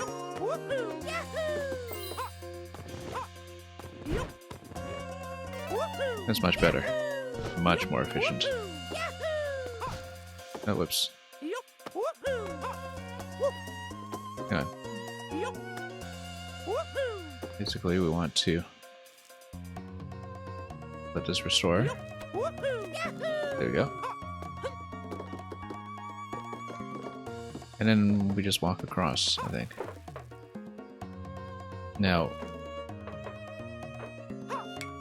I think we can just go over here and just take this and go to double back. As long as we don't lose the key. I said as long as we don't lose the key. There we go.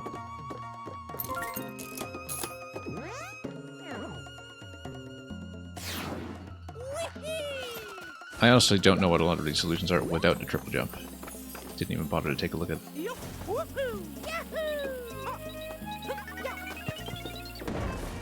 Bit close there, but we got it. Let's take a look. We have a third gift over there that looks like it's not going to require too much of anything, actually. We mostly need to get rid of the blocks up here by switching to blue and then just doing an up throw and a bomb to put it in a slot. So that's the one thing that we do need a blue switch for, but then we just make it up to the blue switch for now and just do some platforming. And yeah, 3 tiles over here. Then, oh, whoops! Once again, we can't jump on those. Yeah, I mean, it's not just speedrunning potential. I think it's absolutely required for any kind of speed play. Like, you're not going to play this game fast without a triple jump, basically. You know what? Let's just do this.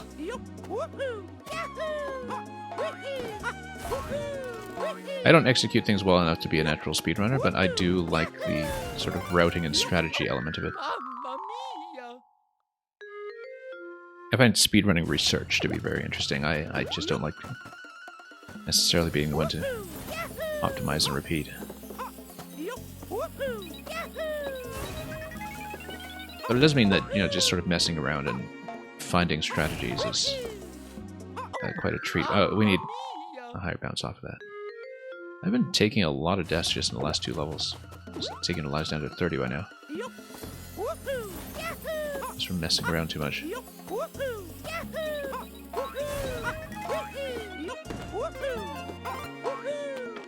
Okay. Yeah, I think some degree of speed play would be quite satisfying as wow, look at that collision just from bouncing on the spring. Fletcher dude, welcome.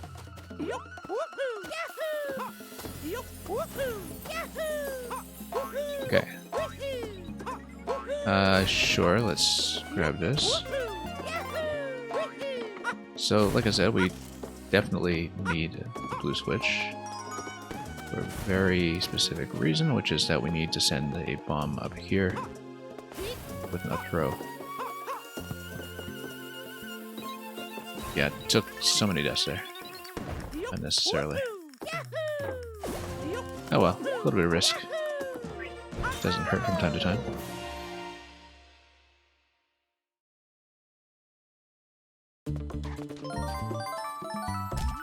Almost at a World 7. Yeah.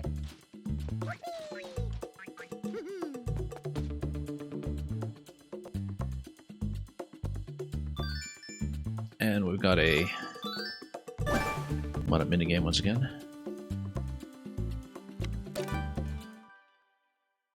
Which we'll need, given how many deaths we took on the last level alone. Oh, this looks like a whole lot of hammering going on.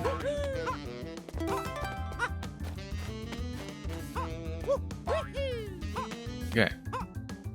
Hammer time. Yeah, pretty easy to route through this actually.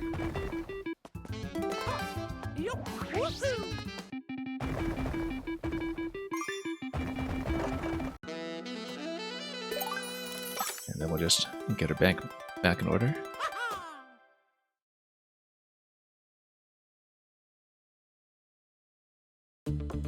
Okay, let's see what's next. You can't think of an instance in which triple jump is required. Yeah, it seems like the level design sort of doesn't plan around it as plan A. It makes it available as plan B, so to speak. Just a little fun thing to do for people who want an alternate route. Okay, let's drag these over. Now, next is you send them up onto springs, and you can send them up to 3-0, but you would need to bomb that location to continue after that. Oh, that's okay. Get up here. Get up here, you.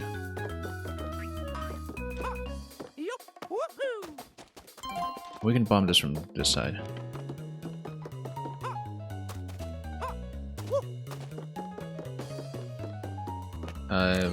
Why would we need blue switch? Blue switch because that gives you steps up to the toy box eventually, but we want to get the Y first, so let's just reposition some of this stuff.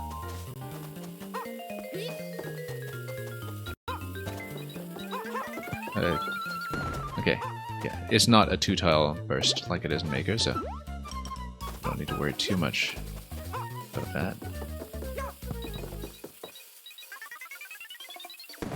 Then this is just going to be a wraparound with these guys. After that, we just need to get them back up with the blue switch on. Okay, so we hit.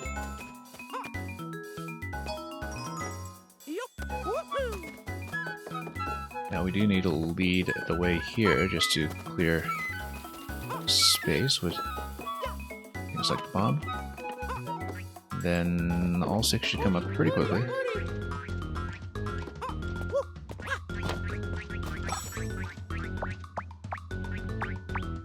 Well done. Let's pack it up.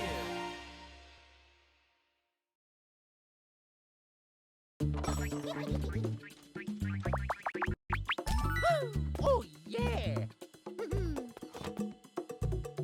Let's see what DK has for us this time. Okay, conveyors. Of course, he's going to swab it. We just need to jump rapidly, I think, and not get hit by projectiles, and we'll be okay. Actually, going to be... Oh, not get hit by projectiles. Let's retry.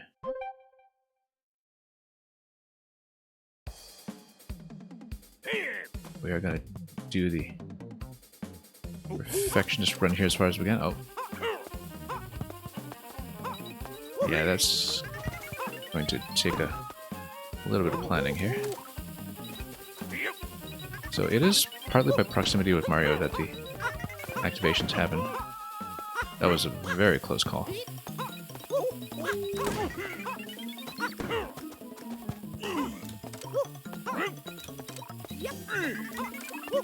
Okay. Alright, almost there actually. This is... Oh, never mind. Just one little slip up and that's it. DK says no to my perfect run. Well, that's not for him to decide.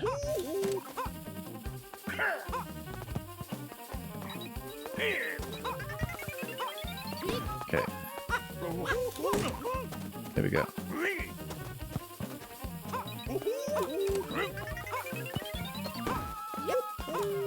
Yeah, just need to really grab these bombs around a little sometimes. Oh.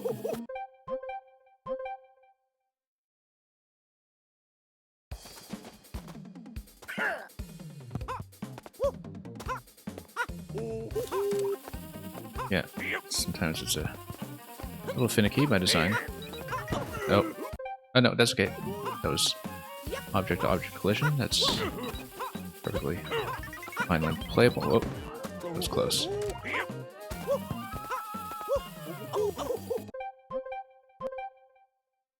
Well, we got 3 out of 4 earlier on one of the earliest attempts, so we can get it done. This might be a little bit fussy on the way, that's all.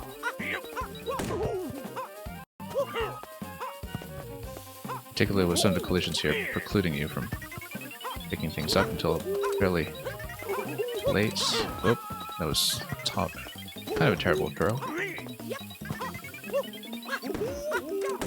There we go.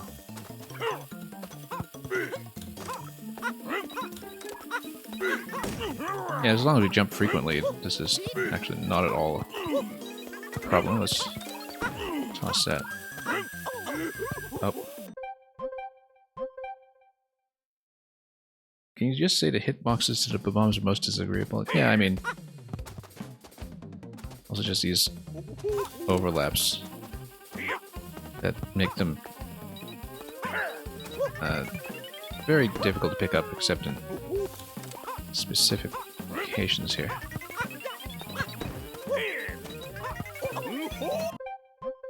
And yeah, I'm definitely tripping over corners with them.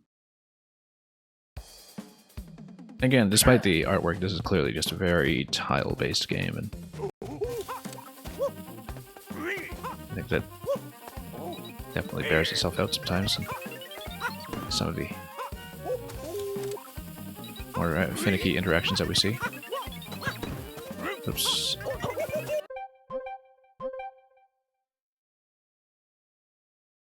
The bombs probably disagree with you as well in general. Yeah. They're argumentative that way. Oh, not a good position to stand in, actually. Bottom right is actually not a bad place, as long as we don't get dunked by something coming off the second conveyor from the top.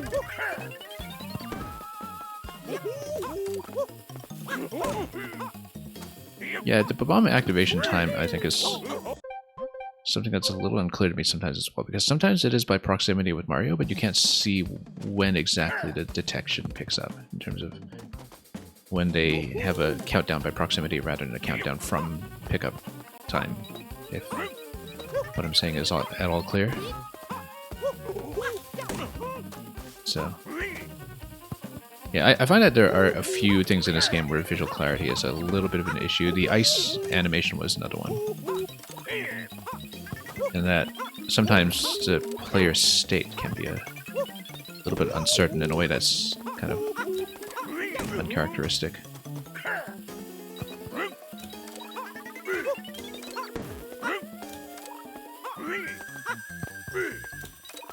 Oh.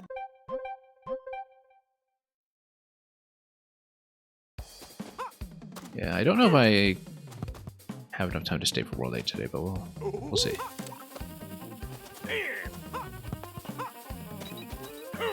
I'd like to, but because, you know, this is a quick game anyway. No. No, that's okay. That was not a hit.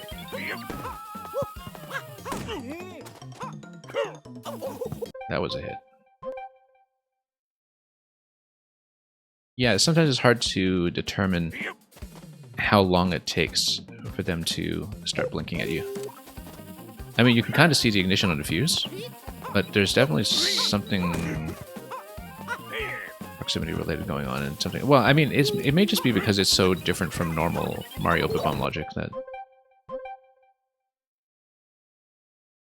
you know, again, you see all these elements that are familiar from Mario games, but they behave quite a bit differently in this one, and you sometimes have to do quite a bit of adjustment to accommodate that, because you can see that fuses do start, and it's a long fuse, but...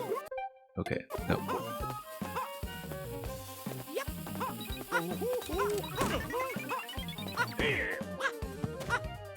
But yeah, there's a little bit of planning that has to go on. Yeah, maybe they don't do anything by proximity. I just thought they did, because look at that, just right off the corner.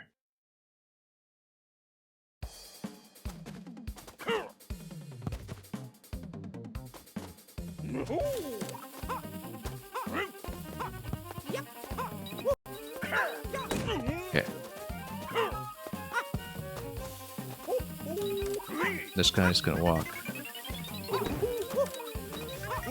Oh. Again, that corner bump on the bombs is throwing me off quite a bit. Nope. Again, you see, I thought I jumped it.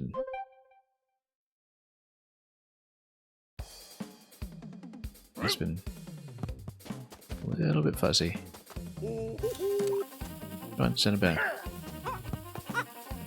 There's the same regular pattern every time, we just can't always get it because of some unforeseen variance in how I'm playing through the conveyors.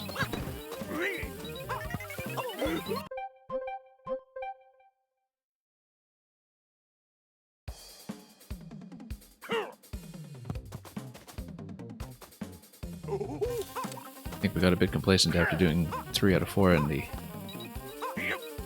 early attempt.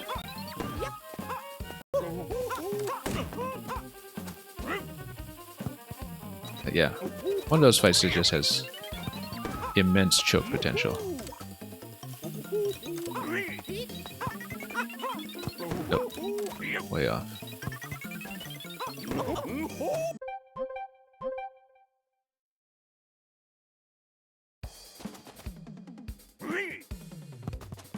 Anyway, let's... Yeah, there's a particular point in my jump animation when I am unable to get above.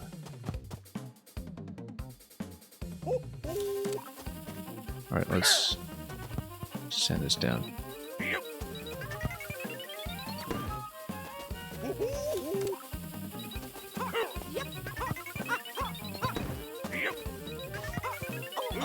Nope.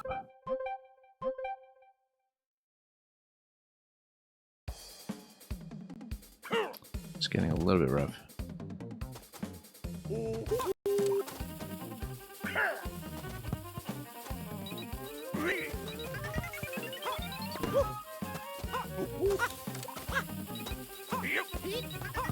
Nope, that was way off. That's okay. Object to object, we're safe. Okay, didn't trip over that for once. There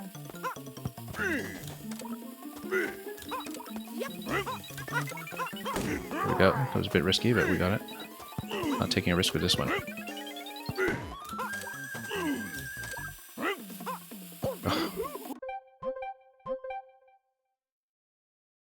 Yeah, it's this little one-tile high jump off Mario that has been throwing off my estimates the whole game.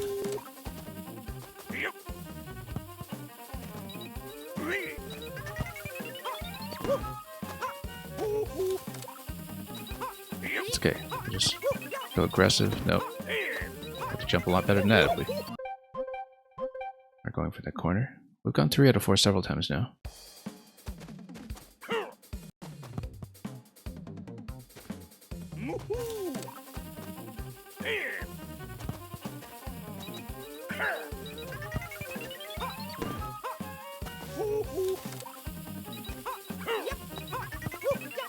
Nope, can't quite make it over that corner. Yeah, we do have to go from row 3 to get a clean throw.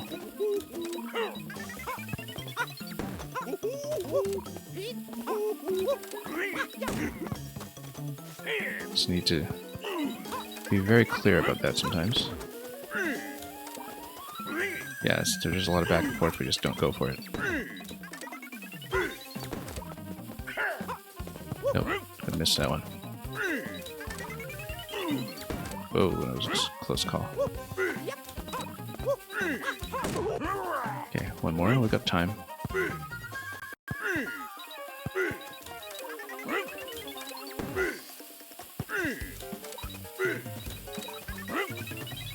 Yeah, unfortunately, I don't think I'll be able to stay long enough for World 8 today, but I was kind of hoping I would, but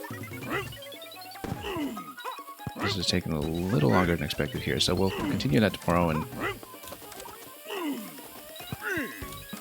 so far I don't know what's going on with post-game as well, and don't spoil, so we'll find that out.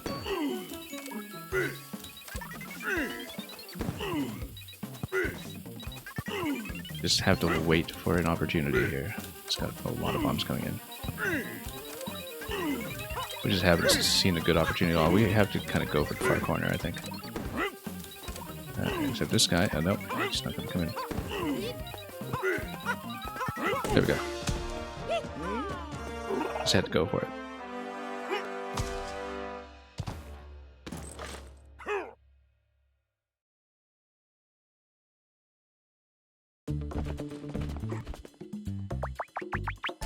Anyway, thank you for the GGs. Oh, yeah. Mystic Forest cleared.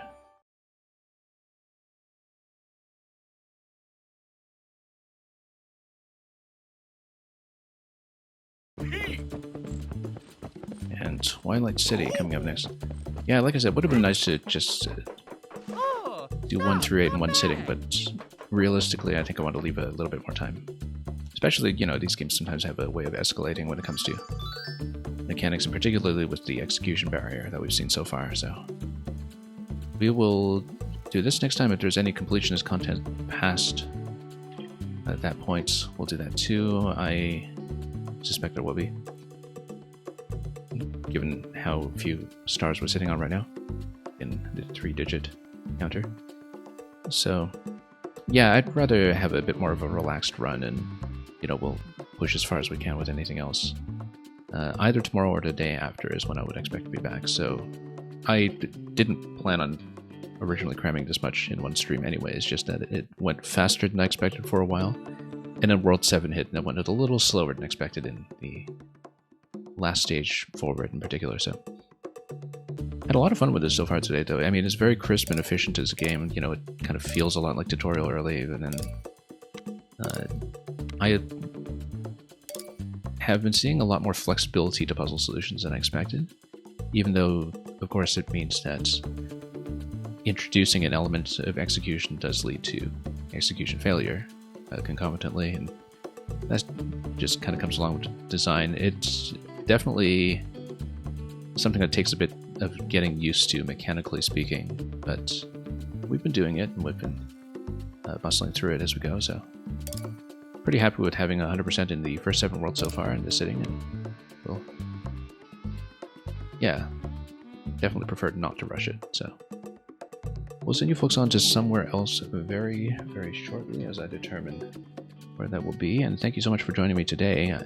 Given that this game has been out for 2 months, I didn't know if we'd get much attention for it, but it's nice to have some people who have or haven't played it in its various forms drop by to spectate today, and it's always good company to have you folks here. So we'll pass you on somewhere very shortly. Thanks so much for watching. We'll be back in a day or two, and we'll try to wrap as much as we can. So,